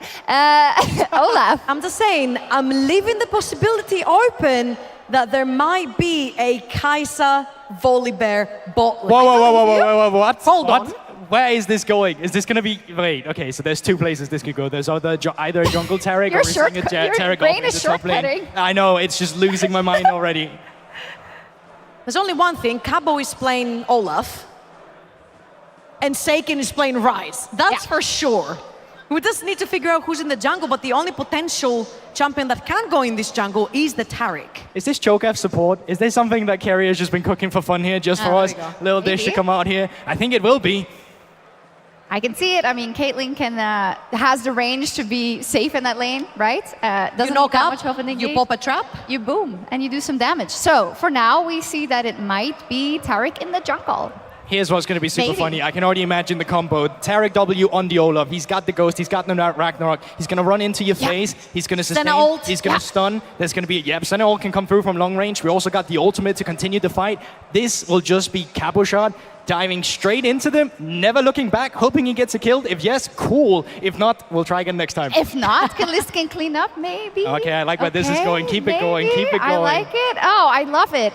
For T1, you see that they're having to go a little bit deeper when it comes to their picks and bans, and it's only going to get worse for them and more fun for us. We've got a Cho'Gath, we've got a Caitlyn in that bot lane, and they haven't swapped. They haven't swapped yet. Gumayushi is on Cho'Gath. Oh, Dracos Fetty. What's that? They're cooking. They're cooking. Is it going to taste good? I got no idea, but it looks good. I mean, and it's definitely hype. T1's draft is definitely being pushed to the limit at this point. Is it? I mean, it's fascinating how as the day progresses, their competition gets harder, and also the available champions that they have becomes more and more limited. They're probably also thinking about champions that they might want to save for later. We were talking about you may as well lock in the Lee Sin now, so at the very least you get to play it. Yep. But AD carries on supports playing against each other's. Targamas, of course, we're very familiar with his time in the LEC. Carrier, everyone should be familiar with because of his international presence. But he was one of the initial AD carry support enjoyers, someone that was bringing out things like the Caitlyn. Yep. And he's running the heal as well. I'm a little, oh no, okay, I looked at his item and I was like, if I see a Torrens blade down there, I'm assuming he's taking the role away from Gumayushi, but not today. He will still be in that support position. And Faker's Yone, something I'm very excited to see as well. Me too. Versus the rise of Seiken. Faker no stranger to the pick, of course. I want to see what the Taric jungle was going to do. I'm liking the rise of Ghost for junglers. I've only ever seen this in solo queue. And back when, do you remember the funnel compositions? Yeah. Yeah, that was the only time. Yeah, or the classic, like, various Master Yi strategies. Yeah, exactly. For a free bit of cheeky elo as Carrier. Level 1 Caitlyn with Hail of Blades and Q start. Pretty good, turns out. Getting that early gold. Get a bit of farm. I think the Cho'Gath is an interesting option here. Obviously, when you lock up or silence the Neela, she's really going to struggle to do a lot. One of the biggest strengths that she has on the bottom side of the map is that she, obviously with 2 dash charges and the ability to mitigate autos, it's easier for her to find positive trades against the Cho'Gath. Cabo here. That's what I thought. Axe now burning down. Owner's going to be in trouble. Cabo just going in for a cheeky 2v1, and Owner's the one who has to run for his life. Where's the next Axe going to go? One more hitting, and Cabo getting 1. He's going to walk away, happy with the single kill. Cabo just solo killed Oda in a 2v1. I'm stunned. I'm blown away. I saw Synchro just laughing on the player cams. That was a crazy play. Oh, hang on a second. Targamas. Has to be careful. Guma doing a lot of work here, a lot of damage. Kliss taking as much as he can, but he just gets knocked up. Another cheeky auto coming out from Carrier. Synchro just ghosting at Faker in the mid lane. Another knockup gonna connect. Q. One more auto. Carrier now hitting level 2. Flash auto! Carrier's clean with it. Carrier is clean with it. They find a 2v2 kill bot lane. The confidence was high for Kalist after his previous game against NNO. But look at the battering that is coming out right now. They were just waiting for the cooldowns. Gumayushi, if he gets another knockup, that has to be a kill, surely. Carrier just continuing to walk forward into Targamas. Ease backwards. Tower not gonna do it, and Carrier gets another one. They make it look easy. Carrier is able to get that headshot off as well. The flash comes out from Targamas. Synchro hovering around top lane. But this bot lane from T1 has been so consistent today. Regardless of what's happening on the top side of the map, they are not likely to falter. Yeah, Kliss just hitting level 2. Of course, he's able to see us a bit more comfortably in this lane. They might be able to recoup and get a bit of an XP advantage. Courtesy of the Neela passive, the Senna healing as well. Really strong synergy for this duo bot, but just getting caught out by the raw power of the 2v2 on bottom side. But Cabo again, looking to further cement that advantage on the top side. It is Syncroft who will grab the kill, and finally Cabo's gonna be able to back off, spend that money, come back to top so much stronger. I will say, bold move. Obviously, Seiken, very proficient Rise player. He's played it a lot throughout his career, but to pick it into Faker, the Rise. The Rise. It is always a bold move. Of course, he finds himself at a bit of a deficit in this early game, thanks to that early play from Synchro. But yeah, well, I'm excited to see how this early mid-game matchup goes. But top side of the map in favor of KC, bot side of the map in favor of T1 right now. Very clear win conditions for both sides. We'll see how this translates as we get later into the game. 4 minutes in, and this is the smallest gold lead that T1 has had today so far. A humble gold lead for T1, but bot lane is, as we say in solo queue, unplayable. So it's gonna be tough. Owner's here. Owner is in the area. Targamas just gonna walk up and take a couple souls. At least take 1. Owner now committing level 4 to level 2. Root will connect, locking up 2 members, but they have to be Guma hits anything. Knock up, sidestep by Targamas. That's gonna be clutch. Owner now just leaping, and the trap is already there. It's another easy kill pickup. Guma just backing away. Kalist has to get so fancy here if he wants to live for this one. One quick dash through. Nice sidestep. Built up for Peacemaker. Still coming in. The Q not quite going to connect. Silence now. Does he still have the W cooldown? What does he have left? That's a shutdown pick from Kalist. Fancy footwork. E-charge. How much longer? Here comes the Taric. Kalist! Absolute mad lad manages to make it work. gets the kill, gets the shutdown. Welcome to the big leagues, Kalist. All eyes were on this young AD carry to see how he'd match up against this world-class bot lane. And obviously, the level 2 did not go their way, but being able to navigate that 3v1, walk away with a kill as well. Extremely well played by him. Still a massive deficit to crawl himself out of, but you got to take what you can in a situation like this. Level 2 to level 4, you talked about it earlier. Targamas so starved of XP. The level 3 comes out from Kalist. He's able to sidestep the knockup, but look at the damage here. The silence comes through. The damage is incredible from T1. Gumayusi holds onto the tower aggro, and let's see how Kalist manages to navigate his way around. Sidesteps into the yeah, uses the dash. Oh, sidesteps ease again onto Gumayusi to dodge away from the Caitlyn Q. The auto attack comes through. That gives aggro onto Keria. With the stacked tower, he ends up losing his life. And then at the last clutch moment, shield comes in and a heal from Synkrov to escort him to safety. Very well played there from the AD carry of KC. It's just so damn fast. Lee Sin out of energy at the tail end of that exchange. Just couldn't get it back up in time to get anything done. Lost chapter though, now coming in for Guma. He's gonna be a lot more threatening on some of these all-ins, especially as you get closer to level 6. Kalist, early bit of lethality collector, usually the first item here to come through for the Neela. Can't help a lot in some of these fights, but it's the all-in. Zeus gonna get the shield here. Is he gonna ult out to safety or just accept his fate? He's gonna get the W proc just to heal up. He's ulting out over the wall, the axe. Can't connect yet, but Zeus, he's in no man's land. Where is he gonna go? Does he have TP? Nope. He's gonna try and recall, but maybe he can buy enough time to execute. Syncroft. Gonna let him out? Running, searching, second guessing himself. And it's gonna cost him the kill on the big bear. Oh, David Hasselhoff walking away empty-handed. You can see the smile on the face of Syncroft. Knock a bomb. What? Here comes Ona once again. KC experiencing the pressure from T1. Very locked up. Kalista will block a lot of auto attacks here, continuing to dash forward. That's both dash charges used. Targamas taking a bit of poke. I mean, fair play to KC.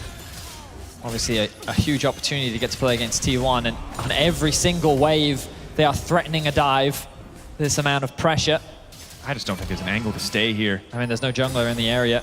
They're just gonna have to sacrifice the plates, and T1 continue to extend that gold lead. And your wave clear is bad with this duo bot lane. Be very, very tricky, especially now that Gumayusi has level 6. Once Keria has level 6, just the raw amount of burst damage you have is gonna make it so hard for anybody on the map to survive if isolated. Nice sidestep from Seiken. Phase rush coming through, making some of these trades a little bit easier. Nice knock up from Faker. And obviously Ryze remains Ryze. We'll see what he looks like once he has a Roa, once he has a Seraphs. He starts to hit him a little bit more like a truck. Kalist walking in. Just a lot of damage there. Yep. We'll get some healing. Oh, hang on a second. 5v3. Syncroft not able to connect the stun. Seiken untouched for now. Faker, ulti is available. Owner making it out over the wall. Does Faker want to throw down the ultimate? Seiken just continuing to walk up, toe-to-toe with Faker. If any piece of CC hits, he could be in trouble. Guma right there with the silence and a knockup ready to go. Knockup will connect. But T1 just backing away. KC moving in, threatening around that Drake. Yeah, I misspoke there. It was a 4v3 initially, but then Faker found a way to rotate down, kind of equalizing the numbers, and both teams just walk away for the time being.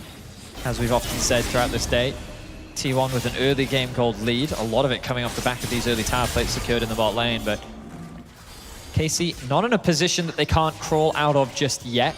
Syncroft is looking for a gank in the bot lane. Will he be spotted as he moves to the bush here? Owner could potentially look for a gank on the bottom side. Keria walking a little bit too far where that stun might just be enough to get things kicked off. Snare already going in. That's the immediate ult. Apotheosis coming out from Kalist. It was set just a little bit higher. Gumayusi could be now in trouble as well. They have to be careful about blinking health bars. They have to be careful about the Lee Sin. Kalist, how fancy can you get with it? Ulti, where's it going to go? Knockup, waiting for the kick, the stun. In goes Owner, down goes Kalist, and now Syncroft and Targamas are in trouble because Guma still has ult up and available. Syncroft now running Faker in the area as well. Can just immediately ult if he wants to. Walking forward, going for the W, gets the auto, finds another one. Targamas still standing for now, but it is not enough. Nom nom nom, says Guma. And down goes the support. And it's T1 with the punish. KC have been pretty good at finding these proactive plays. They get that initial pick onto Keria, and they want to chase for more. But with the arrival of Owner, he plays it to near perfection. There's a reason why he is so feared on this champion. It is one of his comforts, and he makes it work. Again, Keria not expecting the Tarek to be sitting in this bush. The stun connects, the root follow-up. Flash in from Kalist. He's trying to get both with the ultimate. Unfortunately, doesn't quite have the range to do so. Now we're back to live. Carrier. Taking good damage. Carrier very squishy. This should just be another fast kill pickup. EQ, EQ, EQ. All right. Main combo there from Seiken and Targamas to get themselves another kill. Carrier looked up briefly at the shining blue wall in the distance. Couldn't see. Just walked into death. Yeah, big shout out to those KC fans in the arena. That was sick. When they had the art piece up, when they had the, yeah, that's incredible. Super dedicated fans. Zeus continues to trade back and forth on the top side of the map. Cabochard, of course, a veteran of, well, of Emir of Europe. Of Olaf. Yeah, I mean, he used to play it back in the day, right? Yeah. Through like every era of the Vitality rosters, et cetera, et cetera. Yeah. Urgot, a lot of stuff. Syncroft is here. Ready to strap a stun to the back of this Olaf. Zeus. Owner's in the area as well. Owner's strong. Oh, and so is Carrier. Carrier ulti now coming in. CC immune. Maybe he can be completely immune to all damage. Sunglasses coming in. KC saying deal with it, but Faker might just be able to. Now their stun coming out. Quick snap back. Q3 flash forward. Instant fate sealed. Easy peasy for Faker and T1 on the top side. Oh my god. Faker, he's got the moves. That was clean from Faker. He used the E back to immune himself from the stun from Tarek, and then he flashes to get the knock-up into the two-man ultimate. Just very well played there from Faker. We'll secure some more plates. KC will get some back of them. Kalist did get a kill on Guma during the time that play took place. You might have caught it on the scoreboard. So if you're not KC fans, there's still some work being done on the bottom side.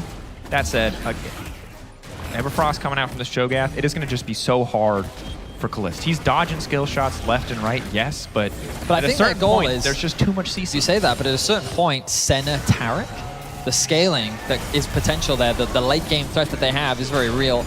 We're going to see this re-engage from T1. Nice collapse. The TP actually up from mid lane for Faker. He's saying, you know what, I can go for this 1v2. Look, here, uses the E to mitigate the stun. Flash knock-up into ult. Just very clean stuff from Faker. Secures his team 2 kills. Yeah. Now that he's snowballed, has an early Kraken Slayer, he's going to be tough to deal with. Owner waiting. Sitting, waiting. Takes his time to activate the Q2. Takes his time to activate the Resonating Strike. Just denies a bit more CS over the side of Cabo. Zeus gonna grab this tower. One tanky Volibear. I mean, the gold just continues to mount in favor of T1. Plates are being secured across the board. I think that's 4 plates in bot, 4 plates in top. I mean, it's 4-1-3 for Owner. Gore Drinker already done. See what he wants to go for next. I mean, there was a cheeky kill from Cabo in his enemy jungle. But, oh no, he got his revenge.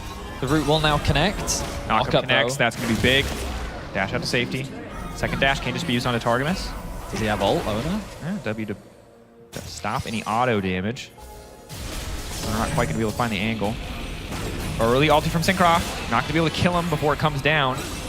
But now immediately the re-engage coming through. Owner could just be in trouble here. Close just going to try to finish the kill, but there's so much healing now coming in. Gore Drinker keeping Owner standing. All right, Owner was feeling himself after that play. If nothing else, he gives them control around the dragon. Will force KC back. Carrier just looks him dead in the eyes and says, dodge this. Nice pick up there from Carrier. Faker going for a bit of a back and forth to Seiken. Seiken, though, with some very nice trades. Seiken winning out on the individual trade, I think. Support v support, supportal combat. Supportal combat. Carrier, does he win? It's close. Ace in the hole. Don't interfere. Carrier realizes it's still the world champion T1. He's allowed to interfere. Hey, Targamas has played against them before, you know.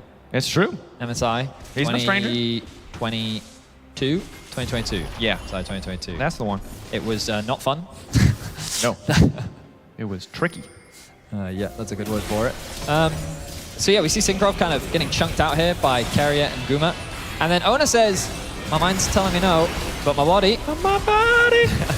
He gets very close to getting a kill here. Nice kick on the Seiken. Doesn't really result in much, though, as they don't have the damage. And then Carrier says, you know what, I need to face check this. Oh, he drops the ward. He's fine. And then, as you rightly said, dodge this.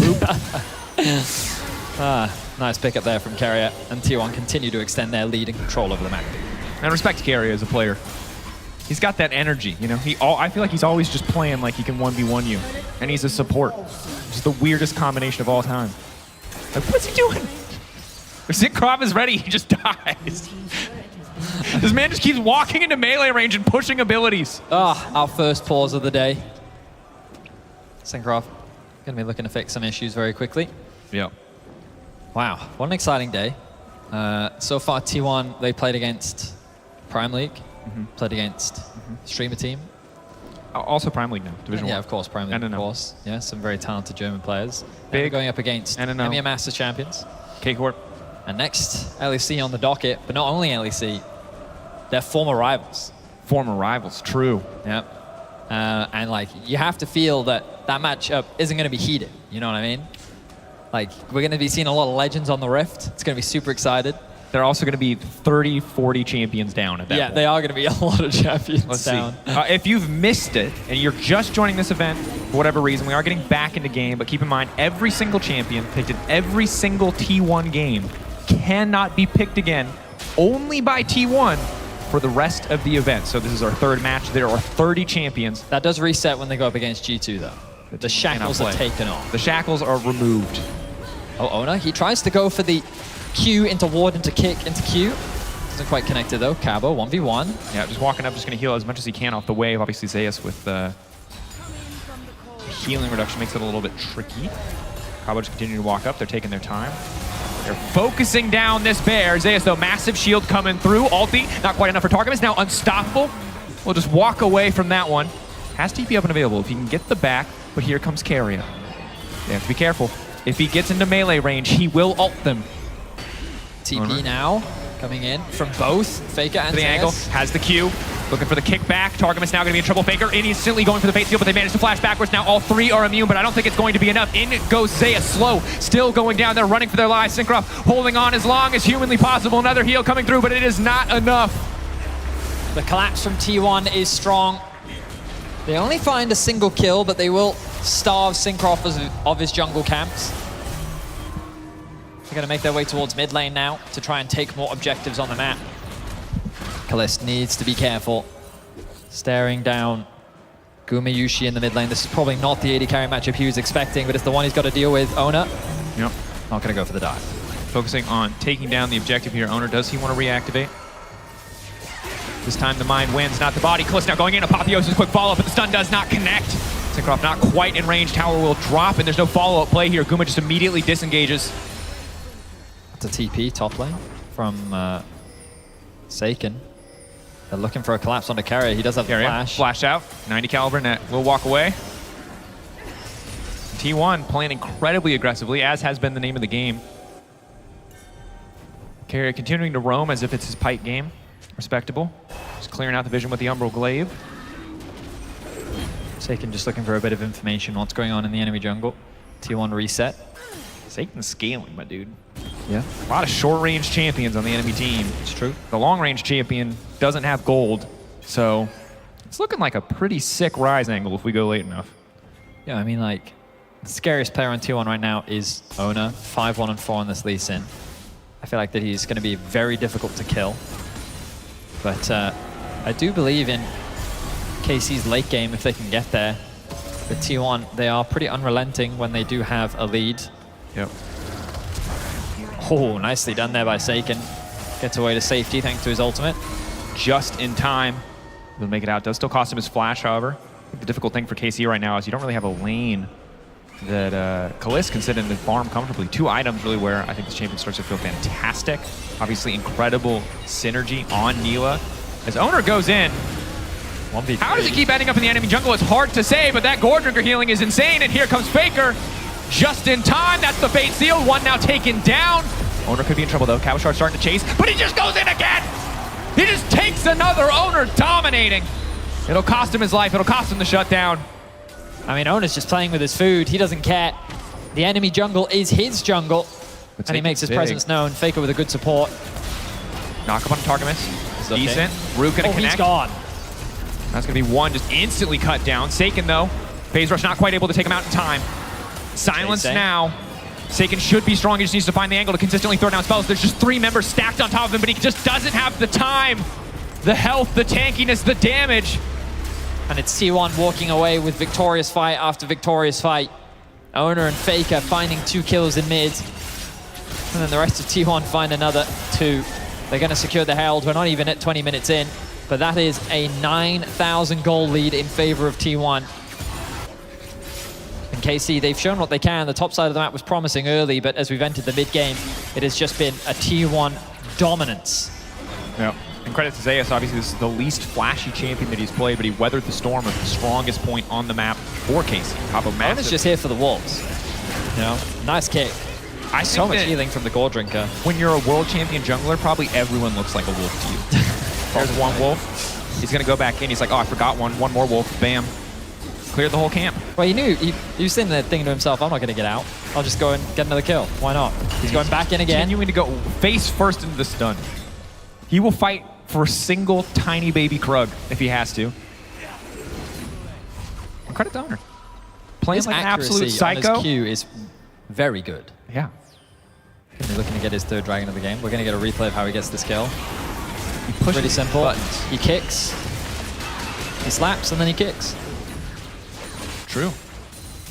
Is it a punch or is it a slap? I suppose I should call it a palm strike. Is it a palm strike? Technically, that's what his E is, right? He slams the ground with his palm. True. Okay. Yeah. With his kick. And they're going to be able to get themselves another dragon. 3 now to 0. They're at soul point. 20 minutes into the game. The Baron is now an option. Remember, you've got 2 smites with the Cho'Gath ultimate primed and ready to go. And KC find themselves on the back foot. They're kind of only shining light right now is Seiken, the position that he's in, but I don't know if he's going to have enough damage to solo carry. Kalist in a bit of danger. Certainly. Knockup is going to be there. Kalist is going to be forced to use the ultimate now, invulnerable. Can't heal up so much in the duration of this ultimate. Cabo Shard now running forward. Owner taken out. If they keep this momentum, if they keep this fight going, Seiken looking to run more Cabo into the back line, as well as Syncroft. They need to get through Zeus as quickly as they can. Carrier waiting off to the side, can do a bit of damage here. Zeus getting taken lower and lower. Seiken taking a lot of damage back in return. Unstoppable now. The stun not quite going to connect on the Carrier. He will be able to walk away. Guma walking forward, just looking to devour somebody. Shutdowns coming through. Seiken still standing strong. Kalist now going in. Apotheosis for the pullback. Guma not able to find the damage. Knockup will not connect. Cabo looking to step forward. Axe is available. Guma, a very big, beefy boy, but Seiken laying down a bit more damage. Zeus on the way. They'll get the shutdown. That's key. That's clutch. They're not favored enough to go for the Baron. It's just a couple of kills traded back and forth. And now the TP coming in for Faker. The fight just doesn't stop.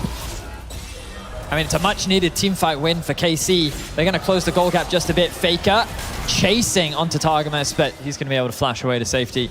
The Baron is up. Resets are coming out. T1. They're pinging it. Herald going to drop to create a bit of pressure. Faker going to push out this mid-wave, and I imagine the T1 are going to start this one off. They have the TP on Gumayushi. He can just join the fight immediately. So KC is still trying to get back out onto the map. There's pressure in mid. They need to answer, and here we go. The Baron being started off. It's so hard for them to respond right now. Kalist just a couple hundred gold away from Navori, a couple hundred gold away from Cabo on his mythic item completion. Faker trying to zone. Stun won't quite connect. Trap line already set up. It's a bit of a slow Baron, all things considered, as it's not being focused down, but not a lot of recourse here for KC to get into the pit. A single path forward. Syncroft just barely able to step around that trap. Targa is not quite so fortunate. Stun not going to connect from Cabo or Syncroft. Owner now going in. It's the kick flash back. Taken into the back line, taken out, knocked up, silenced, eaten alive as KC now need to back off. They need the hell out. Zeus running forward. Syncroft in trouble. Carrier going to grab the kill. T1 can turn right back to the objective. Just clean execution from T1. Owner with a fantastic kick. Sets up the fight for T1, and they'll convert it into a Baron. Faker did flash into a wall, but hey, even the best can make mistakes sometimes. KC will get at least 1 kill back. Carrier doing what he can to try and zone KC away. No jungler, though, means it's going to be very difficult to steal. Carrier still hits very hard, all things considered. But now, he's very likely to fall. Never mind, the knockup coming in for Guma just in time. Fate Sealed coming in as well. And KC thought maybe, just maybe, there's a way they can steal that one away. And the price for peeking into the Baron pit is the lives of 3 members. 7, 4, and 6 for Carrier. 4-0-6 for Faker. A very dominant performance from T1. 23 minutes in, they have the Baron, a 10k gold lead. And the pressure is now on. Hona's Lee Sin continues to be a force that cannot be stopped. He's in a 1v2 right now. A lot of damage on Saken's side. Back. The alley-oop, the setup with the Peacemaker. They punish him. Carrier's now in trouble. They're debating which way to go. Syncroft walks into the trap. Carrier! That's your support! Just walks up and pops the jungler. Seiken gonna return the favor at least. Wow.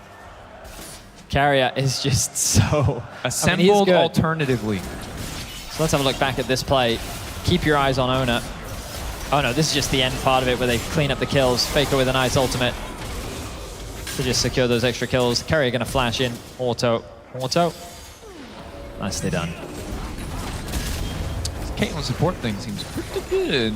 I mean, I think Carrier's just pretty good. True. So this is where Ona gets a little overzealous. 2v2. He says, you know what, I can take this 2v1. But Saken's damage can't afford to be underestimated here. Carrier literally started backing. He was like, bro, no. He's like, fine. If this is what you're going to do, I'll do it myself. Gets the kill. And then there's not much he can do here. Saken flashes in, and he's out of resources to be able to turn that one around. Yeah, difficult that Saken had to burn the flash there, but obviously the kill, the shutdown's going to be big. Death cap is there for Saken. He is a strong boy. Stun going to connect from Cabo. Kalist just running down Zeus here. Should be able to complete that as he has popped the Ghost. Otto's going to get stopped. Clean kill. Pick up from Kalist. Nice punish. T1 getting a little over-eager here to force some of these plays. Well, we have been seeing that from them today when they have these leads. They are kind of playing with their food a bit. Ona looking for a play. He wants Make to it go happen. in. He does. And this little choke point, we'll see. Dragon is up. KC want to deny the soul. That's not good. That's actually the worst spot you can possibly be in. Faker immediately into the backside. Cabo still standing, immune to damage. Can't just try to run Carrier down, but Carrier has the blast cone to just get away. That's the ulti coming in. Won't quite finish the job. Ian, Otto, finishes him. And that's going to be it. Saken now needs to back off. One quick kill picked up. As long as Saken is standing, KC have a shot. Targum is going to keep him healthy. Keep him out of vision. Faker looking to flank. No ulti available for Faker makes this a little bit more difficult. If he can stack up two Q charges, it gets so much harder for Saken to maneuver comfortably. Sidesteps one, but just gets locked up in the meantime. Massive shield, massive shutdown. Targa finding one. But that's it. They're just going to start to walk him down now. Zeus can start to step forward. Carrier coming over the wall. Huge damage from the Piltover Peacemaker. Spacing on the Bullberry, not quite going to connect. Zeus just walking him down. That's an Infernal Soul. That's one very scary bear. Yeah, Zeus is just looking to pad his stats. Zeus is not going to finish this kill. No, Carrier is going to come in and steal it, and Zeus is going to die. We're finding a trend here in T1. Carrier, stealer of glory. 10 kills now for Carrier. Cabochard now stepping in. Unstoppable, but he goes right back into the tower. Disabled not in time, it seems, to stop the tower shot. Carrier still alive! Carrier. And you'll always remember the day you almost killed the 10-5. 2.5 item support lethality Caitlyn. He's so good at League of Legends. Yeah, he's quite good. Kalist, on the other hand, doing his best to dodge literally everything here. He has so much sustain at this stage of the game. Remember, every single bit of crit is extra healing. Does he have the eat? Yes.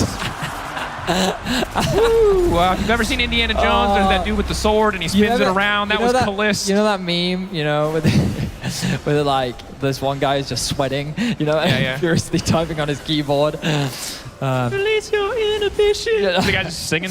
Yeah, Gumayushi having a great time, just waiting. No. Yep. He felt the rain on his skin. No one else is going to feel it for him. Well, KC only 9k gold down as opposed to 10. Bright sides. GA completed though for Ono as he continues to look for fights. At the end of this game, he wants to be the highest damage del. When the pros check that graph, well, every player checks. He's working towards highest damage received most too. We're getting an instant replay, so you can see here.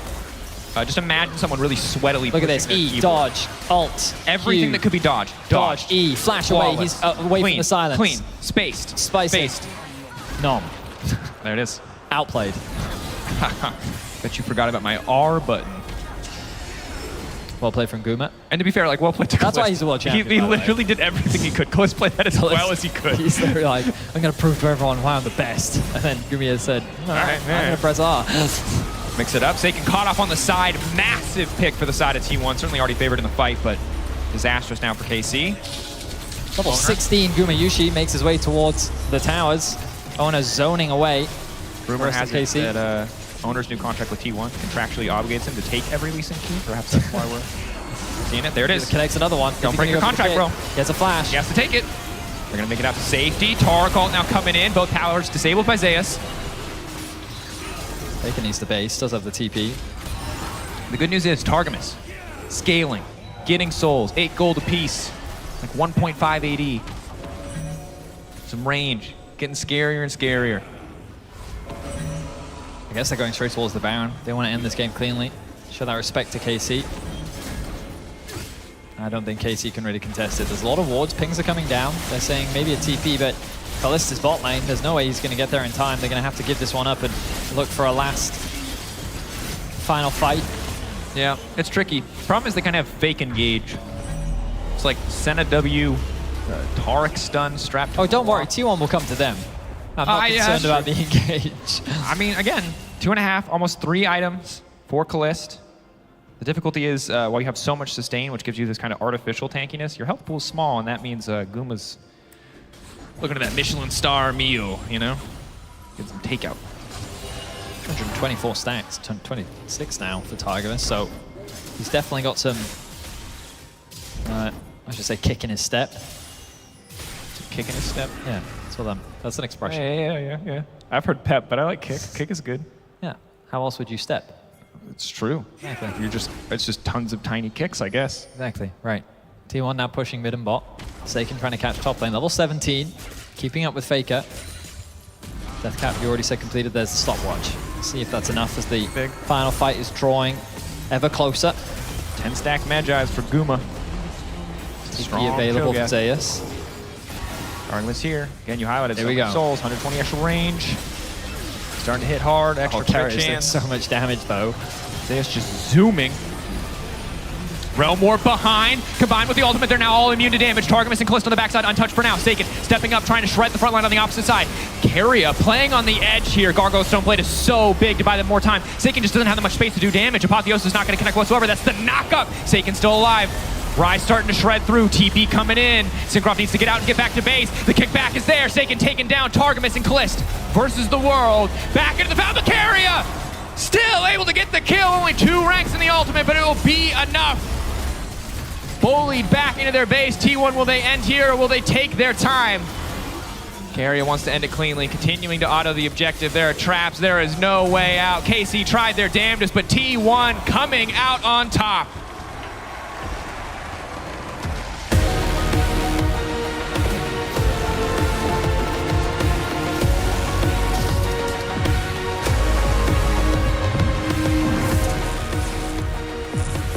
Fantastic game, no doubt. Certainly some good moments, but ultimately T1 very good at pushing their leads. All-star performance from the bottom lane. And I mean, T1 demonstrating the depth of their champion pool. Players going to like to shake hands, but overall, KC, they had a great opportunity. They did what they could, but T1 continued to be as dominant as they have been throughout the day. And importantly, they took 10 champs off the board, and we'll just have to hope that's enough as we send it back to the analyst desk. Thank you so much. Indeed, one last chance before we get to the G2 match for our teams in this format to take down T1. It will be Heretics up next. But KC couldn't make it happen. Lord told me, and that actually makes sense, that KC also picked champions that, only champions that hadn't been picked yet or that weren't banned out because they thought that was cooler in the situation, and they didn't want just T1 to have that disadvantage. So at one point, that's really cool sportsmanship. And another point, maybe you could have picked the champions that had been picked and made it more interesting. But I think it's cool because we still got to see some of their own signature champions, and albeit it was not enough, they still all had cool moments at times in that game. That's true. I'll give you the secret behind the strat. Okay. So if technically KC had already picked champions that have been picked previously, which they were allowed to do, that doesn't take any more champions out of T1's pool. They're already out. But we're all hands on deck right here, guys. All the European teams trying to bring down T1. Heretics will be the last team that will face T1 with all the banned champions. Thank you very much, KC, for your service. You'll not be forgotten. Yes, and our most electrifying moment presented by Kia was the bot lane shenanigans.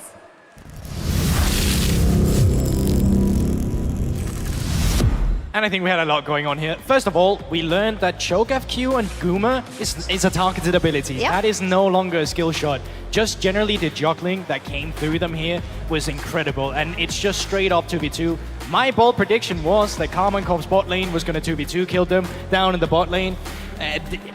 Let's not talk about it. Wow, man, that was such a bold We can see it, so we don't need to talk about it. A little bit fancy feet, but not enough. Sick.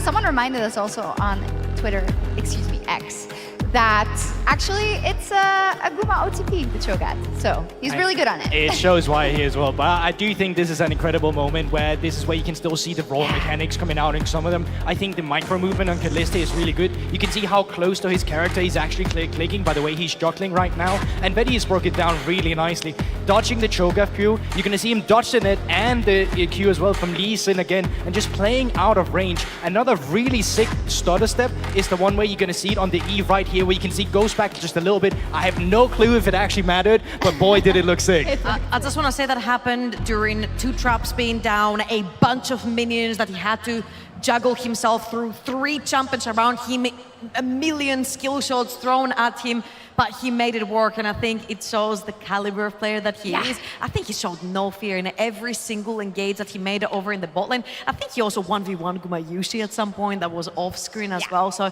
props to the young talent. He showed up and showed off. Absolutely, it was a pleasure to watch, but overall, pound for pound, it's really hard to beat T1, regardless of them being handicapped in the draft department. But Cabochard got the first laugh. I'm really mad at this for Cabochard, because I said that Owner was going to gank top 3 minutes in. 3 camps into top lane, try to shut down the Olaf. Makes perfect sense, right? I mean, we aren't just bad at this because it was Cabochard that got ganked 3 minutes by his own jungler instead. Yeah. So, you know, we're not really finding the right side of it here. No. Well, maybe if he hadn't killed Owner level 1 in his jungle, this would have been a different story. Yeah, this was just special, wasn't it? I think it was very comedial breakdown as well by Vetis and Drakus, but it is just you're sweating, you're trying your hardest to out-damage everything, even flashing the silence. Chomp. And there is just a normal outplay button as well on Cho'Gath, and there you have it. So big! He was so close. I forget how fun it is. What are the chances, right? I have 40% HP. There's no way this thing executes me for 40% HP. Well, guess again, that is a pretty fed Cho'Gath. Is Infernal Drake as well, Soul picked up, so, you know, get those extra stats as well. Oh, wow. That is incredible. That's absolutely unbelievable. Oh, this is so cool. I'm really happy we're going to see more and more and more out of the KCORP fans going into next year as well. I think we're in for a treat whenever we have a big audience, but it wasn't enough to beat T1. I do know that Lore will be talking to Seiken and Cabochard in just a little bit, so that will be coming up. And I think they will probably, Goldberg also, you know, hopefully have had a great time. We said it already, kind of last dance vibes, right? This tournament for them today. Yeah, I mean, to some extent as well, we know, well, rumors and all of that, but so Syncroft saying that it most likely will be, of course, his last games with the team. And I think he you know, he sacrificed himself once again. He was on a great Tarek performance. They did get it going in the beginning, and as you were talking about, like Seiken and Capo, like they had good moments in the game too, where it felt like they were gonna run away with it. When I see Olaf get fed in the early game and Solitude's GG go next, but you know, T1 they stabilized exactly that too, right? But they're no longer playing against the Mia top laners, right? They're playing against the best of the best that exist in the world, and it shows. Yeah, it shows indeed. I hope they will have had a great time here to check in with our wacky predictions. These aren't wacky enough. I'm really disappointed. What are you guys? Are you cooking something for I the next woke one up. No, I swear the next one's super generic too. I'm sorry. I woke up early. There are bold predictions. You've said like this 3 sounds times great. I woke up early, you know? Yeah, you know, maybe I'm not going to talk about it, but I didn't get too much sleep, okay? And I have a cool one for next game. But Norway might have just ruined it. I really thought you were going to put Seiken with solo kill Faker. It would have been just on brand for you, but I can't believe you didn't do it. I think it was just too predictable, man. Oh, yeah, okay. You know what? I Subverting shouldn't have the predicted anything. I expectations. should have just done Seiken Yeah. than Faker. It wouldn't be like a prediction. It would just be like a statement, you know? Targamas here highlighted on his Senna, something he absolutely loves to play. It's been great seeing him playing again this year in KC as well. And we'll see what next year has in store for him. Well, only one of 2 Belgians at Red Bull League of its own, Wow. I guess. Are there more? I don't know. Dude, you're throwing this out here, but I don't know. I don't know it. What? You're the second one. Yeah, I'm the second one. Okay, and we have a Dutchie as well. Partly at least. Here's Ginny standing by, looking for another important person to talk to. Thank you so much, Ginny here, and we're joined by indeed an important person. We have Hanipu. Isa, thank you so much for joining us for the interview. You're a German streamer and you've built a community here. You're now in Germany having one of the first international League of Legends off-season events in your home country. How does that make you feel? I think it feels like really, I'm really proud of I'm really proud of my friends because they played on stage and they were so nervous, but they did so good. In my opinion, the first game was so great of them. I'm really proud of them and just thankful that Red Bull invited us, that we could be here. Anything you want to say to the German fans that are clapping behind us, but in general that are here? The German fans? Ja, jetzt mal, guck mal, seien wir ehrlich, NNO war echt gut dafür, dass wir hatten nicht so viel Training. Auch mal ein bisschen klatschen, oder? Ja, lass mal klatschen. Love that. Everyone out here in full force. But unfortunately, NNO didn't win anything. So any teams remaining that you would be cheering for? So I was cheering for NNO, but since they lost everything, I'm now for T1. All right, T1, let's go. Thank you so much. Let's head over back to Laura with the interview. Thank you so much, Ginny. Fantastic interview. And I'm here joined by players from la prestigieuse Karmine Corp, Seike and Cabochard. Thank you so much for joining me. This match was one of the most highly anticipated match, I guess, for all the memes on the internet, you versus T1. And I noticed that you played champions that haven't been played today at all. Were you playing with the same rules as T1 today, Cabo? What was that about? Yeah, it was the plan exactly. I mean, I got kind of trapped by Targa because we had to first pick either Lee Sin or Senna. He really wanted to go for it, and then they took the Lee Sin. So. We saw that you guys played the secret bot lane, la bot lane secrète, as you guys called it. Bot lane that also was played by T1 during the World Championship. Second, are they copying you? You have to ask Kalist and Targa. I think they're claiming that they are the first one to play it, but you have to ask them, I think. I know that from the French community, everyone was anticipating the matchup you versus Faker, expecting you to gap him, which you did in my book.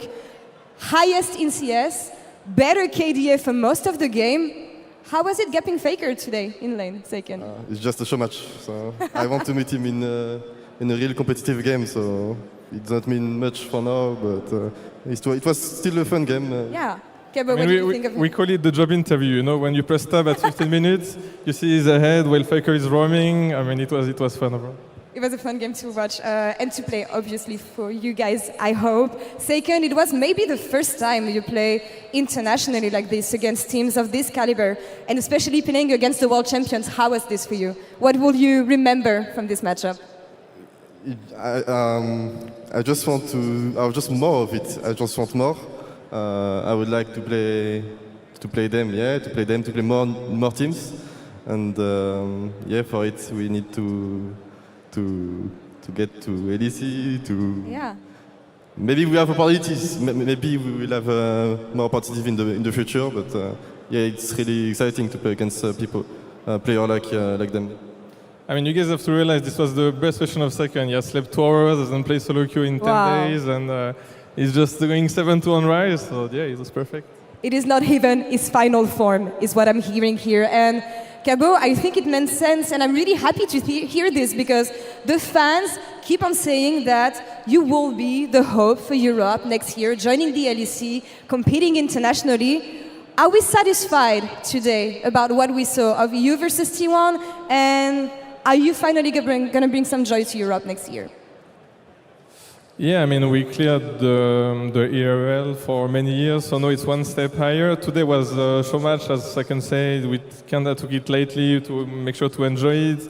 But playing with Kalis, that's 10 years younger, you know, I'm the old guard. He pushes everyone with his youth and his everything, so this for sure we're coming for Europe. We'll see him in the LEC, obviously, one day, we hope. Last word, Seiken, for the fans. I think it's just one bus of fans joining the Velodrome today, but they were really loud, as always, and I know that I ask you this every event, but anything you want to tell them for cheering for you, as always, as loudly as possible. Je vais le faire en français parce que pour qu'ils nous écoutent bien. Merci les gars, vous mettez l'ambiance à chaque fois, vous êtes trop forts. Vous êtes que 500, mais on entend que vous en fait. Donc vous êtes des monstres. Merci les gars et ça fait plaisir. They're only 500, but we only hear us, as always. Amazing support from the Karmine Corp fans, of course. Second, Cabo, merci beaucoup les gars. Thank you so much. We'll see you in the LEC, hopefully. And Shox, back to you for T1 versus Heretics.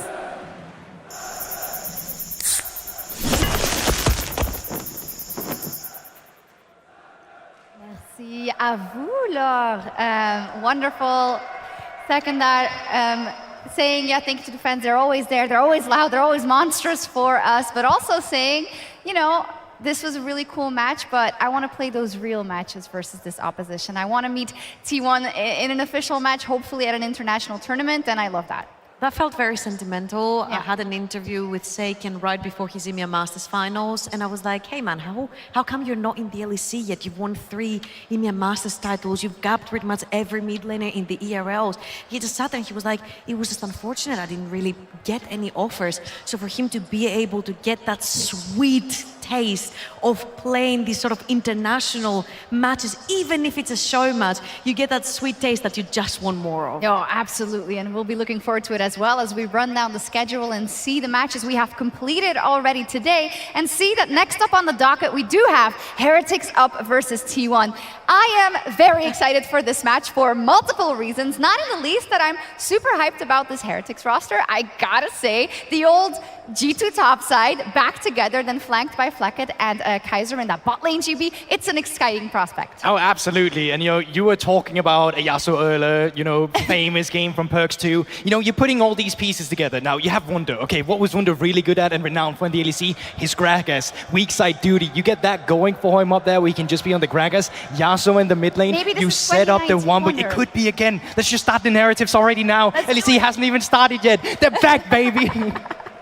I love it. This is a cool configuration, though. This will be kind of the first time we see them in this People setting. People calling them G3. G3, that's funny. Yeah, happy to see Flecket, of course, on that lineup as well as Kaiser. But that will be the question now with the added tools. Maybe they take a book or a page rather out of KC's book and they say, no, we're also going to play champions that nobody has played yet. Please no.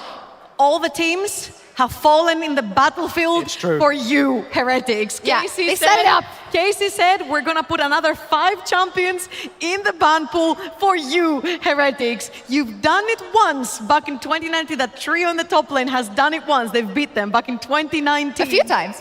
A few times. Now, the playground has been laid down for them. The road has been laid down for them. Yeah.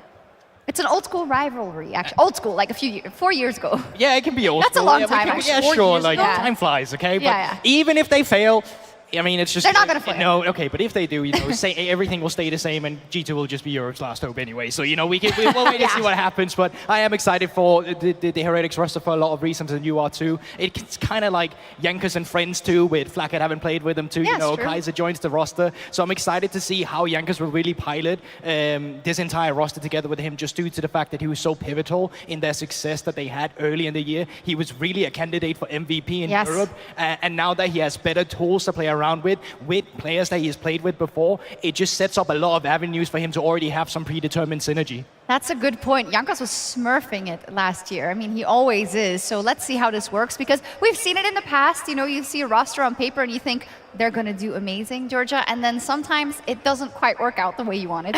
I'm just not going to name any yellow team color names. No, I didn't say anything. Okay. I just said yellow color randomly. Yeah, okay. But I just feel it's really cool to just get a little glimpse of what's to come moving forward, because you never know. Maybe next year they are at this international and they meet them again. Yeah, okay, nowhere ruined that for me. I was so down. No way already picked so it. Faker. Do you want to change it? Pick set. Okay. I'm going to say something completely outrageous because you want something outrageous. Faker's going to pick Katarina. Okay. Wow. That's bold. That's not outrageous. That's actually if you know outrageous. trouble, that's not outrageous. No, yeah, we'll let you sit for it. I'll go over to mine as well, and you can come back to it. But I mean, mine maybe in the hindsight again, it's not really that bold, is it? The thought process I had was Jankos will remain the First Blood King, and the way I thought about it is either he will get the First Blood, or he'll get First Blooded himself, and surely there's some kingly behavior in that too. No, absolutely. That's a First Blood either way. Yeah, right? We'll see, indeed. We'll see what happens in this one. And of course, I think we've heard from all the players, right? Even though T1 has said we're taking it super omega seriously, they are, because they haven't lost a game, but I just don't think they have been pushed that much by any of the teams, to be completely honest. And I don't know if it's going to happen now, but in any case, these are all the champs that they cannot pick.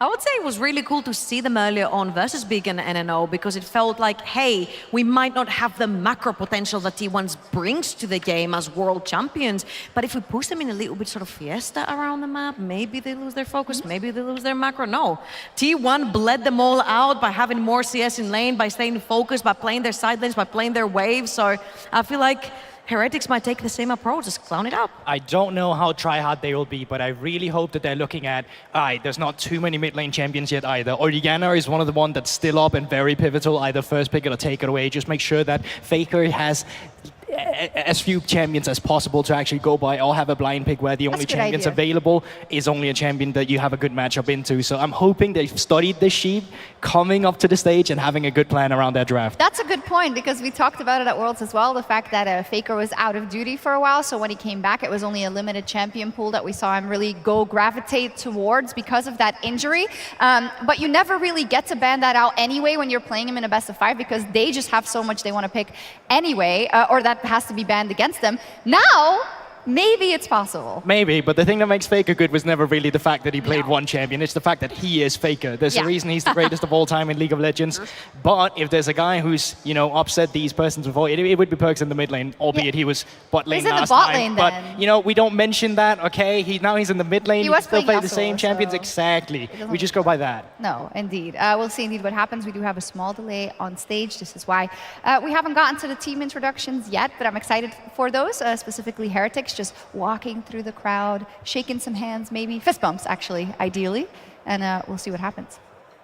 I'm just excited to see how the crowd is going to react to them as well, because Heretics are going to be in the LEC, then G2 is also going to come. We're going to be the 2 LEC teams that we have in this particular tournament. So I'm sure there are still, I know primarily they all came for NNO because they love the team and they love the influences, but LEC is a very staple tournament, I would like to say, that has been established over in Berlin and Germany overall. So all these players have so many fans that have come to see them play versus Team. Yeah, there was also a picture yesterday, I don't know if it was G2 or Red Bull on X, they tweeted like the 2019 lineup, because of course G2 and Heretics They're all both here? rehearsing here together. That was cute. It's always cute seeing them together. Of course, it is a lost dream at this point, but someone who was not, of course, on that roster too would be Flacket, that did not have success against SKT, or T1 rather, because he has played on G2. They did meet at MSI. Vidius and Drakus was talking about it in the other game that Tarkamus had played them. Did not go too well, and of course that also meant that Flacket did not have the bestest of time against them either. So while the others might have, I don't know, do we even call it an advantage for the sake of it? Let's just call it an advantage. Flacket is out for redemption instead. Yeah, good memories. That's a good one. I like that. Yeah, I love it. Overall, also really excited to see Flacket returning to the LEC. Of course, burst onto the scene by playing in that G2 bot lane, and now is back, of course. If not only for the Twitter, the X banter, and the photos, and the banter with Jankos as well. Have you been seeing that? I mean, I've not seen some of the new stuff, but I know how they are with each other, so it is really, they got the banter going, Yeah, for sure. So how realistic do we think the approach can be out of Heretics? From what we've seen today, I think Faker has held the fort down. Keria has showed that he's really great, obviously, that he can just ADC by himself in that bot lane. Gumayusi is showing that you can't ban him out, and he's also not bothered by the fact that a bunch of champions are off the table. So yeah. I think if I had to bring proper analysis into it, I would say that stylistically speaking, how the players are arranged at the side of G2, or Heretics rather, is the fact that Wunder is a weak side player, Flacket is a weak side AD carry most of the time, or a guy that would go even and he would pop off in the team fights. That doesn't give you two avenues in terms of the Perkz side now lanes also of the weak maps. side mid, or? Well, one of them is going to have to step up, and that's why I think a 2v2 between Perkz and Jankos could be an avenue to go for, try and shut down Faker, and then open that up to the rest of the map with the other players who's holding on. It's a tale as old as time. I also feel like T1 have been having a little bit of fun, because yes, of course, Carrier with his infamous AD carries down the ball. He's played the Kalistas, the Caitlyn's, the Jins, the Varuses, like last year over in the LCK was all the rage what this guy was doing with AD carries as supports. But I think this time they might have to hold it down just a little bit more, because even if a lot of them said in a content piece that they're looking to face G2, apart from Zeus, I just want to play whichever team Wunder is in. Yeah, that was so cute. I just want to play Wunder. Did you see that? No, I actually haven't seen that. I think it's from Media Day. Every answer that Zeus gave was like, what are you looking forward to? I want to play Wunder. Wunder, yeah. What team? I don't care. I just want to play Wunder. That's amazing. It's cute. Which team is he in? That one. Yeah, that one. Whatever. That's cool. We'll have to see. I think that might be an interesting matchup to watch, as well as I'm just waiting for an update to see how far we are from introducing Heretics to the stage. But on the other hand, maybe it's been a long day, so T1 is welcoming the little break, perhaps. Oh, absolutely. But then again, they are used to playing a ton of games. And That's true. Just, him. But it is a huge all the atmosphere as well here, and most of the time they've had the crowd against them. I'm not gonna lie, so it's an interesting experience as well for them, just taking a trip to the West. Suddenly you're no longer the fan favorite after coming straight out of Korea too. So it's gonna be curious to see. I mean, obviously they know how to deal with it, like it's no problem. But it's still curious to see how much of the rest of the fans can rally behind G2 and Heretics now. It's true, but everyone or most fans, when they are fans, are T1 fans as well. Yeah. It's kind of hard not to be. They're everywhere. We were quite lucky with the people that became the GOATs, you know. Also just having a guy like Faker, you know, he could have had the most random name in the world. Anyone could have been. XXX something afterwards, but you know, luckily he chose Faker, humble guy too, so you know, quite lucky. Great role model, I think. Absolutely. Yeah. It's just so difficult to like. Shall we sit? They say you could be the juiciest peach in the world and there would still be somebody that doesn't like peaches, and it's fine.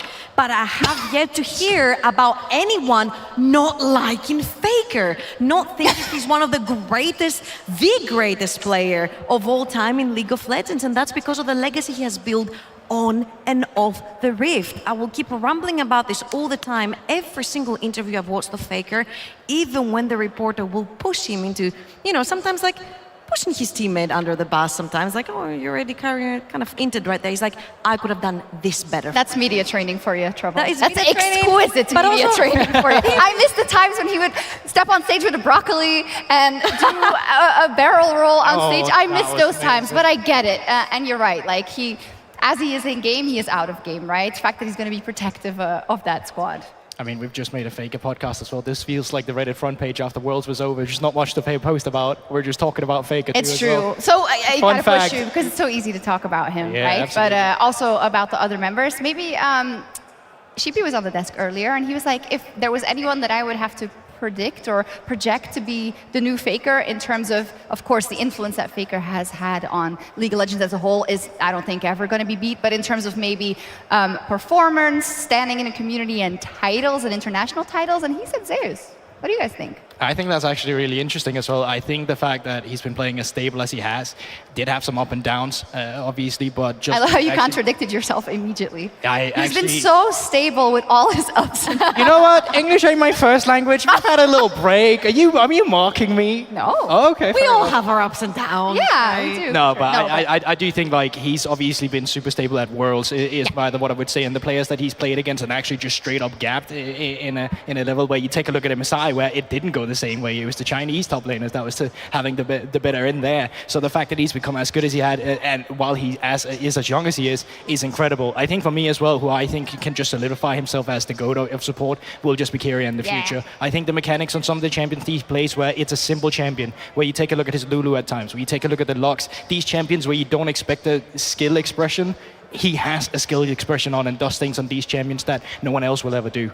Like Kalista, for example, or Caitlyn, as he just showcased. I feel like there is a level of commitment and respect when you join a team like this, when you join one of the greatest on the Rift and you have to play alongside them, because you have a responsibility on the legacy that has been built upon the organization, but also the players win League of within its it. own.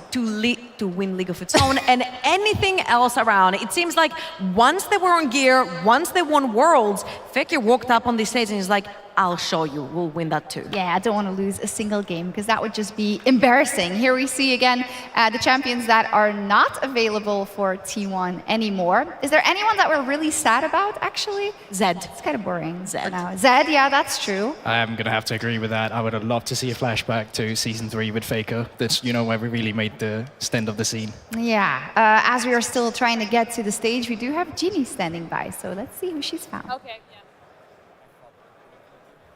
All right, hello, Ginny here once again, and we have a very dedicated T1 fan. Coming into this, we just had a little chat, and you said that you came all the way from Austria. How long was your travel?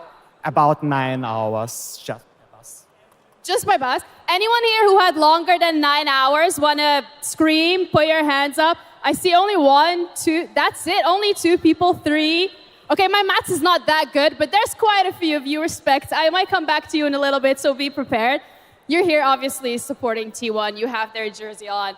From a scale to 1 to 10, how happy are you that they're actually winning as expected? Well, since I'm playing since I'm playing for about 1 year League of Legends, just because I saw Faker perform in the Worlds of 2022, it's like I'm watching my idol. Everything I know from League of Legends, I know from studying his plays and watching his stream. So my happiness is it's above the root. Thank you so much for that. Anyone here that started playing League as well because of Faker? Could you make some noise? Oh, I see only one person put their hand. You two? Come here. Come on. Don't be shy. Come here, man. You put your hands up twice. You gotta join in on this one. Okay, come here. This is the camera. Oh, a cheer for you too. I'm gonna come in the middle between you two so that I can give both of you questions. So, how long did you travel actually? How long? It was actually 12 hours because there was a bit of a struggle with the trains. Excuse my voice, I've been screaming a bit for NNO. Hey, NNO fans! Yeah. They're still here.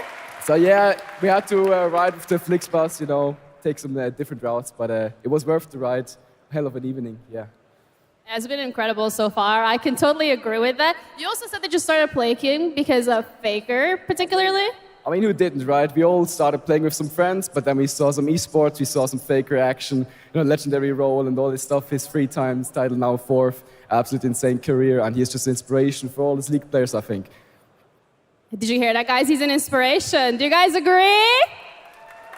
Okay. Absolutely love that. Coming to this event, though, for such a long travel, besides T1, you said you're supporting NNO. Has any team particularly stood out to you? I mean, I have to just mention NNO again. NNO, absolute legends. I mean, all these people, we can't thank them enough for all they're doing for our, for the German league scene. And they're just absolutely incredible with their miracle runs and what they do for all of us. It's been a pleasure. And their performance today, I think they showed up. Really great game. So, yeah, let's give it one up for NNO again, hey? You guys could be a little louder than that. Come on! Okay. Well, you're here supporting T1. So, any words to the T1 fans with us here today, or those watching at home? We all know the 4th trophy was for Faker's teammates, right? I kind of hope the 5th one will be for Carrier's Lux skin. Okay, any Lux enjoyers? Okay, yeah, I think people agree with you. They want the Lux skin. Anything you want to say before we close this one out? I mean, I just hope we can raise the energy again for the last 2 games. No, it's been bangers, but let's keep it up, crowd. Hey, let's keep it up. Get some Red Bull because these bangers are going to be on their way. Thank you so much. We're going to be heading back to the desk. See you guys. Thank you, Jeannie. Amazing. I love that she's like, anything else? Another team? Nah, NNO for life. Like, what? That's the way it should be. You don't waver. I hate those people that are like, they support a team and then that team is out and then all of a sudden they're oh yeah, NNO was that team? I don't know about it. Yeah, exactly. No, cool. We are filling the time just a little bit, so we'll see where we go. But it's a good point. People have been traveling a lot. A lot of issues with Deutsche Bahn this week specifically. Oh God, I was sweating. I had to come all the way from Cologne. I was like, listen up. If I have to walk all the way from Cologne to Berlin, I will do it because I'm not missing this. Yeah, it's been an absolute pandemonium. And then, of course, the buses. I assume a fair bit of people have come from France with the bus as well. So kudos to that. And it is quite a long day, not just for us, but also everyone here. So they're hanging in there. Good thing it's a Red Bull event. Yeah, absolutely. I mean, I am always happy about that. They're the first one to actually kickstart my career as well back in Denmark. So the fact that I can do it here internationally as well, together with all these Red Bull well, at least one to keep it going. That's all I need, baby. It's amazing. It's really cool that it's been set up. I said it at the top of the show as well, but at this rate, that's been 10 hours ago. The fact that we have such an event, I always think it's cool because I'm always left wanting after Worlds, because Worlds is so incredibly big and impactful, and then it's over, and every League fan is like, well, what now? Yeah. It's going to take 3 months to get back to this, and a kind of celebration of our community, and not just the international community, but also respective regional communities is really dope. Oh, absolutely. What are you doing during the holidays? Huh? You were relaxing as well. Were you traveling? What do you mean? Like, were you traveling after Worlds? Or did after you Worlds? No. I just went home. Oh, okay, fair enough. Well, that's I nice crashed. too. That was nice. Don't we all after a year of esports? It's yeah, crazy. definitely. Worlds was so incredible. But of course, we had to come back to do this event, indeed. And also, I apologize for the delay. And actually, it's been okay, you know. It's patch 13.24. I expected there to be a little bit more adjustment, but for us to have only this situation is fine. Yeah, I absolutely agree. And you know, there's been times where it's been worse, so we can hang in there. I remember back Are in we jinxing it? You're the queen of that, not me. So can I talk about? I remember 2015 quarterfinals as well, specifically with Reignover playing for Fnatic back then. There was a Gragas bug with the queue where it just suddenly did not work. I was sitting in the audience back then. You were probably working the event. Yeah. Yeah. Funny how that works. I was always there. They can't get rid of me. Yeah, you just had your 10-year anniversary as well. Yeah. But I remember that was an hour where you just sat there just waiting for that bug to be resolved, only for the game to be remade. Where is Ender when you need him? I know. I was thinking, what do I do? My head just went, do we play charades? I don't know. Is he here, by the way? Is Ender here? You tried to get him a ticket. I did, but I never got an update. Oh. Shout out to Ender, though. Who knows? Miss you, man. Maybe. We'll see, indeed. All right, what do you guys want to talk about? Yeah, that's great. I mean, do you just make this a podcast? Sure. We could. But you had to make it interesting. Okay, do you have an interesting topic? What is your favorite League of Legends team? Wow. Okay, now we're diving into the real interesting thing here. Well, being an unbiased analyst, of course. LNG all the way. Since I started in LPL, LNG, and it's for a random reason. They had a top laner called Mikuya. I just thought that was a random ass name, and I started supporting that team. And just so cool, it does good. And they only subbed him in when he needed to play Nah, and then Ale came in afterwards. he was subbed out after ceasing as well. But you know, he made my heart burn for them. So yeah, but would that be too predictable? All the way. It's like you sub the dude in because he's playing Nah. It always worked. And then they ban Nah. It always worked. You think it didn't work? It worked. But like, why would you not ban Nah? It worked. Don't ask me about logic. It worked. And mind games. Is yours SK? Yeah, it's how did you know? Yeah. It's SK Gaming. Yeah, surprise. We're winning everything next year, so. Do you have a team? I have many teams. I'm what they call in Dutch like a success supporter. I just support the team. That sounded like your surname. Doing the best internationally. They get my support. Okay. So right now, nobody. That is fair. Yeah, but are you then the type of guy that you just said earlier, where if the team gets knocked out, you're saying they're not there? No. Okay. I will always unequivocally support the European teams at international tournaments, even if they get their asses handed to them, which unfortunately has happened more than recent. I see Zola is coming back. Let's see. Maybe we can get him to join the desk or to join Lord. To join the interview. podcast. He's just there chilling right now. I think we have one more mic, so we can. We do. Hey, Zola. Let's see. He can't hear us, I don't think. No, he's busy talking with Law. Yeah, exactly. Damn. Let's see. So a bit annoying also, I think, for T1 because it's already quite a long day. And I know we say, yeah, they do this all the time, but it's kind of a different environment. You know, you're with all the fans, you have a quick turnaround, you're trying to make it work, you probably have sponsor obligations here and there, and you have to play, and now you were ready to get this next game going, and you're just sitting there. I mean, I wonder if you can play some custom games. Let's move aside jet lag, the fact that they traveled like, 2 days ago and just arrived in Berlin. And you think they fly business class? That's a good question. I would if I was T1. I would absolutely. If I was T1, you think I ever fly something that's not business class? Hell no. I don't know. We should ask them. Also, like straight after the World Championship, you have to fly somewhere where you're going to be jet lagged. Of course, you want to be as comfortable as possible when you're in transit. Yeah, who knows? Yeah, I mean, maybe they're playing Arena up there. I saw the G2 players backstage. Oh, yeah? Is that what they were just playing Arena. That's how they got prepared for today. That's perfect. Yeah. Some play TFT. Do you guys play TFT? Yeah, I actually play more TFT than League of Legends usually because I just lay on the couch and play it on my TFT's phone. like my but I haven't childhood played the game. last set, actually. Shout out to the TFT event that's going on in Vegas, by the way. Yeah. Looked amazing. Real sick. Really fun. Let's see. Production, are they ready with Zola already? Because, nope. Nope. Okay, never mind. Oh, we are? Oh, actually, we're just ready for our next team introduction. Let's go.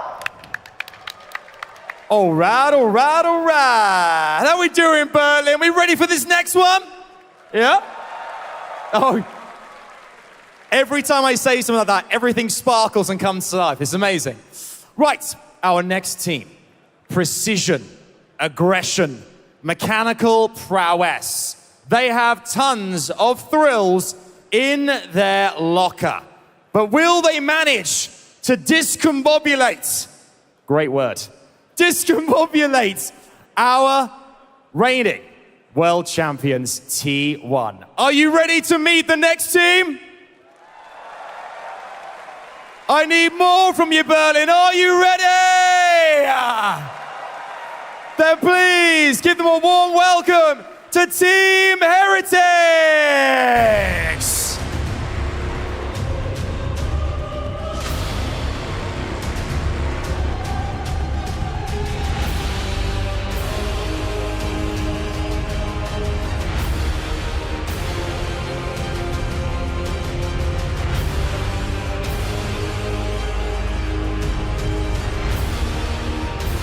This is the first time we will compete with this lineup, and T1 is the perfect opponent for us.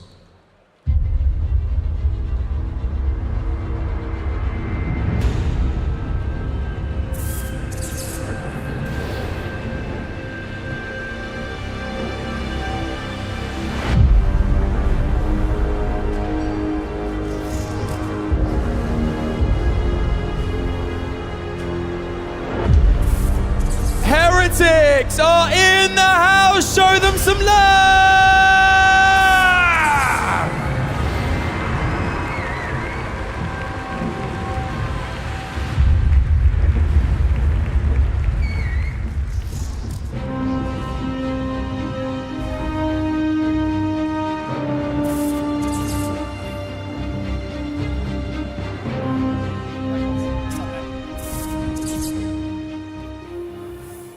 Joining me here on stage here right now is Jankos, everyone, make some noise!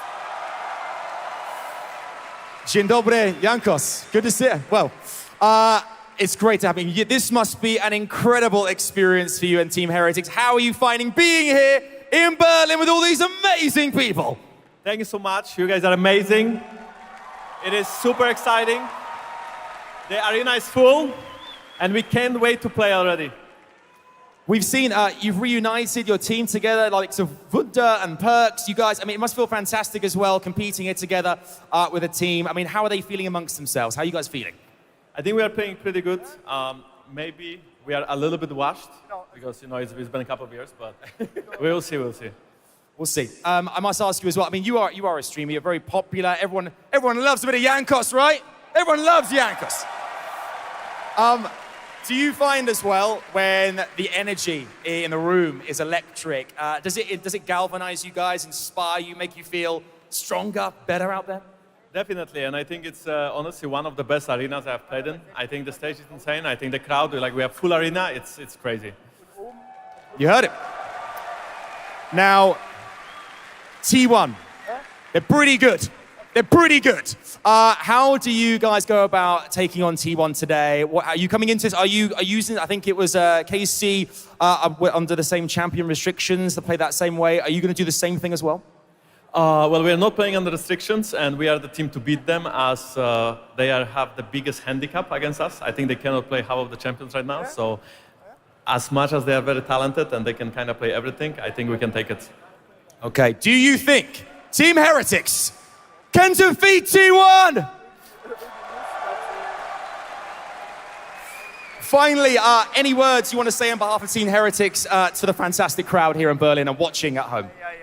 Thank you very much for supporting us. I think big shout out to Red Bull for making all this happen, and let me just play. Go and play, go and do it. One more time, give it up for Jankos and Heretics, everyone! All right, will it happen? Honestly, you look amazing. You guys look amazing. And everything comes to life. It's absolutely unbelievable. For now, though, it is time for T1 versus Heretics. Shocks, I cannot wait for this one. Me neither, Adam. So we'll be counting down to the draft here. Hopefully it won't be too far away. I heard Janko say it there. I just want to play. And so do I. I just want them to play as well. I feel like it's been a long time coming here. Yeah, I think it's going to be great. We even see some ball buffs coming through as well. I've seen them trying to get Wunder up the hype train as well. Not really been making it work just yet. But I'm curious to see how that's really going to impact that gameplay today. Yeah, we'll see. Indeed, for the side of Jankos, we said it already. I see a lot always on social media about that we aren't singing his praises enough, right? But I think we do, and he absolutely deserves it. And this would be a great opportunity for him to style on T1. I feel like there's also a difference between singing someone's praises when they're making the flashy plays and when they're being that pillar that the team relies on, and they make the quiet plays behind the team, being the leader, being the shot caller, his creating issue. everything. Exactly. But like, if you think about Faker's history as well, he started off as the guy who made the flashy plays, and now he still does make some of them, but he has become the pillar of the team that will lead them to victory, and that sometimes looks less flashy, but not less important. Honestly, also just unlucky year when Mickey was just smurfing his ass off. You know, like, had Mickey not done that, it would have been Jankos as MVP for sure. But now, going into the bans as well, there's that Orianna we were talking about, and since T1's that red side, that means that they don't want it to be first pick. They know how scary it is. They don't have a lot of counters ready for it. You can't pick the Syndra either. Yone out of the way too, and they still have to go for that red side Nico. So all the options available for them, and I wonder how tryhard they're going to be with the picks they're going to come through with. Hell nah. Okay, cool. Whenever I see a Maokai hover there, I'm like, this is not the time to play Maokai. Wunder flashing the ultimate weapon in his hands, which is the Gragas, of course. You talked about it all the time. You call it a weak side. I call it whenever people think he's weak side, he kills them both underneath the tower, you know? Ooh. I was scared we're going to get Jankos and Sejuani duty. I was like, okay, we're picking Maokai for him, we're picking the Sejuani. No, that's not happening. Maybe Jankos listen. I mean, it could be a top lane or mid lane actually still, but we're hoping it's not. And the fact that Fun a is over. Khan bot lane Fun has is been over. open throughout the entire day is also crazy. No But way there's that didn't, like, not even one of these got played already? There's still lots of opportunities ready for Counter. We've seen some Lissandra. Leona can be good for lane too. There's something that can engage with it here. Nautilus, kind of awkward into the side, but still something Kaiser would have to go for. And there is that Yasuo. I was talking with Perks in the cafeteria, you know, who's busting it out. I'm hoping we get to see the Gragas do full wombo combo to make it work. Oh, let's do it. Yasuo, of course, the callback to better days for Europe when, of course, Perks was playing it versus Take us T1. back. He's trying to channel it. I see it. I see you. Yeah, Perks, of course, hoping he can do the same thing. Kaiser as well with a bar too, trying to get that priority early, see if they can make some roaming happen. We saw how Mickey did it in some of the Worlds games too. Didn't win that game, but it had a really good performance. I was expecting something like a Nautilus here, you know, like a guaranteed knockup for your Yasuo later on in the game. He's doing really good into the Rakan as well, but I feel for the other side, Rakan was played, but of course it wasn't in that one game that T1 was included, so now they're allowed to pick it up. But seeing both Keria and Gumayusi default into something that is heavily meta. Oh, come on, lock it in, that's what I'm talking about! Game 3, finals at Worlds. Faker pulls out Akali and shows the world how this champion is played. Getting spoiled right here. Does that Yasuo count as like versus an Akali. Katarina-ish? Like, do I win? No, you don't. All right, I put it back on the shelf. It's not happening. All right. Okay, this is Yasuo cold-blooded against an Akali, and it's going to be amazing. I can already feel it. Going into the bench Maybe. I love that those maybes you throw out there. Is it a Lee Sin jungle? Maybe. Is it no, the but Orca? I think for the Yasuo particularly, right? Oh, it's actually true. Could Yeah. go down in the bot lane. We did see all G2 competitions, even when Flackett would on the roster, who could do the best Nice Yasuo. open. So yeah. Exactly. So I'm just saying. You want Okay, us? you win this one. All right, what up? A couple of more champions getting banned out. We have to remember, on top of everything, T1 can't pick, of course. There's also 5 bans that get thrown their way by the side of Heretics as well. So to make everything extra interesting, we're going to see, or I'm looking specifically at that bot lane as well. We're going to see if it's going to come down to an R5 counter pick, perhaps coming out for Zeus as well. Who knows? I'm looking at Owner's pool. It's been heavily pinched right now. His Lee Sin has been taken away. Of course, he played it as well, so it was banned. Things like Viego and Poppy that are really good into the Lee Sin have also been taken away. So I'm looking, like, I don't want to see any of the Maokai Sejuani shenanigans right here at all. For Owner, Wukong makes a fantastic I mean, pairing and it's so with Akali. good too. Like, why do we do this with all the champions that can't play? It literally doesn't matter. We just got to bust out a Poppy, keep those flexes going, see if we can stop some of the damage coming through. So far, though, there's not too much AP damage as well. Flackett in the past was not necessarily a one-trick pony, but he did bust out the things like a Seraphine as well, or Essex could come through in the bottom lane. With mid lane pick still being hovered, does keep that flex open. You were talking about Shocks, and I bow down to you. I apologize, and there you have it. It's okay. It also brings memories back that LeBlanc. Also, you know, Perks, RNG, game 5. Oh, God, I'm old. Anyways, Gnar locked in there for Wonder. Maybe. No, probably. Let's say that. And let's see what Zeus has in answer. That is his anticipated matchup. Zeus kept saying, I don't care what team he's in, whatever team Wonder's playing in, I want to play him. He's R5, he does have the counter pick. Nari is usually something like you could pick Aurelia straight into it. It's going to be the Lucian. He played Vayne earlier on, so he has showed his mechanical skill on the AD carries, and this time it's going to be the Lucian Paladin in the top side. This is the third range top laner we see coming out from Zeus. I still find it quite dirty, but nonetheless, it is still a very favorable champion to be picked into the Gnar, of course.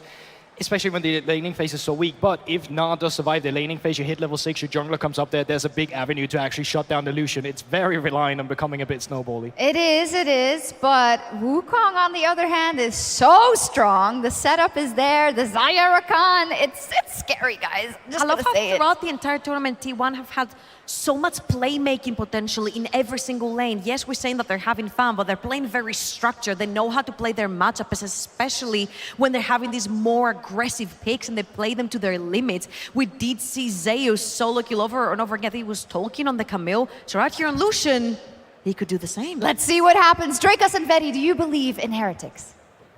How could I not believe in Heretics? Of course.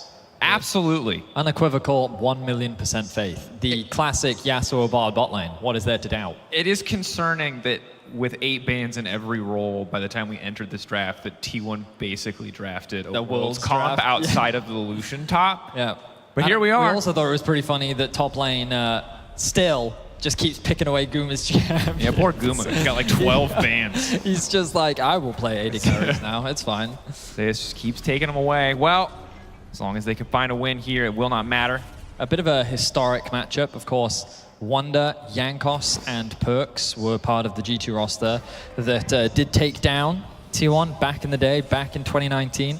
This is the roster that we casters love to talk about all the time. It's all we have, really. It's all we've got. It's all we've got. This is our moment. This is everything that our careers have been building towards.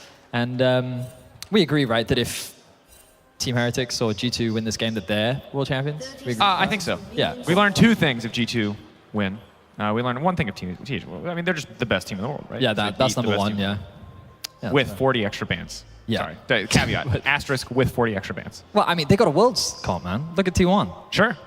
Wukong. It's not my fault that no one picked, Xayah or Rakan earlier versus T1. Yeah, I don't know, man.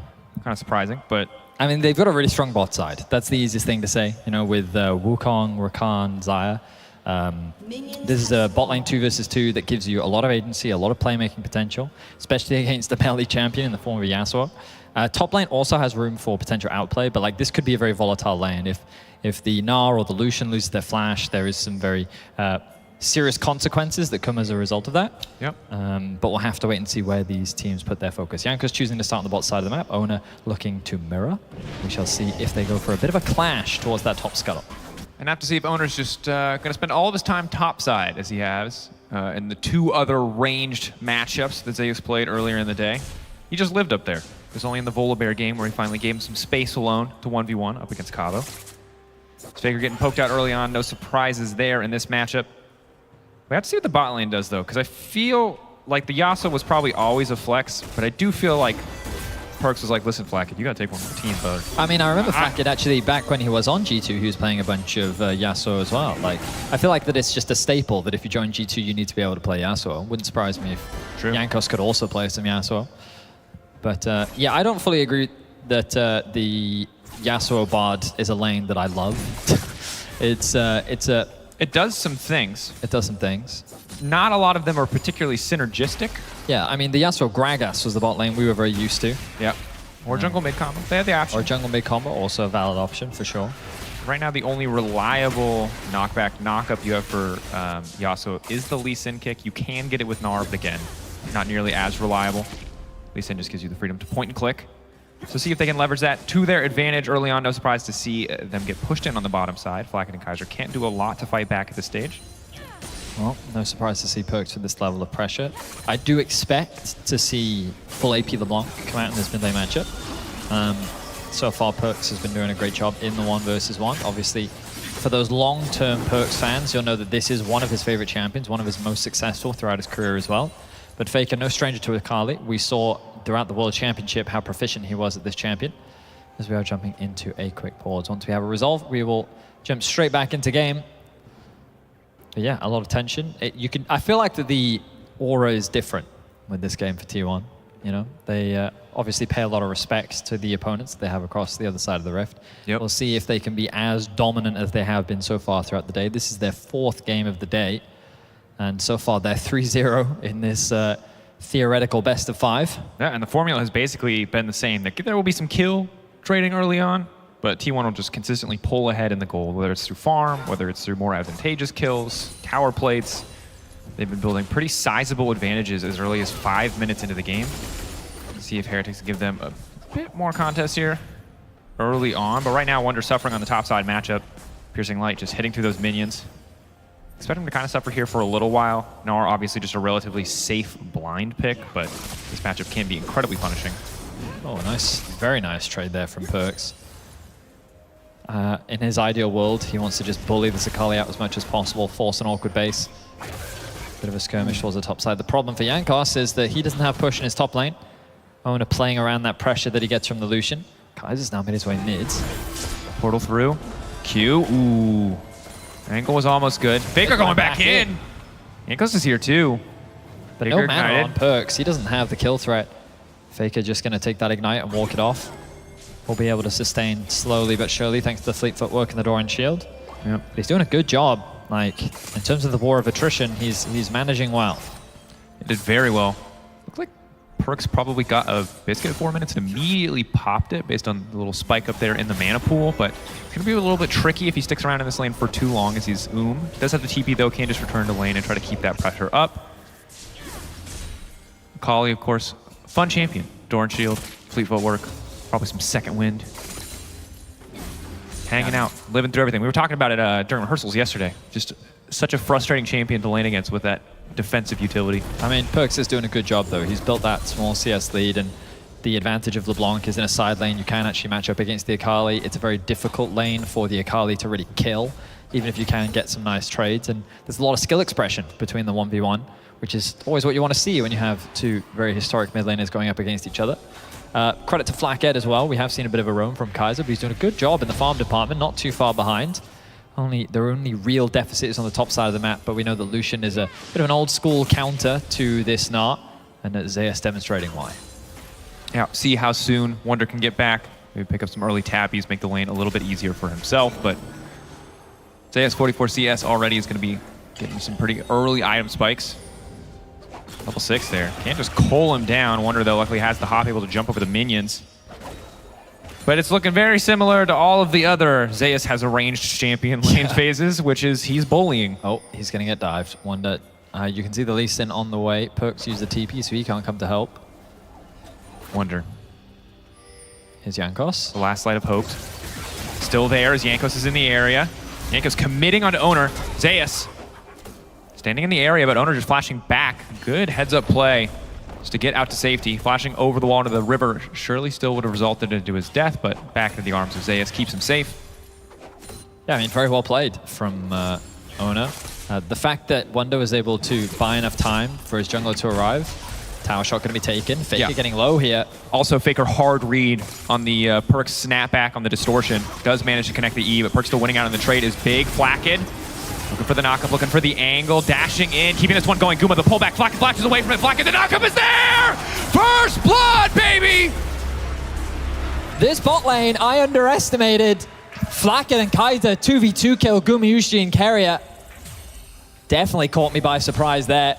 Really nice punish. Does cost them all their summoner spells, but the same can be said for T1's bot lane. The gold is now dead even. Let's look back at this. Knockup is going to come through from Keria soon. Oh, they actually rooted him underneath the tower, forcing an early flash out from Guma. And then the Keria knockup gets sidestepped as well. So now, with the exhaust, T1 really don't have anything left. He just flashes out the way from the feather root. Nice knockup from the Q3. And Flacked gets himself first blood. Very well played by the Team Heretics bottom lane. Getting Keria's flash as well is pretty big there, especially because level 6 right around the corner. You're able to land another binding. It could be a pretty easy kill. Kaiser has Ignite available too. Level 6 for Guma, though, will obviously offer him a lot of safety. But really hard to win the all-ins against this Yasuo unless he really kind of wastes that wind wall or throws it away. I mean, this is an exciting time, given T1's dominance, reigning world champions, to be able to get a 2v2 kill like that. Gonna immediately raise your morale. Yeah. Folks has been doing well in the 1v1. Faker, though, doing a decent job himself, keeping the CS relatively close. Top lane is where we see the biggest discrepancy with Zeus, building a massive CS advantage, getting closer to that first major item. Kaiser taking the bad end of that trade there, but starting to throw back just a few extra autos. Jankos is here. Knockup could be there. Guma already level 6, so they might have to prioritize Keria. It'll be hard to lock down that Rakan. I do think the Jankos could look for a few plays around mids. LeBlanc plus Lee Sin is a devastating mid-jungle combo. But so far, he hasn't really hovered around there. Portal through. Q3 ready to go. If he manages to kick, they can instantly combo. Feathers can fly, but he just doesn't have the time. Perfectly layered CC. They make it look easy. Flash from Jankos into the ultimate. And there is no opportunity for Gumayushi to use his ultimate. Gumayushi now at 0 and 2. And Heretics have actually been able to get themselves a very small gold lead. Kaiser now looking for Faker. Won't find him, though. And that's pretty massive. If they can keep pressure on the bottom side, it frees Jankos up to start to contest a little bit more, to pay more attention to the mid lane. You can see it already means that Kaiser gets to show up here in mid as well. And does mean that as strong as Zeus is on the top side, there's now pressure for him to grow this lead further. Owner's here too. They know this is the weak point right now for Team Heretics. Wonder's probably dead. They're trying to, yeah, with the Herald as well. He's not going to have many avenues of escape. He knows that Jankos is on the bot side of the map. He can die to the Beyblade or the double pistols. Oh, gonna sidestep the double pistols. The Beyblade won't even be necessary as Owner just barely able to walk away, but that is Herald crashing in on the top side as Perks and Faker. Going toe-to-toe, flash in from Kaiser, not quite able to connect on the Q to find the stun, but here comes Jankos. Sonic Wave, resonating strike, quick kill pickup. Faker doesn't bother flashing. He doesn't think that it's worth it. And that means that another kill goes over to Heretics. The gold still sits in the lead for T1 because of the pressure that they're putting top lane. But only slightly. But only slightly. This is the best early game we've seen from any of the teams competing thus far. Blackhead not quite able to sidestep there, but does get the wind wall out in time just to make sure the trade isn't too disadvantageous. I mean, Zeus is going to be a problem. Yeah. But for the time being, the bot side of the map is looking very good for Heretics. Kaiser flashes in, tries to use the minion to root up Faker, doesn't quite connect it. The Ignite does reveal him. Jankos then applies the slow with the smite. Faker says that the flash isn't worth it. Doesn't have the E, doesn't really have any other way to get out, so doesn't bother taking the gamble. Instead, will hold on to his flash for now. Yep, accept death there so you can maybe get away from the next play that happens around the mid lane, or make a play of your own. Faker, Sork Shoes, Hextech Alternator, decent burst damage, but Kaiser lives here. On the roam again, yeah, we haven't really seen Keria get out onto the map much this game. It's all been about Kaiser using this Bard to roam around, putting consistent pressure onto Faker. Yeah. Credit to Guma as well, despite the scoreline being in favor of Flackhead. Guma pretty solidly ahead in terms of CS. Keria on the way down, however. Flackhead maybe forced to use the wind wall here, blocking the double daggers. Nice trade from Gumayushi though, pushing Flackhead back. He's going to be forced to base now. We can see Jankos hovering around the top side of the map, but I believe that T1 is aware of his presence. Yeah, that ward is sitting there. Is that a control ward? It is being pinged right now. Perks. Ooh, he's debating. Does spot Faker there. Jankos going to get level 8, look to reset. But a surprisingly slow game so far. I imagine the team fights are going to be explosive. Dragon not for another 3 minutes. Herald not spawning for a while as well. Very good back for Jankos though. 11-minute Gore Drinker. Definitely going to feel good. Will he do the Owner strategy and accept every Q as a challenge? It's a great question. I feel like this is a pretty, you know, we look at the draft, we look at the play thus far, it feels like a pretty disciplined Team Heretics. Oh, yeah. You know, I feel like our games today have wandered between incredibly intense regional rivalries to show matches, and now this one is feeling like the gloves are off. The gloves are off. Pretty real deal BO1 here. T1 really showing their respect to Heretics. As we mentioned, a lot of very veteran players. I mean, even Flackhead and Kaiser at this point, they are no rookies by any means. Both title holders. Yeah. I mean, this is a roster of champions domestically. I think we saw that as well in the ban approach and the pick approach. I think T1 overall are pretty content with their draft. And we'll see how the team fights play out, because that is where T1 can be terrifying.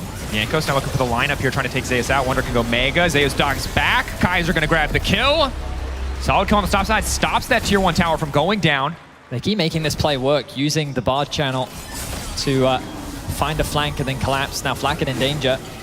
Dash is back into the speed up. Is forced to use the exhaust here. Meanwhile in the mid lane, Perks and Faker going toe-to-toe. Faker knowing that he has the isolated 1v1. He's seen everybody on the map, but now Jankos is in the area. Perks leaping in again. Faker, 5-point strike. Not quite enough damage to finish the kill. But bot side has to concede so much. So many resources burned. Top Flacket finding the 2-man knockup. Or rather, the 2-monkey knockup. This is just the copy and owner. TP's committed from both top laners. Wonder now here to assist the rest of the team, but T1 going to disengage. They don't want to take the fight. They have been getting plates, both in top and bot. This has really been the story of the day. T1 are so good at finding these early plates that they will hold on to the gold lead, even though they are down 4-1 in kills. Yeah, and as much as getting that kill on the top side feels good to, take Zeus down a peg, to give a bit more space for Wonder to play the game, it costs you a couple of plates on the bottom side. Ultimately even in gold at best, but potentially losing out on some other opportunities. Perks getting chunked out here. Pretty difficult. 38 seconds till Cloud will be up. Perks no TP, so may not get the opportunity to back before that objective. Faker doing a great job in these later laning trades now. Once Akali gets those boots, and not only did he see a Merc trades, but choosing to go for more damage from Faker's side. Along with the Hextech alternator, you really have a lot of trading power on the Akali, and Faker really taking full advantage of that. Starting to bully Perks out of the lane, catching up in farm. Yeah, I feel like kind of knows the pressure is on Perks to try to build a greater advantage. Akali going to be a tough threat to deal with.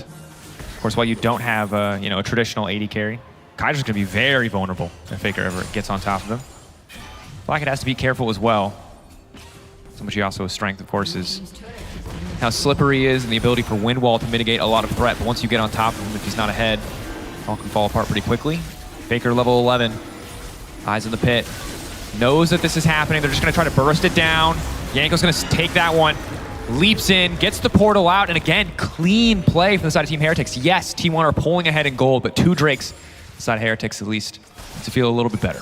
Nice use of the ward there. I wonder if he was worried about Ona getting a knock-up with the ultimate, trapping him in the pit. Regardless, he does get away to safety. Tier 1 see this as a window to go and secure themselves the Herald. This could unlock the mid Tier 1. Tier 1 Siege, I mean, they do have 280 carries, but you have to bear in mind that relatively short range. Against a LeBlanc, it can be pretty dangerous. Still, I don't think that Siege is the worst, but with a Herald, they could easily break open this mid Tier 1 and unlock the map more, allowing them more access into the enemy jungle. Yep. And Owner's going to get very scary if he's allowed all that access to the enemy jungle into the fog of war. Makes it so much harder for Team Heretics to play the game. But T1 just playing the map very well. They've rebuilt a 2k gold lead off the back of taking that top Tier 1. They've pretty much crippled the bot Tier 1. Mid is also very low. Owner has not randomly walked into 4 champions in the enemy topside jungle. That's very true. Very out of character for how he's played the day thus far. Yeah, he's definitely respecting Heretics a lot more than he has his other opponents throughout the day. Now contesting that crab. You'll notice that T1 definitely have a numbers advantage top lane. Magical Journey going to take him out of safety, but you can see Zeus is starting to hurt. Bit of hesitancy from T1 to actually start this one off, but Ona will now begin it. As Jankos cross map, stealing away the Gromp on the other side. Faker is a little bit concerned about who could be here. He knows that he's the weak side. Perks trying to pressure on this tower. All right, Herald unlocked for T1. Can Heretics trade it for a tower? I don't know if they can. First item completed for Faker. He may very well go for a fight here. Nice. Knockup not going to connect on the carrier. Perks poking a little bit. Kaiser flash forward. That was sick from the Bard. Owner now on the run. He's trying to turn this play back. Perks getting lower and lower. Locked to the Iron Solari there just in time. Tower taken out of the equation, but the TP now coming in. Remember, Faker going back with a big pocket full of money, so gonna have some strong items here. Need to see Large Rod as well as the Proto Belt now, gonna make him that much harder to lock down and take out, that much more threatening to the back line. So it starts as a decent play in favor of Team Heretics, but T1 just gonna walk in, one-shot that tower. I feel pretty good about the exchange as Faker now getting aggressive here. Knock up. Nice dash back from Flathead. It's just too good! They just can't hit him! Faker nearly getting a kill onto Flathead. And look at how quickly T1 are snowballing this game. It was very even, but they've just played the lane pressure so well. All 3 outer towers now gone. Perks is trying to get something in the bot lane, but he's going to be a little slow to get this. The vision from T1 is also incredibly deep. And it's crazy to see how well T1 have kind of transitioned from this early to mid game, and now how they find themselves in a very powerful position. Yeah. You see Perks immediately backing off there. He knows Faker doesn't have ultimate. He did use it in the mid lane against Flacket. but doesn't want to risk anything, doesn't want to overstay. Not entirely sure where the rest of T1 are. Now can see everybody but Guma, however, so maybe feeling a bit more confident as he's stuck around on the bottom side of the map. Flakked, 1 item completed, slowly working towards what I assume will be a BT, but we'll have to see. We'll have to wait and see what direction he chooses to go. Items continuing to be completed on both sides. But it feels like the T1 just have so much more control of the map right now. Their line assignments continue to be good. You can see Akali with the advantage in mid. Zeus holding on to his advantage top, a 40 CS discrepancy now building between the two AD carries. And I think this is the struggle of a champion like Yasuo bot lane. As much as Kaiser and Flakked have had a fantastic game thus far, Kaiser especially, at the end of the day, as we get later and later in the game, what are you going to prefer to have on your team comp, you know? Well, they've got 2 AD carries and you've got none. Yeah, well, you got a 1.5 item Xayah versus a 1.5 item Yasuo, and I think that... Yeah, that range is going to be interesting for sure. These fights, I don't think they're that easy for Heretics to play. Maybe I'm wrong, we'll have to wait and see. But for now, it's T1 that hold on to that pressure. 3K, 4K is the goal lead, give or take. Dragon being style, looks like Heretics aren't even going to try and contest this. Ooh, Perks. Tempted to walk in, just barely misses Owner on that one. Owner will now know that he's in the area, can hold on to the smite. Use it to the last second just to make sure LeBlanc has no steal potential as Faker just continues to threaten every time Rocket Belt is up and available. But the top side for Heretics seems to be the counterplay here. Want to get just a little bit of something done. T1 now looking to respond, however, just allow that Herald to crash in the mid lane, get a bit of damage on the tier 2, and instead punish Team Heretics for overextending. Flakked needs to get the hell out. Jankos could leap to him in a brief moment. Kick back onto 2. Flakked obviously not going to ult on that one as the Herald charge is denied mid lane by Kaiser. The camps are going to be stolen by T1. They're getting good control around the Baron. I don't know if they... I mean, they could use it to force a fight early. They must feel very strong right now. 2 item spikes secured for Zeus. Ooh, Perks immediately forced to double dash. He now has to dash back to the previous distortion mark as Faker does use the ultimate. R2 on the perfect execution available. Faker will make it out to safety. Shuriken flip used as well. He's out of cooldowns, but he has tons of energy and he wants to go right back in. Shroud down, Flakked. Windwall comes through, immediately trying to lock up Guma. Do they have the damage to run him down? No, this time around the feathers will fly. Guma has not pulled them back yet. Team Heretics have to be careful about stepping forward. They'll be okay for now. Owner just continuing to posture, but T1 pushing Heretics back, getting a lot of relevant abilities out. I mean, T1 play right at the edge. I like that knock-up engage from Flakked, but he's the one that's forced to flash away to safety. Faker also losing his flash in the exchange, but no one loses their life. The Baron is still up, of course. Unlikely to be the next major objective, with Dragon spawning in about 3.5 minutes. Both these teams likely just to continue their farm, slowly scale up, complete those extra items. Perks, though, he knows where Zeus is. I don't feel good about this. Yeah, he's 1v1, no shot. There you go, there's the TP. Dash in, just land a chain. Or buy a bit of time as Kaiser steps forward, hits the stun. Hard reads this man like his name is Dr. Seuss, just lands it on the dash. Very nicely done there from Kaiser. Now the rest of T1 are looking to try and punish. Wonder has his eyes on the turret. Flash from Owner. Knock up Perks, there's really just nowhere to go. He can dash back, maybe he can get tricky with the clone, but he throws the chain out. Owner will know it's the real one to get the job done there, as Wonder now needs to run. Mega Gnar, not the preferred form for running away, but the Blast Cone is there to take him out to safety. Wonder debating. Ends up being a 1-for-1 overall. Team Heretics do secure themselves the tower, but just like a very slow, methodical back and forth game between the two teams. We talked about how the tone has shifted, and you can definitely feel it. Yeah. T1 being a lot more calculated as the Baron will now begin. There is a TP available for Perks, but it's 10 seconds away. Zeus TPing in, they can burn through this Baron incredibly quickly. Kaiser has the ultimate up and available today. But right now, gonna buy a bit more time, slow the Baron down just a little bit. Flakked waiting off to the side. What's the angle here? 4K getting lower. Faker immediately into the back line. Jankos with a kickback trying to lock up Zeus, but now it's Flakked in the midst of the entire team, dashing and trying to get his way out of safety, but he just gets shredded alive. Keria not even gonna go down. T1 disciplined on the Baron, grabbing the kills, taking the objective. Now looking to Cole Wonder out of the equation. Using the portal from Kaiser to get that much closer to the Team Heretics top laner. Faker should just finish this one off, a matter of time. Zeus will grab the kill. T1 getting the Baron and walking away. I mean, disciplined is the right word for it. T1 with fantastic execution around that Baron. Just from start to finish. The moment that the engage came through from Team Heretics, T1 were quick to kind of isolate the engaged Flakked, and the backup from Team Heretics really couldn't do anything. Like, Watch how they'll kind of isolate Jankos here and they'll one-shot him before he can really do anything else. He gets a good kick, but the follow-up from the rest of the team just isn't there. Look, nice flash kick, follow-up, but he's now executed by Faker. Only now has Perks arrived. Kaiser and Wonder didn't even have his Mega Gnar. A disjointed fight that T1 is very quick to pounce on. They get themselves the Baron and they get themselves 3 kills. And really for any team, even if it's not T1 that you're playing up against, if you don't pull the trigger, if you don't engage perfectly as Team Heretics, you do just get shredded. It's double 80 carries. See Akali, as the knockup comes through onto Flacket, and he will just get instantly cut down. That's the stun into the wall, though. Wonder getting bigger and bigger. Mega Gnar on the way. The pushback there, but not going to connect on any real members of T1. Zeus getting kicked back as well. The Q going to connect. Jankos now going in, trying to finish the job, but Zeus is still standing. Carrier there to provide the shield. Another stun connecting from Kaiser. It's clean. Perks finding Zeus. Faker now looking for the follow-up onto Perks. Can he find the right target? Kaiser getting lower and lower. One more 5-point strike. Not quite enough damage as T1 continue to step in.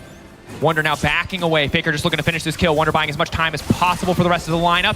Faker taking another chunk of damage. Faker on a killing spree. Perks looking to finish this one. Times the distortion right. Hits it. Shut down. Brief glimmer of hope for the side of Team Heretics, but T1 taking so much of the base. Okay, well, T1 playing with their food a little bit there.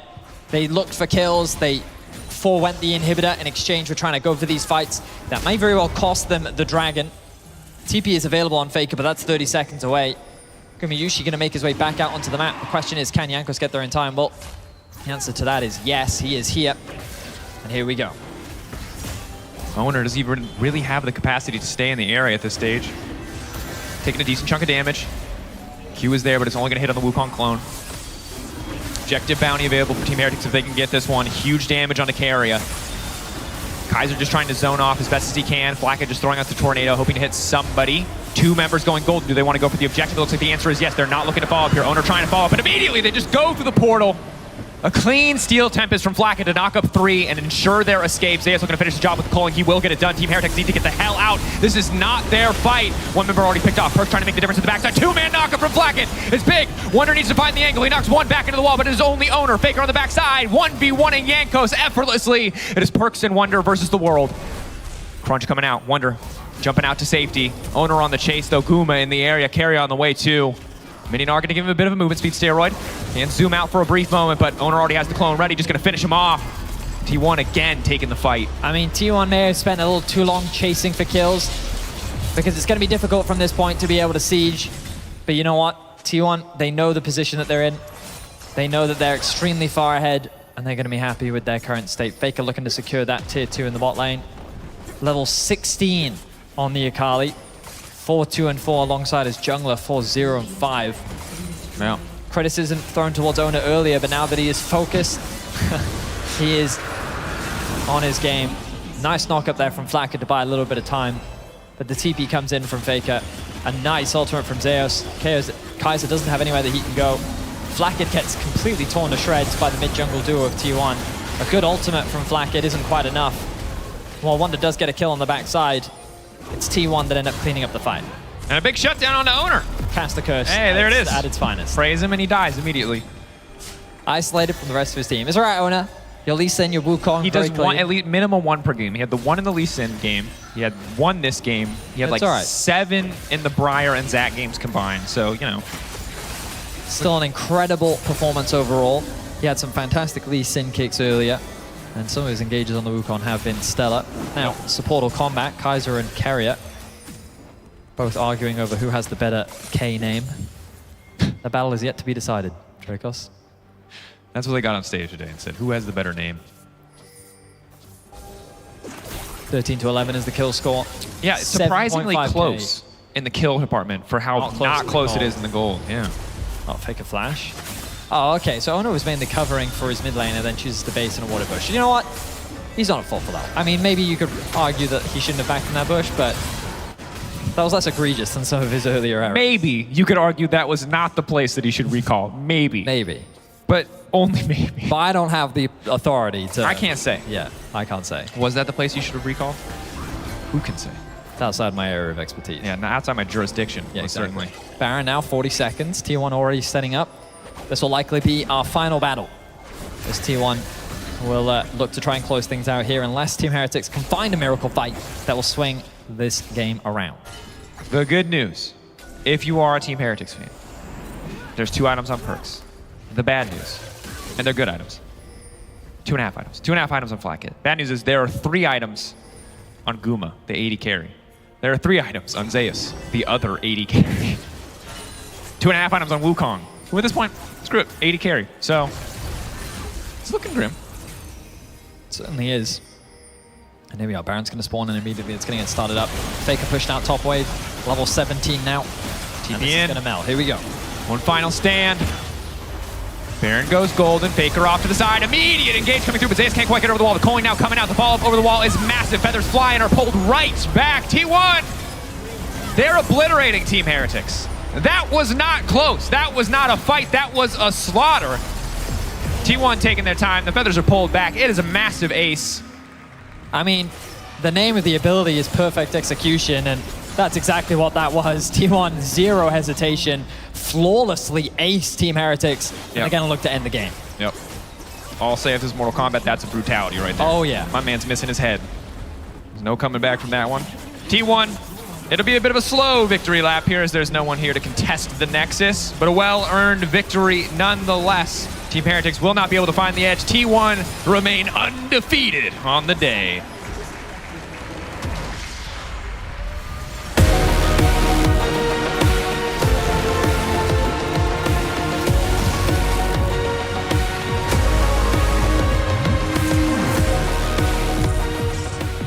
And gotta say, optimistic about the Team Heretics lineup. Obviously some weird stuff going on, but Kaiser Bard looking kind of sick, a lot of stuff working. Ultimately T1, to the surprise of many, still looks like the better team. But for LEC fans out there, I think there's a lot to look forward to when you think about this Team Heretics lineup. All winners domestically in the LEC, and see what they can do and see what T1 can do as one final opponent stands ahead of them. Yeah, an impressive performance throughout the day from T1, and they definitely took Heretics very seriously, and their execution was flawless and a joy to watch. Certainly was. You know who else has flawless execution? Shox, who's standing by with an AD. Thank you. I feel like it hasn't been as clean at times, but it hasn't been clean on the Rift either for some of the teams. Maybe for T1, super impressive throughout the whole day, and I think it becomes even more impressive when it is over the whole day. You could argue the level of competition, but I think, GP, in this one, Heretics definitely gave them a spicy early game, right? It actually made it close. Like the fact that, okay, one bot lane gang that pulled off, alright, I'm believing. Second bot lane gang that's pulled off, okay, now we're talking, get me in, and then like, slowly but surely, you know, reality come creeping back, and we can't keep up with them, and it is T1, and they are world champions, and Heretics is a new team. But whatever, we don't need those details. No. But I'm not mad at it. I think it looked good. Yeah. I think Draco said it as well. It gives you a little bit of a glimpse of what to expect from Heretics, and I feel like it gave this like Jankos moments that we were all expecting to see. It did. Also in the bot lane, our most electrifying moment presented by Kia. Trouble, this was your choice. Flacket with the outplay. I think Flacket's flash prediction right here was so sick. They sick area overextend, they insta-pop that exhaust onto Gumayusi, and Flacket is all in. And when the feathers are pulled from Gumayusi, Flacket has already predicted and a flash behind him. It was absolutely stellar execution. We know that Flacket can stray away from your typical AD carries, and he shows his mechanical skill on them as well. I think it's great to see, especially because if you take a look at fan perception of Team Heretics, and I think throughout myself as well, the bot lane will be the biggest question mark moving forward in terms of the players that's currently there. But Flacket has been really solid even in summer last year, and now moving forward, I think a lot of people was questionable around Kaiser specifically after what he did on Vitality. And yeah, he missed a few stunts every now and then on the bot, but he also had really clutch moments with predictions up towards the top lane, really good movement too, and I think they've all really showed some nice potential as we've already highlighted. Yeah, I agree with you for sure. Good things there, and of course I don't think they have that much mileage together so far, but mileage in the magical journeys aplenty. Oh, hey, that is a great one. Yeah, we get some cinematic moments. That's the first one. Comes down with a second one later again, and Jankos on the Lee Sin. You know, he often gets memed for this champion, but he is still very good mechanically as well, and he highlights it here in the early game. That we can't keep it going in the late game, that's another conversation, but he is on the ball as he were this year entirely, and he's continuing it now with the new Heretics roster. I feel like Team Heretics have left a lot to be desired, but in such a good way, because they show so much promise. I feel like the Kaiser-Janko synergy was there. They were roaming the entire map together. The question mark towards the bot lane, you're playing against the world champions. Gumayusi and Kara are freaking insane in the bot bot lane, and Flacket comes in and slaps them with the first blood together with Kaiser. You know, Wonder was falling massively behind the top lane, and he still had some insane Mega Gnar. So I'm just waiting to see what's to come later in the early season. I love it. But I feel like we failed in this format because when it came down to it and we played against what's supposed to be the best team out of the ones that at least playing in this tournament format against T1, they still had all their world champion picks, okay? We're talking about the Syra Khan, we're talking about Faker and Akali, we're talking about a Wukong coming through. The only one that was a bit weird in that regard was Seos, of course, with the Lucian, but this was still very potent champions for the meta. Is it weird at this point? I mean, I It's kind of not hope we weird. didn't see it, you know? I was just like, maybe they had their troll champions against them, but... No sweat off their brow. How do we make it even more difficult? Also the bans. Wait, anything that's banned also, well, it will be banned. The entirety of the West against them, we take all of it. The day is just longer. It's just more teams. It's every single team. No, just make them play more games. Yeah. Because we keep on bringing fresh 24-hour teams broadcast. Over multiple days. Yes, 24-hour broadcast. The Korean casters comes in, the NR casters, us. We just keep it going, and we just kind of plan it with the time. But T1 cannot have a break. We keep bringing fresh teams in, but they can't have a break. Oh, that's how. Yeah, that's rough for T1. They'd still win though. Faker Pick said it was impossible. Jankos will remain the first Blood King against T1. Did he? I kind of forgot. I can't remember. No, it was Flacket. It was Flacket with yeah, it was Flacket. But Jankos did get a lot of kills as well, so. Yeah, we've not been very good at this. Yeah, no, we kind of suck. But I can't even remember what my last one was. Oh, that was not spicy. For the next game? Yeah. You have one as well? Yeah, of course. So out of all the teams, is G2 going to be able to do it then? Probably. All the rules are falling away. I wonder if there's like a gentleman's agreement and maybe they agree to both not pick anything that's been picked. Can I make it a little spicy? Sure. Can I put my predictions I won't be on the desk for the last game if the bans are lifted? Maybe a Z mid for Faker? Maybe. Maybe. No, I'll just push it forward to like the next... I'd love to see it. Even though I'm not here. Yeah, for sure. I'd love to as well. Even a Riven mid back for a classic as well. I know she's not on the... I mean, she's getting a few tweaks here. Yeah. So You're there's just potential for following it. it a little bit No, too but I much. absolutely would love to see that again, just because it's obviously shown that his mechanics are still there. I mean, it's incredible for a guy on his mileage as well, but yeah. Put him on those champions. His Yone was already delightful. We get Akali. Give me just that one extra cherry on top. Yes, and for the crowd here as well that's been here all day and cheering all the time. And also for G2, you know, getting a little bit of revenge maybe if they play T1 here. I see out of the corner of my eye that we have an interview that's being set up in just a little bit. But first we get to look at Perks as well. I had such high hopes, man. For LeBlanc. It looks good. It's not bad. I think he had a few good moments. There were some missed distortions, I think, in the last fight in the jungle, but outside of that, he was He's right there, and you're just calling out the missed distortions. Yo, he's great. I mean, honestly, I think he played perfectly. Honestly, best LeBlanc performance I've seen all year, if not forever. He's eyeing you, he intimidated you, man. He looked at you and you got intimidated. I mean, there's that, what was the copy past that smug face of G2 Perks? Yeah, I kind of get it. I kind of get it. Like, I don't know if I'm throwing a wrench in production now, because I know usually you go to Ginny first, but I do see that the interview is set up, so perhaps we can head over there. I get the thumbs up from Lore, so let's kick it over to her. Please don't destroy my career. I mean, you did this to yourself, GB, and I'm actually happy, Shox, that you're tossing back to me directly. Guys, thank you so much for joining me after this game. Well, first things first, Perks, anything you want to say to GB about your performance and what you think of what he had to say about you and your LeBlanc today? I will just say we got outdrafted. Like, we saw them trolling like 3 games in a row. All right. And we were like thinking, surely they're not gonna like pick Zyrakan 1-2. That was literally our comms. Like, should we ban Zaya? No, they won't pick Zyrakan, man. And they look in Zyrakan 1-2, and we wanted to play like specific champs, like Yasuo, for example. And we were like, okay, let's just FF now. But it's tricky because we never get events like this, Jankos. So how did you prep beforehand? And throughout the day, seeing the kind of champions that were banned against T1, what was the approach here for you guys? Okay, so basically, we knew that they cannot play everything, but we didn't, like Lucas said, expect them to draft this way. At the same time, though, we basically agreed on 3 bans against them, and then everyone said what they want to play. And then we just picked whatever we wanted to play. So we ended up with like Lee Sin, Yasuo into Wukong, and LeBlanc, I guess, was like one of the better picks, right? But it was pretty fun. I think it's the first time that we see officially you guys back together in the same team, wearing the same jersey, since the G2 days, I believe.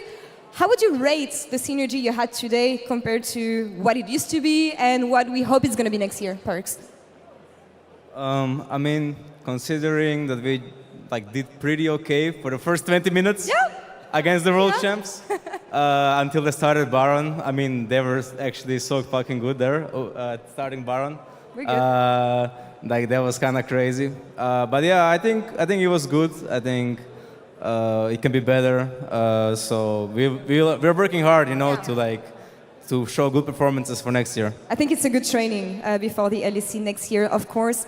Jankos, talking about the LEC, I remember an interview we had together this year talking about your difficulties facing against Chinese or Korean junglers. Is it something you felt today, playing against Arno? Did you feel rusty? Did you feel like an old man against the world champ? No, I felt pretty fine. I mean, he was just farming into scaling to team fights, right? It's not like we had a very bloody early game matchup. Right. I was playing Listen, trying to be there, and then he was scaling and being a mana in a team side. But I don't think the Korean Chinese junglers will be a problem in LAC, which we'll be competing in like a month, so we are good. We love hearing this, of course. Another thing that I want to ask you is about the team coming up next. The last team standing against T1 is going to be G2, of course, you know them. Perks, do you think we're going to have G2 from World's Scrims, or are we going to have G2 from World's official games, which we didn't really like, honestly? I mean, depends. I think if T1 bans like, what was it? Draven, Kalista, or Rihanna. Sure. that was like the winning thing. But maybe they want to like play like on even ground, you know, play on the hard mode against G2, and then we have a really bloody match. That will be hype to see. Jankos, can we trust G2 to defeat T1 and the world champions, or are they going to disappoint us once again? I thought we are the last hope because they were handicapped against us, but they turned out not be that handicapped. And G2 is playing against like the full power T1, where they are warmed up on stage for multiple games. So, I mean, I wish them luck. That's all I'm going to say. So you're saying T1 with 40 champions locked out outdrafted us? Yeah, basically. Like, enemy team couldn't play half the champions in League of Legends. They still beat us. Live and learn. I mean, I think that's why they are the world champs, though, right? Yeah, that's why they're the world champs, and it was a good training, I think, playing against them, guys. Again, it's amazing seeing you wearing the same jersey. I wish you the best of the rest of the off-season, I guess. I'll see you back in January for the LEC. And that's all here on this side of the interview stage, and we have Ginny standing by with Romain Bijard, General Manager from G2. Take it away, dear. Merry Christmas. Or not.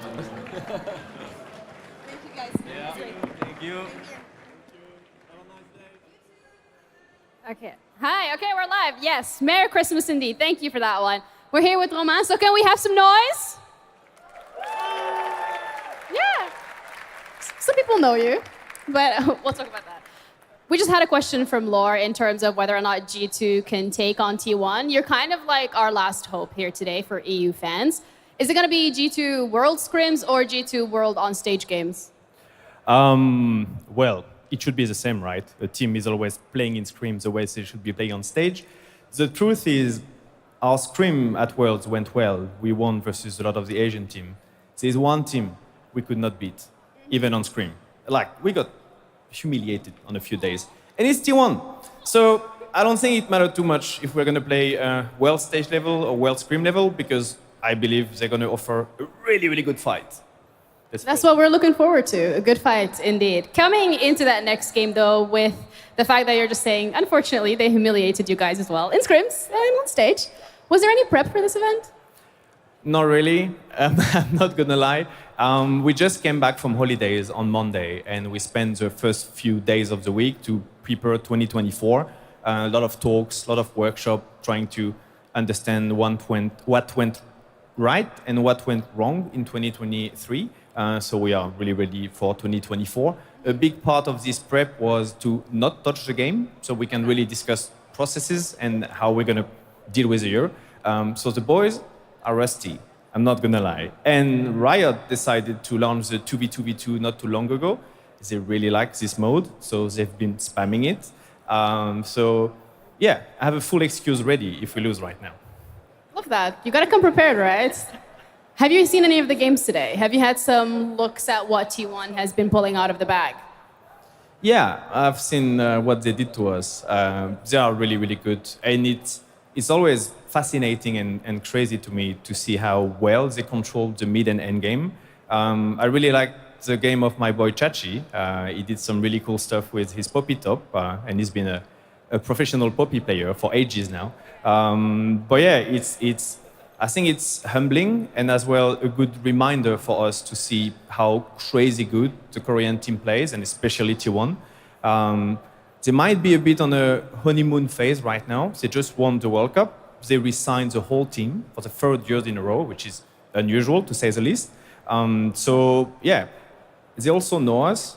I expect them to give a really good fight, and they will want to close the game in 20 minutes. And even if we are definitely rusty, it's still T1. We're gonna give the best. We're gonna go full try hard, and yeah, let's clutch it. Okay, let's look forward to it. But you mentioned something about them re-signing the whole roster. G2 in a similar boat. How do you think that's going to be carry on forward towards next year? I'm really excited about it. I really believe we have the best player in every single position. So it was not possible to upgrade the roster. And we've had so many talks through the year to understand how we operate as a team. We don't have to go through those talks again. We can literally dive deeper into how we train and how we get better. I think that was the right move. I think we have the proper tools to dominate Europe, and we will. So we will be ready to face against the Asian teams and take our revenge. Talking about how the team operates, it's been really insightful, so thank you for that. I also want to know kind of how you operate as a person. You're the man behind the mask, behind the body paint when it comes to G2. So maybe a little bit of a background behind some of the choices to represent your org with such fiercity. I love my job. I think it's the best job in the world. I'm paid to take care of 5 individual human beings. They're extremely gifted at the game. They most of the time need some help to survive through life outside of the game. So I'm really happy to oblige. We have a staff made of incredible people. We have Isma as performance coach. We have Dylan, our head coach. We have Rodrigo, our head analyst. We have a new addition to the team for 2024, which is Duffman. It's not a leak. He's got announced yesterday. He's somewhere in the audience. He used to work for G2 2019, so he knows really well how Caps and Mickey are operating. And he's going to bring a lot of knowledge when it comes to facing international teams, when it comes to a lot of things in-game. So I think we have a really strong staff. We all adore our job, and we dedicate every single hours of the day to it to become better. So yeah, we spend so much time trying to optimize the way we do things that I think that's one of the main reasons why we are successful. And we have the 5 best player, which helps always. It does help a little. We all do love our jobs. We love the game, and we're all here because we do love the game. So make some noise if you're here for that. Thanks, guys. Thank you so much for the interview, Romain. We're going to be heading back over to the desk with the lovely Shocks. Thank you so much, Ginny. What a wonderful interview from Romain, who is getting us excited for that last game of the day. Coming up, first though, Shippy, welcome back. I want to wrap up, the day we've seen so far. You left us after the first 2 games, I believe. Yes. Is that correct? I was so what do you think of the rest of T1's trajectory? Well, it is as expected, I would say. Yeah. I think T1 has been showing such a consistent performance. Really, this team, endurance and consistent is just ingrained. And they've been so strong. They had always gold leads, even when there were more kills. Yeah. So yeah, overall, also, yeah. What's this? I wanted to maybe show it. This was back in All Stars 2009. You maybe recognize this very young boy at this point. All Stars 2019? Yeah, that's you on the side. I thought this was me. And this is a man named Faker. Maybe somebody knows. Yeah, maybe, perhaps. Yeah. But of course, this is insurance, because sometimes I might say something against G2, against T1. And at this point, just keep in mind, You're trying to insulate yourself against T1 Flame, is that it? I'm like a T1 huge, fans? Yeah, I'm a massive T1 fan. Can I get one? Can I get one of those too? I'd like one as well. All right, guys, go. It's just like a buffer. Anyways, we are going to wrap it up here in just a second. GB, it doesn't seem like anyone would be able to beat T1. We also don't know if there's a gentleman's agreement about the champions. Maybe there is. Here's what we know. Perhaps. They've been spamming Arena all day. I've even seen them behind G2? the scenes. Yeah, G2. That's what we know. Relentless T1. Raman saying the only team that continuously beat them in scrims was T1. I'm just saying the information we've been getting in is not the best. But you know, why are we here if we have no faith, right? The That's good old true. Reliable. So of course we gotta believe in them. And Duffman is back. Exactly, and he really might be the change that's needed. Maybe. Yeah. Okay, we're going to toss it over to a break because T1 does need a little bit more time to reset before they get into that last game. And we'll be back in just a few. Okay.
Welcome back, everyone, to Red Bull League of its Own, live from the Velodrome here in Berlin, as we are counting down towards our last game of the day, which is G2 up versus T1. But before we get to that, we have a very special announcement. So without further ado.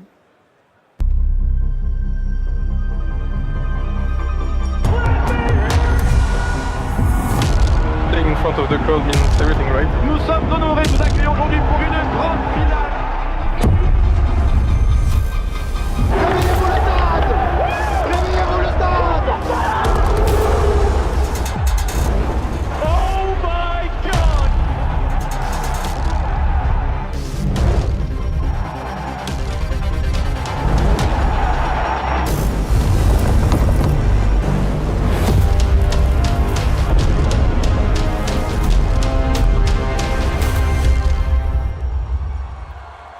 Let's go! We're going to Paris next year for Red Bull League of its Own. I know you saw that, KC fans. I think some of you were even in the video. Super exciting to know that not only is the event happening again, but it is happening in Paris next year. Yeah, and I mean, we've already saw what that was last year, or I mean, this year even. General, I mean, I was lucky enough to cast the EMEA Masters final, and I mean, not gonna lie, that almost felt louder than what the LEC final was like, so it's a crazy good event to be at. Yeah, I mean, my personal opinion is that the French or Spanish fans, I mean, it's like everybody thinks that nowadays, but back in the day when we were playing there with Unicorns as well, those were the craziest fans. They were the loudest. They were always making party.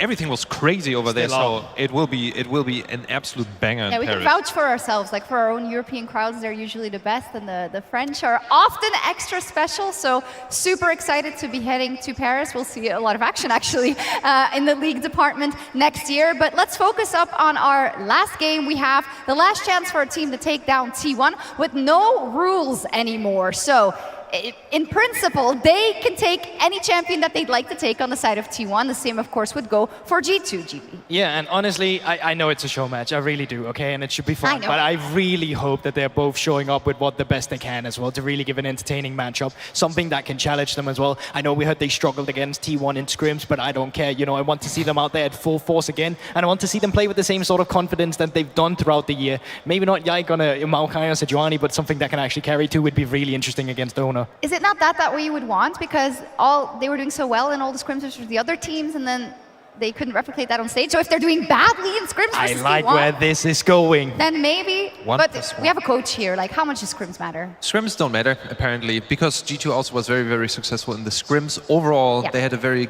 confident mindset when they're going into the international tournaments, but in the end fell a little bit flat. I think G2, overall, we heard it from Romain, the manager, has been working so extremely hard. I've delved a little bit into their schedule, and they've been working like 12, 13 hours a day, just getting everything ready, everything scheduled. For next year, you mean? No, this year. Oh. And have everything prepared. They have everything, like, from food to sport to how do you wake up, how do you go to sleep, what do you want to do on your day off. And I think they have been establishing a really great baseline, and this is really what this tournament is about. Even if you are not showing up because you didn't practice that much, I mean, T1 had a super long year, so the endurance is showing their effect, and G2 had now time to rest, but they have a really good baseline, so it's baseline versus baseline. So for me, I still do believe in the European dream. You have a Faker t-shirt, but a G2 will win prediction, so you're covering both bases. I like it. Yeah, I mean, I like to, go back and forth on those kinds, and save my bases. I think overall, if there is a team, I had to send them in the beginning of the day. Oh, not also the excuse that you were tired, that you had to get up early. That's what I heard. No, it's about... Who would do that? I could write that for any team today, but I was confident that G2 is going to make it, and I do think that every team has helped G2 in this process. They have been starting to show weaknesses in T1. Not many. Okay. What games were you watching? But there were first bloods, bot lane, Uma died, and all this kind of stuff. And that's probably why I kept it at a first blood and not the win myself. But we've seen Caps finally step up towards Claps after he's had a rough year since MSI. We've all heard the story. But even at Worlds, he was still having a solo kill on Chovy. We all remember that one Tristana. We don't talk about the rest of the game because that's probably what's going to happen here as well. Nothing happened. But they got the first blood either way, and that's what I'm hoping to see again. I want to see Caps feeling himself, especially in a show match like this where there's nothing to lose, everything to gain. Go up against Faker and try everything. Limit test it. He's had a great back half of the year, I want to say. Yeah. You know? Of course, in terms of longevity of career, he can't rival Faker yet. But on the other hand, he has had phenomenal highs as well. Maybe again today. So without further ado, let's bring G2 into the arena. How are we, Berlin? Are we good? Yeah? I'm blowing kisses out here. I'm waving. Hi. I love you. You know, we started today as friends. I now feel that we're family. You feel the same way? You feel the vibes? Good. All right. Now I'm going to ask you all this, okay? We are 7,000 people strong here today. We were the ones at Red Bull League of its own. There are thousands watching at home right now, and we need to let them know that we were here. We were in the moment. So with every single ounce of energy you have, would you please, for the last time today, welcome to the stage your 4-time world champions. It's T1!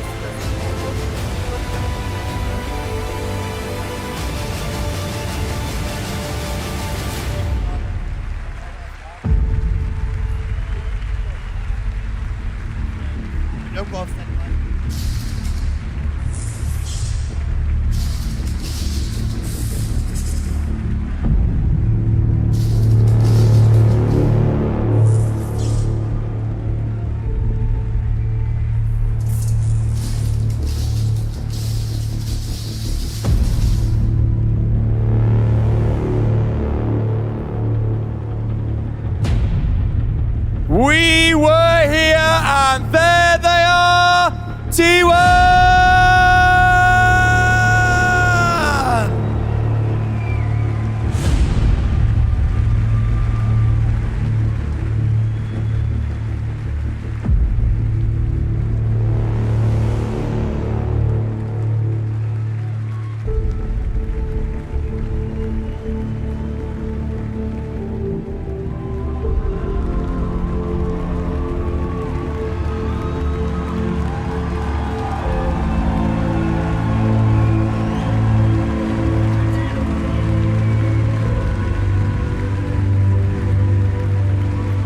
Give it up for T1, everyone!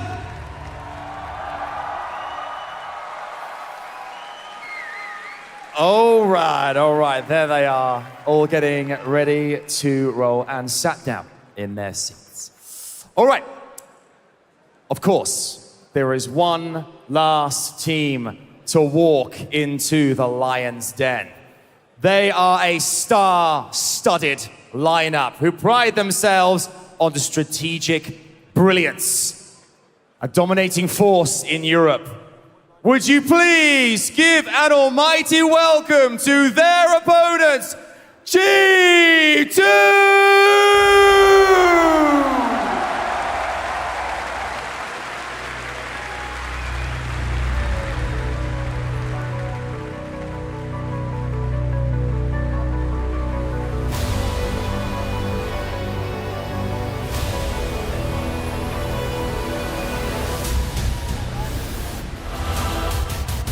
This is my first time facing T1, and I'm gonna be very excited to play against them.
Broken Blade. Broken Blade.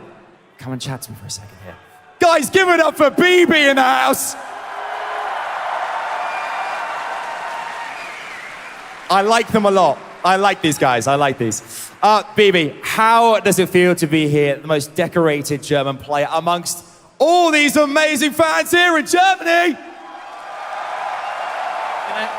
It feels great. Thank you for all being here.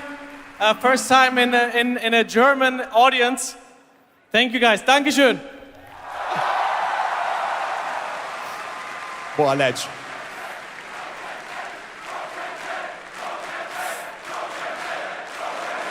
Wow, the audience are, that must feel for you as well.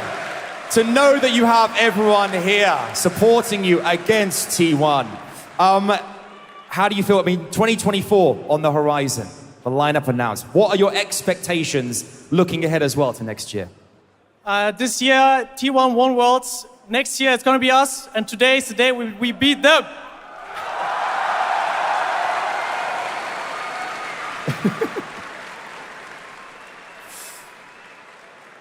Now you have an opportunity here to go against T1. We chatted to them in the last few days. They were asked who they're most apprehensive about going up against, and they said G2.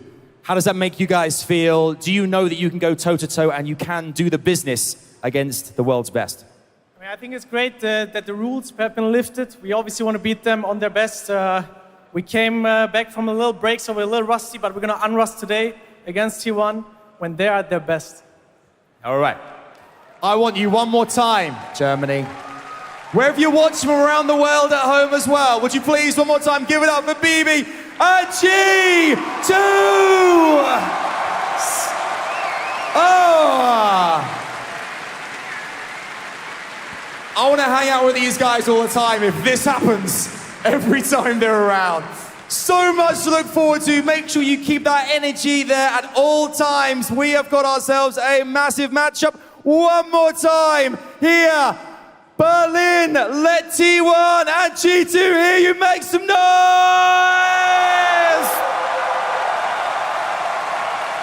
I love it. Let's head over to Shocks. We are ready for this party. Let's go. I see that you're ready. I hear that you're ready. Adam, you've been doing an unbelievable job. I couldn't do it, hyping the crowd up all day. Absolutely amazing. But I guess it's easy when you get these two teams that you get to introduce and let walk into the arena. Goosebumps. It was really I mean, Broken Blade is also such a showman, So and he's funny. just using the crowd. He's like, hey, guys, everyone knows this is going to be hype. And he's just, I mean, honestly, saying exactly what I wanted to hear from him. They're going to win today, and I voted for them, so yeah. What can't he do? You know, he's a model at MSI, he's a showman here, he's a great guy in the top lane as well. It's like, even if he wasn't playing professional League of Legends, I'm sure there would be something in the show business for him. Sure. Yeah, I want to see that alternate universe. It was also cool to see when he was saying, you know, we're going to win next year, and it starts here by beating T1, and you see Mickey in the background, and Mickey's like... Yeah. He's like... I talked with Mickey, and he's what's like... going on here? But I love it. You got to start somewhere, and if it's in a best-of-one at Red Bull League of its own, not just for you, but for all the other teams that weren't able to beat T1, you know, G2 has a big responsibility to beat. And they didn't face against each other on stage yet, so they didn't lose this year against T1. So, you know, like to say it 50-50 right now. I like what I'm hearing here. I like the logic we heard earlier as well. And I mean, on stage now, sure, they probably will take it because let's be real, they're tired now, T1. They've barely got any gas. Look, G2 now. Arcarius clutching that Red Bull can. Oh God, if it's over. Actually, I take it back. G2. Oh, it's looking bad. It's looking dire. We'll see, indeed. A really cool interview we had with Ginny earlier, also with Romain, talking about the fact that it is T1 that re-signed their entire roster for the third year in a row, and on even keel also. Similarly, G2 on the other side that is sticking with this roster. They're giving it another run, and that's really cool to see. Even though they said they were a little bit rusty coming into this one, it's a nice little taste of what we're going to see in 2024. Yeah, I was concerned until BB said, but we will unrust today. So Unrust, yeah. And so What, at this is that point, also a video game, or? Probably the next one, but I'm very excited for G2. I know that they can beat T1 because they did it already in scrims. I'm just going to be real. BB saying that is the equivalent of you bringing that Faker shirt as well as insurance, okay? You know, he's just covering all the bases, but guys, surely he's confident, right? Like, and being into last year's Worlds, you got to be a bit delusional. But who can fault me for this, right? Nobody. Yeah. No, I've got like 10 of those. Yeah.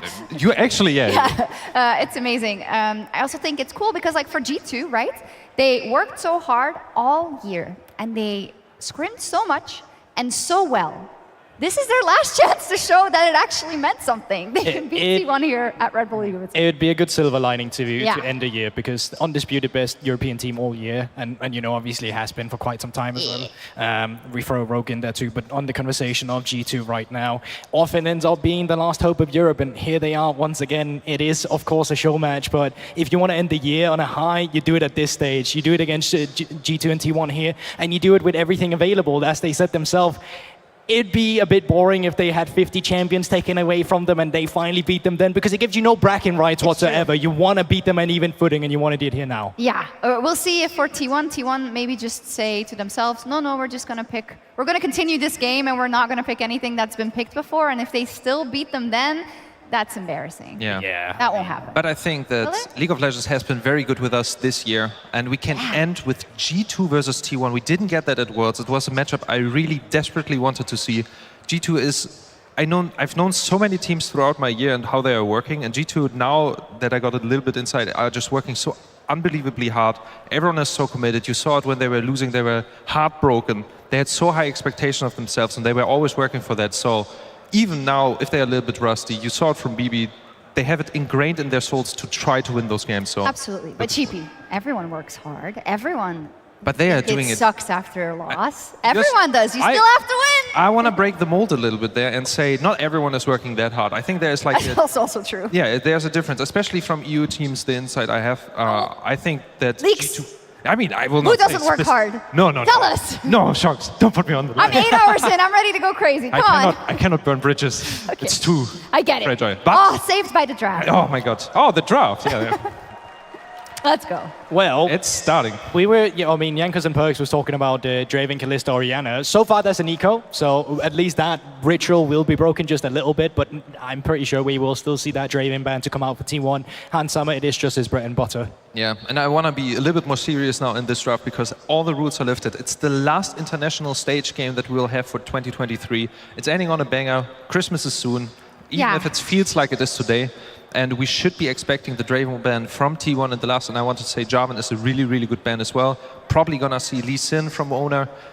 I'm kind of hoping he's going for the Briar again, though. That would make me feel very good because that would give us a great chance. If you picked Briar, I will not make any bets today. Open. All right, so Draven is open. It was a big talking point that was the one, So Draven Kalista was the one that we were talking about so often. Question is, will they just insta-log it? You can see they're talking to Hans right now in the scene. Yes, Hans is like, smiling. should I do it? It's handsome Summer. Yes. And he's, okay. of course! There we go. He's not... And the crowd goes wild. This is exactly the reaction. Yeah, exactly the reaction he wants. Can he do it on another champion? He's not beating the allegations yet, but he's going for Draven again. And we love to see it, one of his best champions. It's going to give us fireworks indeed. And for the first time, no, actually, since the first game, T1 is free to pick whatever they want. Yeah, and there are so many good champions open right now. Rumble will be picked here. Oh, it will be Varus. And this could be the one that gets flex top lane as well with the tank build. We already seen Jeskler bust out the tank build earlier today, but this could still be a flex champion. It's possible. That build can also be the same. Maybe play it for 80k, but anyway, it's a Guma Yushi special. We saw him play it in the last game as well. Outplaying the Zeri as hard as I've never seen the Zeri being outplayed before. So very strong champion for Guma Yushi. And then, I think the Rumble should be a champion that's being picked up as well. We know the Varus is on bot lane. Rumble, Varus, fantastic picks. I actually think, I've been trashing a bit on Seos for picking a lot of range top laner, but at least he hasn't actually been picking the Rumble today, only until he gets serious. This champion has been a problem for a lot of people and is very strong in that top side. Probably get locked in if we know Yike in terms of his track record this year, but... Yona? That could be up for Broken Blade. That's special. Do it. Oh my God, Yona Draven G2. Yeah, let's go. Let's go. I hope that's going in the top lane. It will most likely. Maybe. Most likely. If there's an Azir pick on 3, Yona is notoriously good pick into Azir as well. G2 recently. So possible. signed Kesha as well, of course. Yeah, so the Shout out Hummer to could Kesha. come in there. If there's one way to win those, that would have been locking in the Nunu. I think they immediately fired him. Oh, really? Yeah, pretty sure. Well, all right, well, Velvet? shout out to that's a Yikes special. Shout out to Kesha anyway. The two signature champions here already being picked up. Hansama on Draven is like, even 5 years ago, if you were asking who was the best Draven, it was for sure Hansama at this point. And Broken Blade on Yone, a fantastic pick, but the other pick, obviously, Belveth. They're probably anticipating as well the Lee Sin, and now we have brawlers on both sides. Draven wants to play aggro, Varus strong on lane, Yone Rumble melee matchup, Belveth Lee Sin, so there's a lot of fighting potential right now. I think it was also for G2 right now is turning into a win lane, win game kind of philosophy already with a lot of the carry picks. Like traditionally, obviously, you want to pinpoint where your carry point is going to come through, but as you can already see now, it's around the entirety of the map. But it is easier to play through a Belvet if you have champions that has agency with Prio. Most lanes, Draven does get the Prio as well, so counter jungling, them grouping around Jake, what made them so successful in winter, would be great seeing already. So now we have the mid lane and support picks both open for both teams. The question is now, what do you want to pair the Draven with? What do you want to pair the Varus with? Counter pick on support is very important. So now, what is T1 going to pick on 4 here? Is it the mid lane pick or for Faker? Yeah. Or is it the support pick for carrier? I'm pretty sure it's going to be... I could be wrong, but, No, but the R5 carrier I would is actually like... I would agree with you as well, because I'm even thinking now, have we seen carrier play the Varus support? I can't remember, but And just look at the picking faces. mid lane in here would be so easier for you. Oh! That would have been sick. That If was we could really just sick. get, if we could get Wei now here. Well, Akali. What a world where I'm disappointed about Akali after I've just seen a Wei Hub, but this is still very awesome. Yeah. Of course. But you saw how focused both teams are. They are way less smiles than the Yeah, games less before. smiles as Hansama just smiling. I mean, Hans Sommer has to play Draven, so I mean, of course he's gonna smile. He is very, very No! happy. Yes, give it to us, guys. Hey, I love the cats, but Yubi. not in League of Legends. I feel like No. to lose. Okay. Thank God. Are going with an engage, and I think you need to pair an engage up when you play against the Mumu. You can always see it from the bands, right? They still respect the Ashe from Kyria, but outside of that, having the Braum taken away just means that we want to go engage. We want to mitigate the fact that then can go one of the best Wardens into it, and you've already set yourself up for some nice Mumu 2v2s down the bot lane now with the Draven. Yeah, you have to play an aggressive support. Nautilus was gone, Rel was gone, and there is Silas. Super strong pick. Jeremy Varus, right now in this Rumble patch. You have the Rumble ultimate, you have the Varus ultimate, but also the Akali matchup. Both teams are right now very aggressive, want to go in. Love you it. have you have literally 3 Oh. champions. Oh my God, is it gonna be? Is it time? Is it Bard? Is it I mean, Kalista? Carrier can pull out everything. There would be nobody else where you're hovering Kalista and you're like, it's gonna be support. Oh my God, guys. Lock it in! Do we have it? Oh! Well, he's also great at Bard, Yeah. but it's just, Yeah. it's different. Bart still. Well, he is getting a bot skin. Sadly, it's not out Exactly. yet. So, yeah. Oh, it's such a flex, actually. Yeah. I can play Amazing. Miles good. So, what do we think? You think have to right- remember it all because it disappeared. Yeah, it's but no problem. What's So going to happen? on bot lane, it will be the Bard Varus matchup against Draven Amumu. Amumu wants to go in. Draven Varus. No analytics. Just how's the brawl going to be? Come on. T1 wants to fight. G2 wants to fight. I think there will be a lot of mistakes. There will be a lot of brawls. I think we will be in a game where at least we have 10 kills by minute 5. So yeah, I think there will be a very kill-heavy game. Listen, I love you, Sheepy, but you can't rock out with the best about the hype and the brawl. But there's one person who can, and he's standing on the other side. It's Dracos. Whoa. Oh, I thought it was Vedius for sure, but here we are. It's the hype, it's the brawl. What's up? I'm going to tell you right now what's going to happen on the bottom side of the map, Berlin.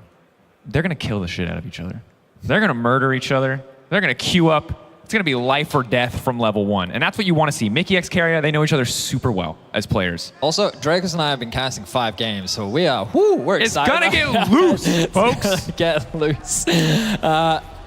6th game of the day, or 7th game of the day. My mistake. We did, of course, play one at the very beginning. That's true. Between the 2 German organizations, but we're getting ready for the Rift. Hans Sommer's Draven. Something we don't get to cast domestically very often. No. Often taken away from him. Caps his Silas versus Faker's Akali. Oh, 2019 Classic! Which, if you watch European League of Legends, you know that's our favorite year. Now, a lot of eyes are going to be on this top lane matchup. Broken Blade did not leave the World Championship, well, with a good impression. Okay, Yeah. He's going up against Zeus. on his Rumble. Yone can be a very good matchup, but it's not going to be an easy one. Zeus has been on fire today when it comes to the 1v1. And while T1 are a terrifying opponent, at least it's not NRG. That's true. Because let me tell you, losing to T1, probably fine. As a European fan, I don't think I could take it again if they lost to another NA team. I would break my heart. Let's see if they can go toe-to-toe with the world champions. Ona getting his hands on his comfort pick of Lee Sin. Yeah. Faker on Akali once more. Gumayushi. I mean, Varus is pretty much like his champion. It's the champion that I think of him the most. Like, obviously, he's got a fairly lengthy career at this point, and he's played a wealth of champions, but this one was just so significant in their series back in 2022 World Finals, and the impact that he has on it as well. When he played the on-hit Varus at the World Finals this year, he's just spectacular when he gets his hands on the Varus. Even in, I think, the quarters, it was when he was able to get that 1v1 against the Aphelios with green-white, and he knew his damage perfectly, and he just walked face first, I'm going to say into light, and just obliterated him in the 1v1. It was incredibly confidence-inspiring for Gumayushi. He's a guy who's had really, really high highs, but hasn't always been able to transition that to those big series wins until this year, and have to see if he can keep that level of performance going up against G2. G2 obviously know how to leverage the Draven. You highlighted it. It's a comfort pick, it's a signature pick, and for good reason. Guardian Proc coming out though, Hansama getting the worst end of this trade overall, and now Guma starting to free fire, a little bit more damage going down, Carry it ticking away from the Ignite. Holy, look at the fighting. Flash, Ignite, Ghost, Burnt, Cleanse, Ignite from the side of G2. Yike, level 2, already looking for a potential dive. Have to be ready to commit to it. They're treating this like a scrim, Daniel Dracos. Like, this is full level commit. 2 all in. Moving 2 Q stacks. Hansama walks forward. Yeah, he can just flash W. Instantly Carry is now taken out. Gumayushi's going to be in trouble. 2 kills on the bottom side. Traded back for 1. G2 come out swinging all in at level 1. And at level 2, they make the dive happen. And I feel like they forgot. T1. I feel like T1 forgot. I feel like they had to be reminded why you do not give this man Draven. Look at the flash from Mickey afterwards as well. Just trying to get as much damage as possible, knowing that he was going to sacrifice his life for this play, and it was totally worth it. Look at how much farm ends up getting lost. Mickey, level 2 roam. The top side of the jungle is being stolen away. Level 2 versus level 3, but it's a 2v1. Such a hard 1v1. Instantly the lockup, the knockdown. And that's a kill for Yike. And that's a lead in the early game versus T1. Can't get excited though. Daniel Dracos, we've seen T1 earlier What are in the day. you talking about? I am amped. Do you hear Berlin right now? Everybody's amped. G2 playing well. Faker, is he going to go for the dive? Here comes Carrier. Waiting on the E2. Caps waiting at the timer. Well played. Nice sidestep back. Restraints being shown by Faker. Keep in mind on the bottom side, it looks like Guma might have a freeze on the wave though. So he's going to be picking up a lot of extra gold and experience. Yike. He's a little bit behind in terms of farm, but that doesn't matter when he's got 2 kills. Broken Blade being bullied a little bit in the 1v1. Jungler is hovering around the top side, so Zeus does have to be cautious of that. Caps. And Yike looking for a play in mid. Waiting. How much time has he got left on the abduct? Not going to find the angle. Knockup is there. Interrupts the shuriken flip, but Yike does not want to overcommit. Doesn't know where Owner is. Faker also choosing not to extend that trade. Playing this 1v1 matchup very nicely though. Has a small CS lead for now. Owner will be able to get the box Scuttle Crab. Now let's see if T1 can make a dive of their own. Hansama very low. Has the flash still. This is big. T1 with a pretty decent XP advantage here, at least for Guma and for Owner. Mickey actually looking for an engage there. Just walking up, knows that he does good damage. Nice. Carry a level 2 bard, very much not threatening without Ignite. Well, now Yike has to escort Hansama through the lane. They need to make sure that this wave gets pushed out. It is a very dangerous position for Hansama to be in. Mickey. Next flash over the wall. Instantly Guma's now locked up. Yike now stepping forward. The flash out. Into the portal is key. I think Yike anticipating a sidestep there. Nice play from Mickey. Putting that pressure on the level 2 bard. Able to get away to safety though. But this is what we like to see. These 2 supports recognized across the world. Obviously, Carrier, the reigning world champion, but Mickey, internationally, always able to make his presence known. And so far in this game, he's doing a fantastic job. Owner, though, back on the map. Hansama, very low HP. Hansama very much in trouble. Ignite already ticking. Portal is there for Owner if he wants to take Sidestep. it. Beautiful sidestep. He ran towards him. He put the pressure on Owner. Do what you want. Rather than trying to run away. I'm either going to go left or right. What are you going to gamble? Yeah, I feel like I feel like Owner a little overeager there. Maybe could have taken the portal, got closer, tried to line up the E, but doesn't get the angle. Nice sidestep from BB. It's not going to stop Zeus from just forcing in this wave and backing, if he so chooses. CS advantage already, 50 to 29. We talked about how Zeus in the 1v1 has been dominant today, and he's going to continue that. Obviously, this matchup will get a little bit easier for Broken Blade as he gets more items under his belt. In the side lane, he's going to scale very well. Oh, Mickey in a bit of danger here. Trying to hold the wave. All right, he's going to be fine. Draven should be able to catch this as well. Mickey even going to use his support item to secure that one and get a bit of gold. Carrier now back out onto the map. Is there an angle to make a play? Doesn't seem like it. Just going to grab Chimes in the meantime. Of course, if you missed the bar changes a gajillion patches ago, he's fast forever now. So he is the speed. He is the speed. Caps, though, again, taking unfavorable trades against Faker. Faker just using that range that Silas kind of has to commit to be able to find any advantage, and Faker kind of playing on the edge, going for the early healing reduction. Yeah, love to see the type of trades Caps needs to take, but Faker comes out on top once again. Yeah, so much of Caps' ability to win trades is decided by the healing that comes through on Kingslayer. Yeah, gonna look for the knockup. Won't quite connect. A little bit awkward there, but Mickey will find the angle. Again, no follow-up here, however. Don't want to overcommit. Like just providing top side cover. You see the picture-in-picture. Broken Blade getting a little bit aggressive. Doesn't quite have enough time on the Soul Unbound to find the kill or push for anything else. Oh, Faker can set up a nice freeze here. There's no need for him to go back. He's just going to clear out that wave. Now G2 move into Fog towards the bot side of the map. Broken Blade has found owner. Level 6. As long as you stack the Q3 here, you have a pretty easy way out unless Zeus is willing to commit more. Broken Blade going to get away to safety. Does, of course, still have the flash. They know where owner is now. Will they look for a Drake? Oh, looks like they're going to avoid it for the time being. And my question is, can G2 put their foot on the gas? Because they're losing in CS and mid and top in a pretty big way. If you look at the 3-kill advantage just like that, what have T1 done? They've closed the goal gap. They've done this all day. They're so good at playing around these plates, getting that bit of extra gold. They have a plate in mid.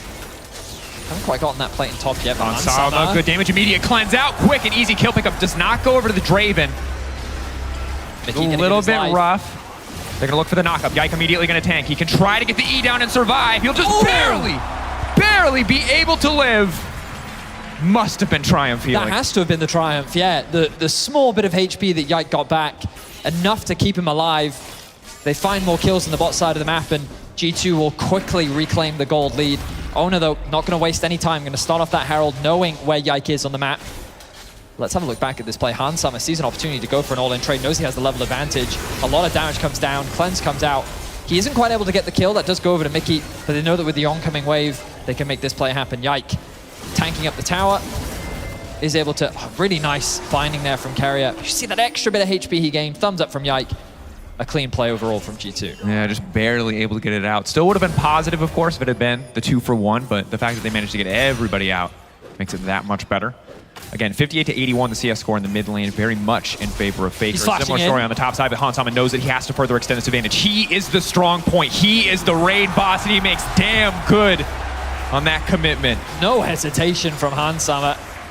His Draven is respected around the world, and you're seeing exactly why. Easy pickup onto Gumayushi. Guma doesn't choose to expend the flash. 6 kills now for G2. Faker, though, just trading aggressively in the mid lane. Again, T1, top and mid, steadily accruing these gold advantages. They just need to stem the bleeding bot lane, and they'll be okay. But it's on G2 to try to break this map open. Try to get Draven out of the bot lane, use that advantage elsewhere.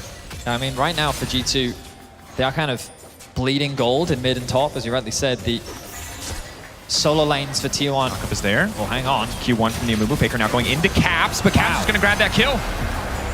Again, clean performance thus far. On the side of G2, Broken Blade has to be careful. Queuing back through. Fate Seal, not enough. That's a kill already going down, but it's Owner who's been locked at the kickback into the tower. Yike will be okay. Owner in no man's land will just instantly get taken out. A brawl all over the map. Broken Blade gets solo killed by Zeus in the top lane, but Caps, Yike, and Mickey make magic happen in the mid lane. Both Faker and Owner dropping. And some are losing a bit of HP, losing a lot of HP. But here comes G2. Mickey. On the approach, Carrier has no good angle to throw down the magical journey. Guma now just going to try to go for the 1v1, and he's instantly going to be able to get it. That's one shutdown.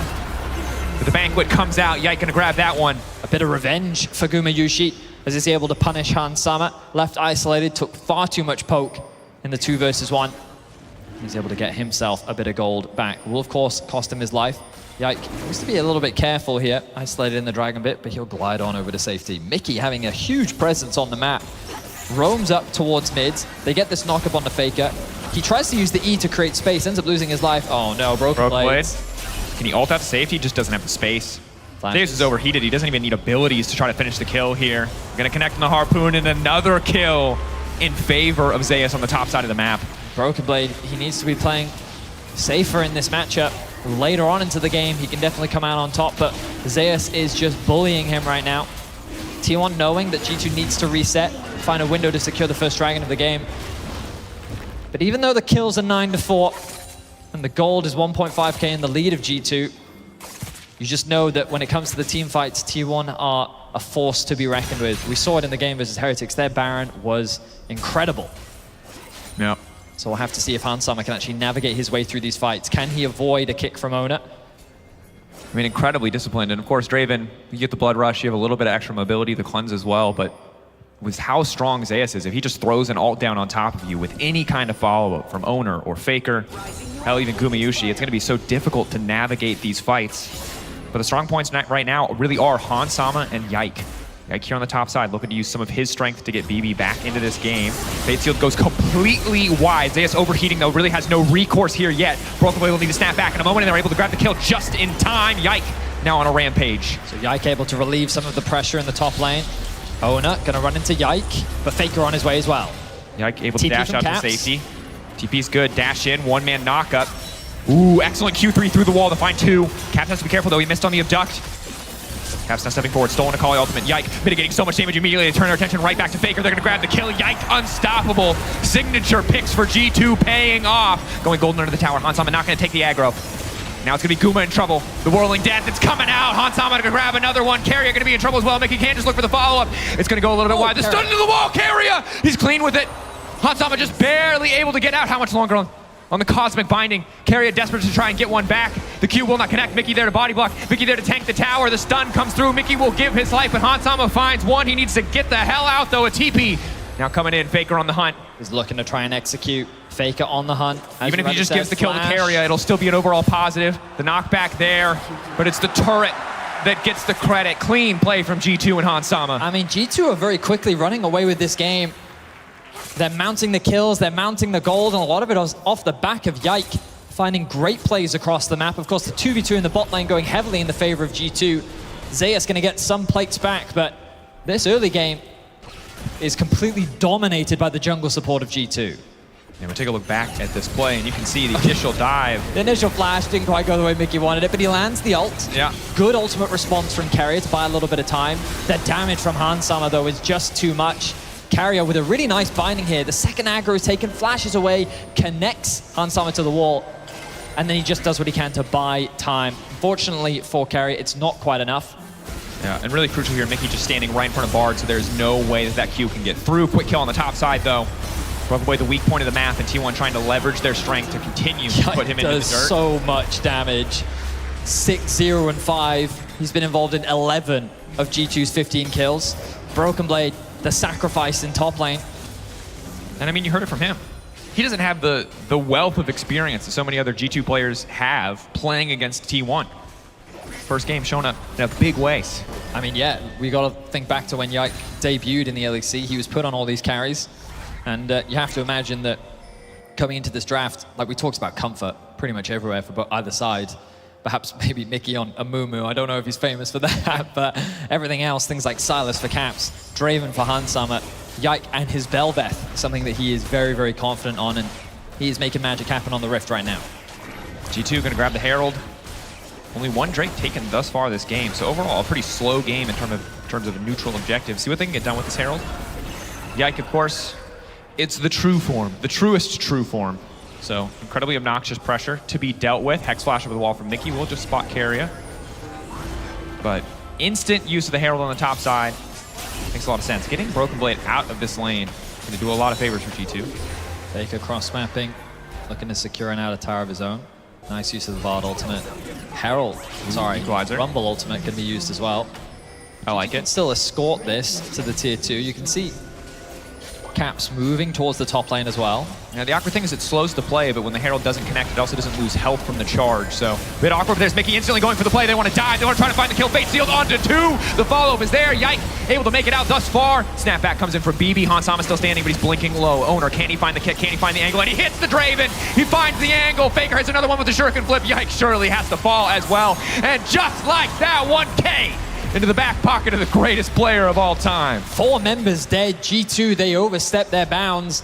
I saw the rotation coming up from Caps, but the dive was far too overzealous and they get punished for it. The gold continues to ebb and flow, both teams fighting back and forth. But I look at the minimap, what happened to Caps? He was looking to try and join this fight.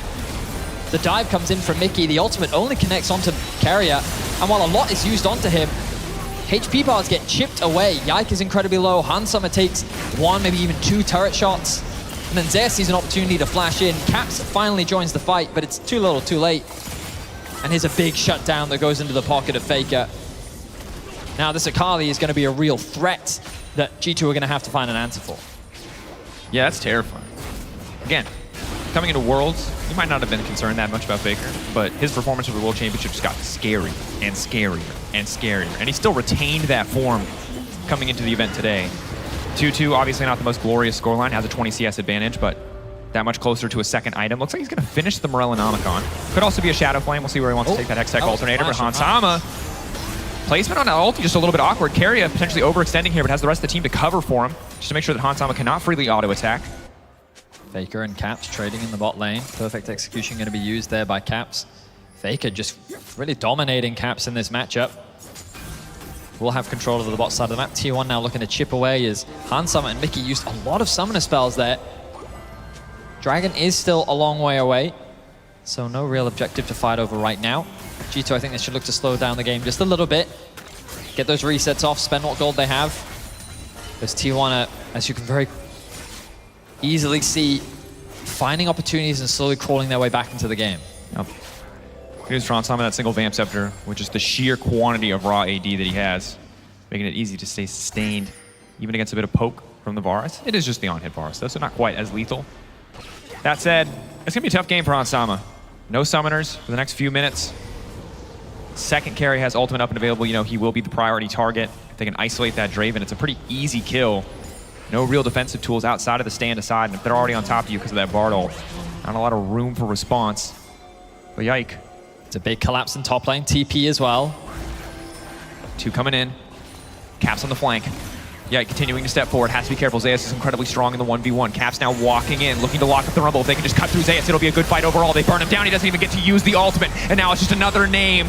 His owner has to run for the hills. One more auto. The Whirling Death catches him on the backside. He flashes right into it. He runs as fast as he can, but the axes from Hansama will chase him down. 2 kills secured for G2. Faker cross-mapping on the bot side of the map. He's too far away to secure this tower, though. G2, I don't think there's really any collapse available to them here, but they will get themselves another objective. Broken Blade can go for the cancel here, but Faker just going to respect it and walk away. Yike now returning. Uh-oh, Guma. Leaps in, takes the red. Level 10 for Guma. He is dead. Yeah. Yone ultimate, a little unnecessary. He thought he was safe hovering around Faker, but the collapse came through from G2. Now the TP from Caps was excellent. No vision on the side of T1. Caps completely ignores Carrier, focuses down Zeus, and the damage is good. Mickey, meanwhile, over towards Ona, knows that he can throw down the ultimate as we get back to live. Nice side step from Hansama. Not going to get connected on by the Cosmic Binding. 19 minutes into this game, 3K advantage for G2, 2 Drakes to the side of T1. Faker 2 items now. At this stage, see what the setup is going to be around this 3rd Drake. Soul Point pretty crucial. T1 especially too, with Faker. He would really hate to go toe-to-toe with Mountain Soul, but G2 incredibly far away from that objective. Broken Blade feeling a lot more comfortable on the side lane, however, once he gets the Hole Breaker, might be able to handle the 1v1. Hansama just getting walked down right now, but Mickey is there to body block. That's the binding I was talking about. Faker can just immediately follow up. Hansama has been hit. Faker, does he want to follow up? He's incredibly low. Should be an easy, quick kill pickup for Faker. The cleanse, not going to be enough, but maybe I can get the counter punch. They will. Faker dropping down. Broken Blade buying enough space. So far, just going to be the 1-for-1. I'm surprised that Hansama lived as long as he did there. Ends up being Faker for Handsummer as an exchange. And both teams will choose to walk away. No real objectives on the map to fight for right now. Of course, the Baron is up, but not something you want to gamble right now. Yep. Definitely not if you're T1. You don't really want to actively force that fight against Handsummer unless you can find a pick onto him. He doesn't have flash for now, which is a large part of why T1 were able to find that pick on to Handsummer, but that flash is going to be available soon. So, as you rightly said, Ona just walking towards him, applies the smite, tries to sidestep Faker. Good bot ultimate here, followed by the Rumble. But T1 a little hesitant to fully commit. Yike, though, the damage from him. He basically tries to peel for Handsummer, sees Faker on the back line, and ends up being a 1-for-1. But Faker's only going to get better at killing that AD carry as the game continues. That's what you grasped for? That was your moment? Yeah. More lethal as the game continues, as Yike finds another kill. Little golden freeze frame for that kill. Now able to go over the wall, courtesy of the true form. He is so strong right now. No, we thought this was going to be the Handsama show based on those early bot lane plays, but it really is the Yike show right now. They're pushing in mid, dragon spawning in 10 seconds. They'll use this priority to control the entire bot side jungle of T1, deny them all of their vision. T1 posturing on the top side. Looks like it'll just be the recall from Gumayushi. I thought potentially they could try to threaten a Baron, but it would just be too slow at this stage of the game. Yes, it is an on-hit Varus, but with no Ginsu's completed, still a pretty slow take. 2-7 for Guma. I mean, a lot of the goal differences between these two AD carries. Jungle obviously has a pretty big advantage for Yike as well, level 13 to level 12. Stopwatch completed, he's going to steal away more camps. Certainly is the slappiest Stingray. Broken Blade going to get back to base by the Hull Breaker. Items just coming through. You imagine Bloodthirst is going to be done soon for Handsama. Yeah, it should be. And then the Baron becomes the next big play for both these teams. Are T1 trying to snap this? Yep, 100%. No. No. That was an interesting 100%. That was a caster curse. You did it earlier. You got owner killed. I just stopped the Baron from happening. Don't put this on me. All right, T1 just ready. Just reminding G2. T1 is a notorious 20-minute Baron team. Did not know. You can see how tense the position is for T1 right now. They recognize the deficit that they're in. They know that if they try and force a fight, that may very well be worse for them. They need to try and find what picks they can or catch G2 off guard. And they may have found one. Kick back onto Handsama, the Rumble ticking as well. Perfect. Easy kill, pick up the TP now coming in. It's starting to feel a lot worse. Caps, what's the angle? He's going to steal Faker's ult away and he's going to dash out to safety. Yike, already burning the E is pretty disastrous. No Rumble ult, but Mickey has to be careful. Broken Blade off on the flank. Is immediately going to ult out to safety, but now Carry is ready to follow up. The stun's going to connect. Guma uncontested. Quick shutdown to Owner and T1 turn their sights to Baron. And just like that, they find two quick picks. Ona with an incredible play onto Handsama, catches him completely off guard. Faker is there to follow up, and G2, there's no real way for them into this Baron pit yet unless Yike can find a steal. Root. Mickey just trying to find an angle into the pit. Yike, no knockup. Can't dash over walls currently with the Q. Now he can. Objective will get taken. G2 now just need to grab as many kills as humanly possible. Dash over the wall will not connect. Yike now going to follow up. Has to be careful though. Caps can't come over the wall quite yet. They're just trying to herd T1. They need to find some kills. They need to limit the impact of this Baron. They'll find at least one, but that's going to be it. Faker and Carry are taken out. But really nice play from T1. T1, they found that pick onto Handsama. They then punished Broken Blade for his awkward positioning. Ona now in a 1v1. Owner knocked up. This is big. They've taken away at least one. Guma now going to get caught out as well. Caps immediately going to fall off with the stolen bars. Ultimate, he cannot take down Mickey. The burn will just barely connect. Maybe they can get Zeus as well, but Caps needs to get the hell out. Yike immediately going to go in, going to try to follow up, and he finds the kill. That's the angle. TP now coming in. It is Faker on the way. And just like that, G2 punished T1. They find 3 kills. Mickey doing a great job finding that engage.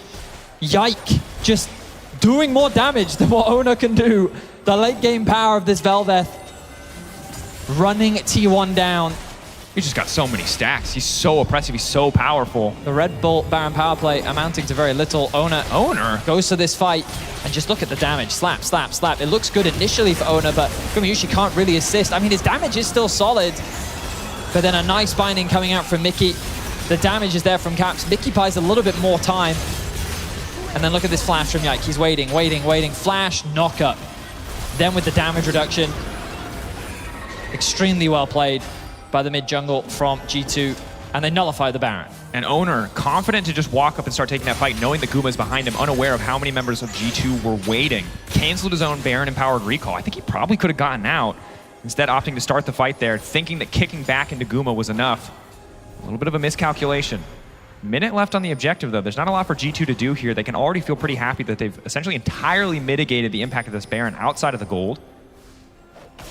And that's good news, because to be honest, both of these sides are going to struggle to clear Baron-empowered minions. Outside of the Rumble, neither one really has long-range, reliable wave clear. It's not a lethality Varus. There's no Ziggs, there's no Xerath, there's no control mages whatsoever. So leaving a team uncontested with Baron could be disastrous for either side. Yike gonna melt through this tower. Faker's forced to back away. He really is the Void Queen right now. That's what I was gonna say. You really, this is the performance. This is the canonical lore performance that you're looking for. How she is holding any of those items with her weird pointed hands, I have no idea, but they're making it work. That she is. Broken Blade going for a bit of a trade. It's a big shield from the W. Right now, G2 are just putting pressure down onto the mid lane to give them control over T1's bot side to then better set up for the Dragon, spawning in 15 seconds. So T1's response is to immediately move mid and get control over this wave so that they can access the river through the mid lane. You can see Keria already chipping away at that wave, and now G2 are forced to respond. So T1 making a smart choice. They can still have access into the river here, but it's very dark. Our observers highlighting how little T1 see. They have to slowly walk their way in. Here comes Faker. They just want a 50-50 at Broken Blade, now able to ult at the safety, one less ult for the fight. That's the objective. Now take it, Faker's gonna go in anyway, finds Broken Blade. Broken Blade taken out of the equation. Mickey trying to lock up Zeus. The ultimate already going down. Yike, going golden. Hansama isolated, all on his lonesome. The Shuriken flip will not connect. The ulti from Guma does. Hansama gonna be in trouble. Keria trying to find the angle. Mickey gonna instantly find the stun. Perfect timing! The ult flash! It is immaculate from Mickey X. Yike there to follow up to be dominated. Guma now running. The stun is there. G2 have found the fight, and Caps is on the hunt. The 80 carry of T1 has nowhere left to go. Godlike for Yike. 4 members down, and G2 looking to reclaim some of the hope for Europe. T1 have been undefeated on the day, but G2 are looking to bring the fight to them. 30 kills to 15, 8K the gold lead. They are looking dominant in this match against T1. Credit to T1. They've gone so many rounds today. Maybe they're a little bit worn down, but G2 is not giving them any mercy here. And Look again, at Caps isolating Owner off on the side, not giving him an angle to find a play under Hansama, but this initial fight is not good for G2. Mickey is isolated from the rest of his team. The Belfeth is locked up. The Rumble ult not getting a huge amount of value, and Hansama is so afraid of Faker. But then look at this play from Mickey. Keep your eyes on Mickey. He's going to find a flash ultimate onto 3. Makes it easy for Hansama and Yike to clean up the backside of the fight. Meanwhile, Caps is getting the solo kill onto Owner. And there's nowhere for them to go. Beautifully played fight at the very end from Mickey to help win that fight for G2. Just perfectly timed bandage tops. Anything less, and it's very likely that Faker could have found the angle into Hansama, but makes it work. Outplays in the fight to find the angle. Broken Blade in trouble again. Well-timed Q3 to get That's the Varus ultimate gone, though. Baron in 45 seconds. This is what the fight is over. Oh, man. This is a little too stressful. They're going to flip it. I feel it in my heart. It might not happen now. Worlds. You remember. I remember enough times that T1 have gotten into the pit and stole a Baron. Well, I also remember the times G2 started the Baron and we were like, don't start the Baron, don't start the Baron. Don't 50-50. Don't do it. How many games domestically did they lose just flipping Barons? They didn't even have to make it to international. I mean, this is their opportunity. Like they can end the year on a high, Dracos. G2 can round things out with a bit of redemption. Yeah. Beat T1, lose to NRG. Balanced, as all things should be. Thanos memes, you know what I mean? Like, it's fine. It could all be fine. They just need to win here. That said, T1 incredibly far behind. Until that Nexus falls, I will never count T1 out. Exactly. This is the caliber of team that T1 are, is that G2 have the same kind of leads that T1 has been getting against everyone else all day. And we are scared for G2 because T1 are so damn good. Look at Owner, constantly looking for an angle. Maybe he can get behind them. Maybe he can find that pick onto Hansama. Of course, he does have all of his summoner spells up. 4 items completed. And Yike really, like even if you kill Hans, is it enough to get through Yike? GA finished as well for this Belveth. T1 pushed back into their side of the jungle. Mickey on guard duty. The scariest little mummy that there ever was. Banish shot's not going to connect there. Guma just waiting pretty far back. Can just wait to see what G2 want to do, wait for them to commit to the play before he tries to wander into that jungle, knows that it could be a death sentence for him. Doesn't have nearly as many defensive tools as the rest of his team. Mickey just continuing to walk up, Carrier fishing for the binding, will not find it. That's going to be one locked up. Two-man ulti. Broken Blade immediately going to follow there and take the jungler out of the equation. G2 going to keep the fight going. What happened? I don't know what happened. Ladies and gentlemen, we'll keep you up to date as we have more information. That's what we call a cliffhanger. It's like your favorite Netflix show. This is one of the worst moments you want to see a pause in. Or the best, depending on how much you just like anticipation. Oh, the tension is at an all-time high. G2 on the precipice of rounding out their yip with a win against T1. It's a little melodramatic to call it redemption, but as a European fan, it does kind of feel that way. We had a bad year, bro. Let's not forget, T1 was the reason we're 1647, okay? That's true. You know? Don't put that on G2, but that's true. I'm just saying, T1 delivered us a handful, like our fair share of losses best and only best of 5 performance at an international tournament after MSI this year was BDS beating Golden Guardians. True. We didn't make it to another best of 5 after that. We did have MSI, we did have the yeah, but I said post MSI, which was like kind of cherry picky. It's not fair. Like MSI wasn't the best. Had our moments. But the thing is, look at it like this. If G2 do win this game. Oh, yeah? Yeah. Okay. Wait, this they is will have won the same number of games against T1 as the LPL did at Worlds. True. Back into the and we're back into the game. Oh, God, it's an incredible Bartle. There's no follow-up. It was sick, but it just doesn't mean anything. Carry is dead, and the G2 are now slaughtering T1. Okay, a bit anticlimactic. Here comes the Varus ultimate from Caps. Caps overextending. Huge damage coming from Zayas, but the follow-up is there from the side of G2 as I catch my bearings here. Faker could be in trouble. Yike gonna follow up. The knockup is there. Yike should just be able to find this kill. He's looking. Stridebreaker doesn't connect. Faker trying to create space. He's fast, G2 though. are just hunting for kills right now. The thing is, you got to be mindful of the fact that the dragon spawns in a minute's time. Yeah, Yike legendary. Just a casual solo bolo on the Can they do the Baron? They're pinging it. They think that they have the damage. Broken Blade is TP, 10 seconds. No TP for Zayas. He's also dead for another 20. Ona will be alive, though. True. T1 might have the go, but we got the Void Queen, baby. Yike. Making it work. Stridebreaker movement speed. A little 2% per completed item. Feeling good there as the chase down on Faker. And this is going to be an easy, quick, uncontested Baron pickup by the side of G2. And I feel the tension. It just continues to grow in the audience because I guarantee there are so many people here who feel the same way. All signs point to G2 win. Everything shows that they are favored. The caster course is really strong. Well, I'm just saying it like this is just facts. It's true. Well, G2, they're going to be looking for this next dragon. Their third mountain of the game. But it could be T1's third of the game as well. It's T1 that looks to be first to the objective, but Handsome are going to do a bit of a base. So right now, G2's kind of timings are a bit messed up, but T1, they're going to choose to play safe. The level 17 Belveth is not something they want to go toe-to-toe with right now. Just continuing to scale, too. More and more attack speed, uncapped. See what the final item is going to be. I imagine a Death's Dance just to come through here. G2, they're just waiting for Hansama to get back into the lane. They've created a 1-4. They've abandoned top side. Caps has the TP. Ooh, wave's not synced, though, so they're going to be a little bit awkward. T1 can respond to each point of pressure individually. Okay. Oh, I think that with Caps, yeah, they're pushing that one in. They're going to connect the 2 times. All right, they got it. Also the Void Remora. Remora, yeah. Acting as an extra wave. One knock up there. Mickey immediately going to find the knock up onto 3. Perfect combo. Tempered fate. A little bit too late to temper the fate of T1 or the aggression of G2. Mickey finding another angle. Mikhail's out from Keria is clean, though, to make sure that his mid laner is safe as Hansama just walks up and tries to 2-shot the Bard. Has to be careful here, though. Still double Nexus towers.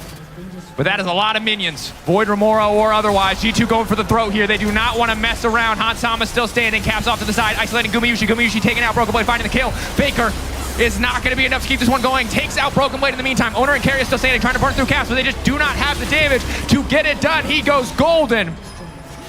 And Berlin, you know what time it is. It took all day. It took every single team we had, but G2 are victorious!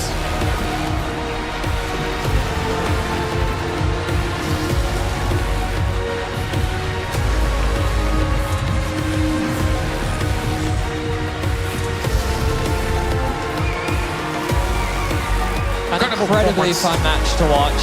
Huge credit to T1 as well. They've been fighting all day. You know, they've had to bear the brunt of so much pressure. But it was an incredibly fun match to watch. And G2 showcasing what they're capable of. Yeah. And regardless of the context here, let me just be the first European fan to say, we take those. We take those. We take those. You know, in whatever form, as we are getting ready for the interview on stage. Moments away now. Sounds like we're good to go. Laura, whenever you're ready, please take it away.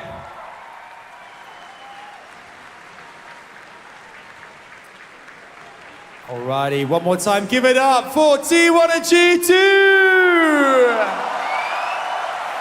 Come and stand here, BB. I am delighted to say we are joined right now, Laura and I, by BB, Zayas and Becca, his translator. Please give them a huge round of applause! So Bibi, I have a question for you. Let's start with the fact that the serious games, you play them for fun. But the for fun games, you play them like this and you defeat T1. What is that about? What did you win today? And what was the approach facing up against T1 in this scenario? I think we both took the game a little bit less serious. So once we start getting ahead with our champs, it's hard for them to play. I mean, Zeus was doing some stuff to me on the top lane, but we managed to win anyway, so I'm very happy about that. Zayas, you had a chance here to compete in Berlin, I believe, for the first time. What has it been like for you being here with the team, competing in front of this incredible crowd? 제우스 선수 이번에 베를린에서 이렇게 경기한 거 처음으로 알고 있는데요. 이렇게 많은 관중들 앞에서 이렇게 멋진 대회에서 경기한 소감을 말씀해 주시면 감사하겠습니다.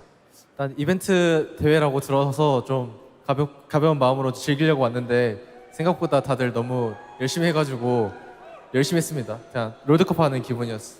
So I thought it was an event match, so I came here to play, enjoyable matches. But everyone here was very competitive enough, so I actually felt like I was competing at Worlds.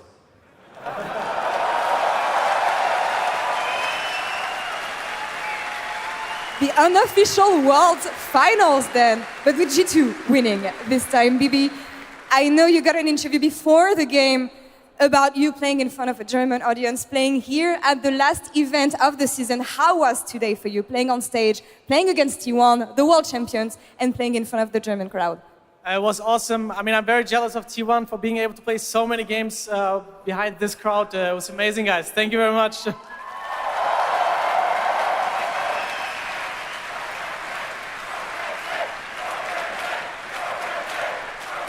I love you. They love you. Zayas, it has been an unbelievable 2023. When you look back, you and the team, what stands out to you? What are some of the moments that you will never, ever forget across the course of this year? 제우스 선수 2023년에 좀 굉장히 뜻깊은 한 해를 보낸 것 같은데요. 이렇게 한 해를 되돌아봤을 때 특별히 좀 떠오르는 순간이나 장면들이 있다면 어떤 게 있을까요? 아무래도 당연히 롤드컵 우승한 게 기억에 남는 것 같고 그리고 독일에서의 좋은 추억들도 기억에 남는 것 같습니다. I think definitely the moment when we win the Worlds was definitely stay on top. And the moment here in Berlin right now will stand out later. So thank you very much. There you go. It's a charmer. It's a charmer.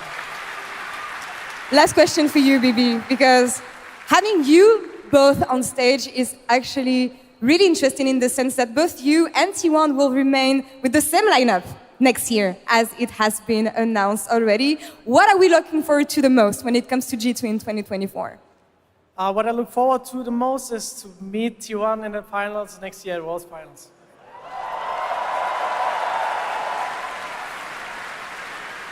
And last question from me here. Zayas, is there anything, when you look back across the year, is there anything you want to say to everyone that supported you, everyone out here around the world, Any words you want to share with everybody, your fans worldwide right now? 제우 선수 마지막으로 여기 와주신 관객들을 포함해서 전 세계에서 이걸 지켜보고 계시는 분들이나 T1의 팬분들께 하실 말씀 있으면 해주시면 감사하겠습니다. 일단 이렇게 독일이라는 나라에 초청해 주셔서 너무 감사하고 또 이런 대회 너무 좋은 경험이었던 것 같고 그리고 또 나와준 선수분들도 재밌게 경기해서 좋았다라고 전하고 싶습니다. First off, I'd like to say thank you to Red Bull to invite us in this country in Germany. I think we had a tremendous moment. And I'd also like to thank you to the older players who competed against us today, and I think we had a very enjoyable experience. Thank you. It has been an amazing event. Berlin, one more time for T1, G2, and all the teams we had today at this Red Bull event in Tokyo. 감사합니다, Zeus. Thank you, Baker, for the translation. Bibi, thank you so much for bringing us on stage. And thank you all for participating today. And Shox, one last time, back to you. Thank you so much. What a wonderful ending for an unbelievable event here in Berlin. Let me be the first to say also, thank you so much, Berlin, for sticking with us the entire day. And I hope you had a great time. And hopefully, well, G2, they did get to win, so they got a little bit of hope for Europe in the end. Oh my God, the G2 actually won. I was always believing in them, and it paid off. Broken Blade already paves the way for 2024. They celebrated this moment. They took it humbly.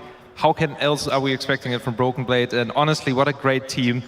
What a great interview, Gumayushi also. And what? Zeus. And Zeus, sorry. Yeah, Zeus is such a great guy. And Monday. honestly, what a fantastic tournament. I love Thank how you he so much. said that this was like a world championship. Yeah, I mean, we take those, but also you had a foot in both camps. I don't It's take true, that for it's you, but true. No, I will take but it. we all take those. Trust me, we all do. And the We- way to end it here for G2, you already see it in the front, in the way they're sitting in the back. Like they're already talking. They're so happy about this tournament at all. They're very excited indeed, and for one last time, our most electrifying moment, presented by Kia. I believe it is some Draven. It's gotta start one place, and I think we all know it. We could have probably just put the first pick of a Draven being the most electrifying moment, but they make the most of it. And Yank, after a quick clear of his red side, is just ready for, well, 3-wave crash, 2-wave crash into a dive, and they just kept it going. There's a reason why the Draven would usually go on the ban table, and I thank T1 for letting us see it today.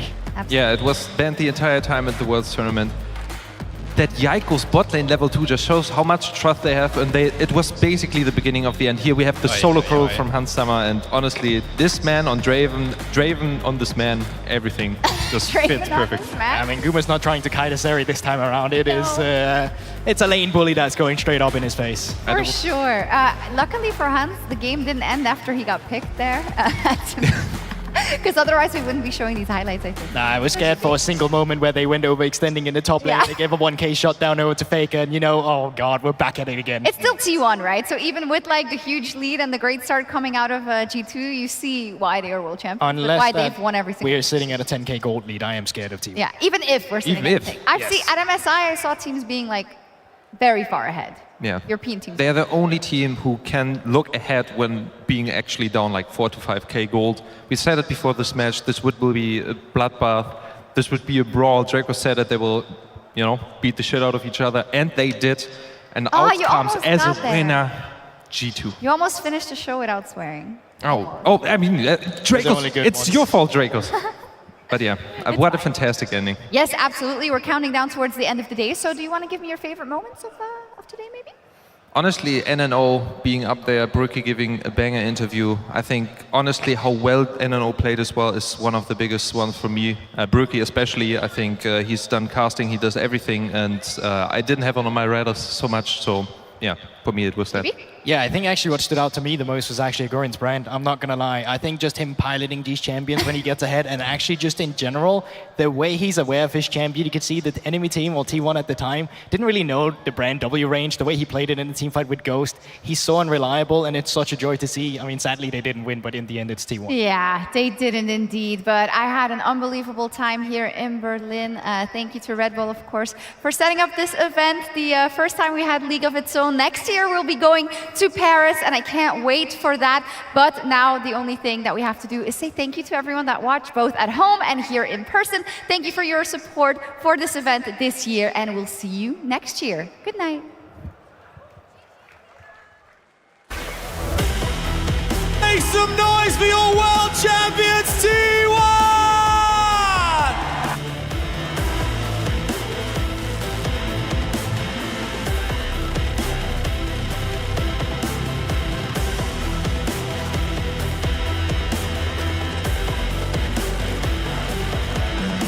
Absolute mad lad manages to make it work, gets the kill, gets the shutdown.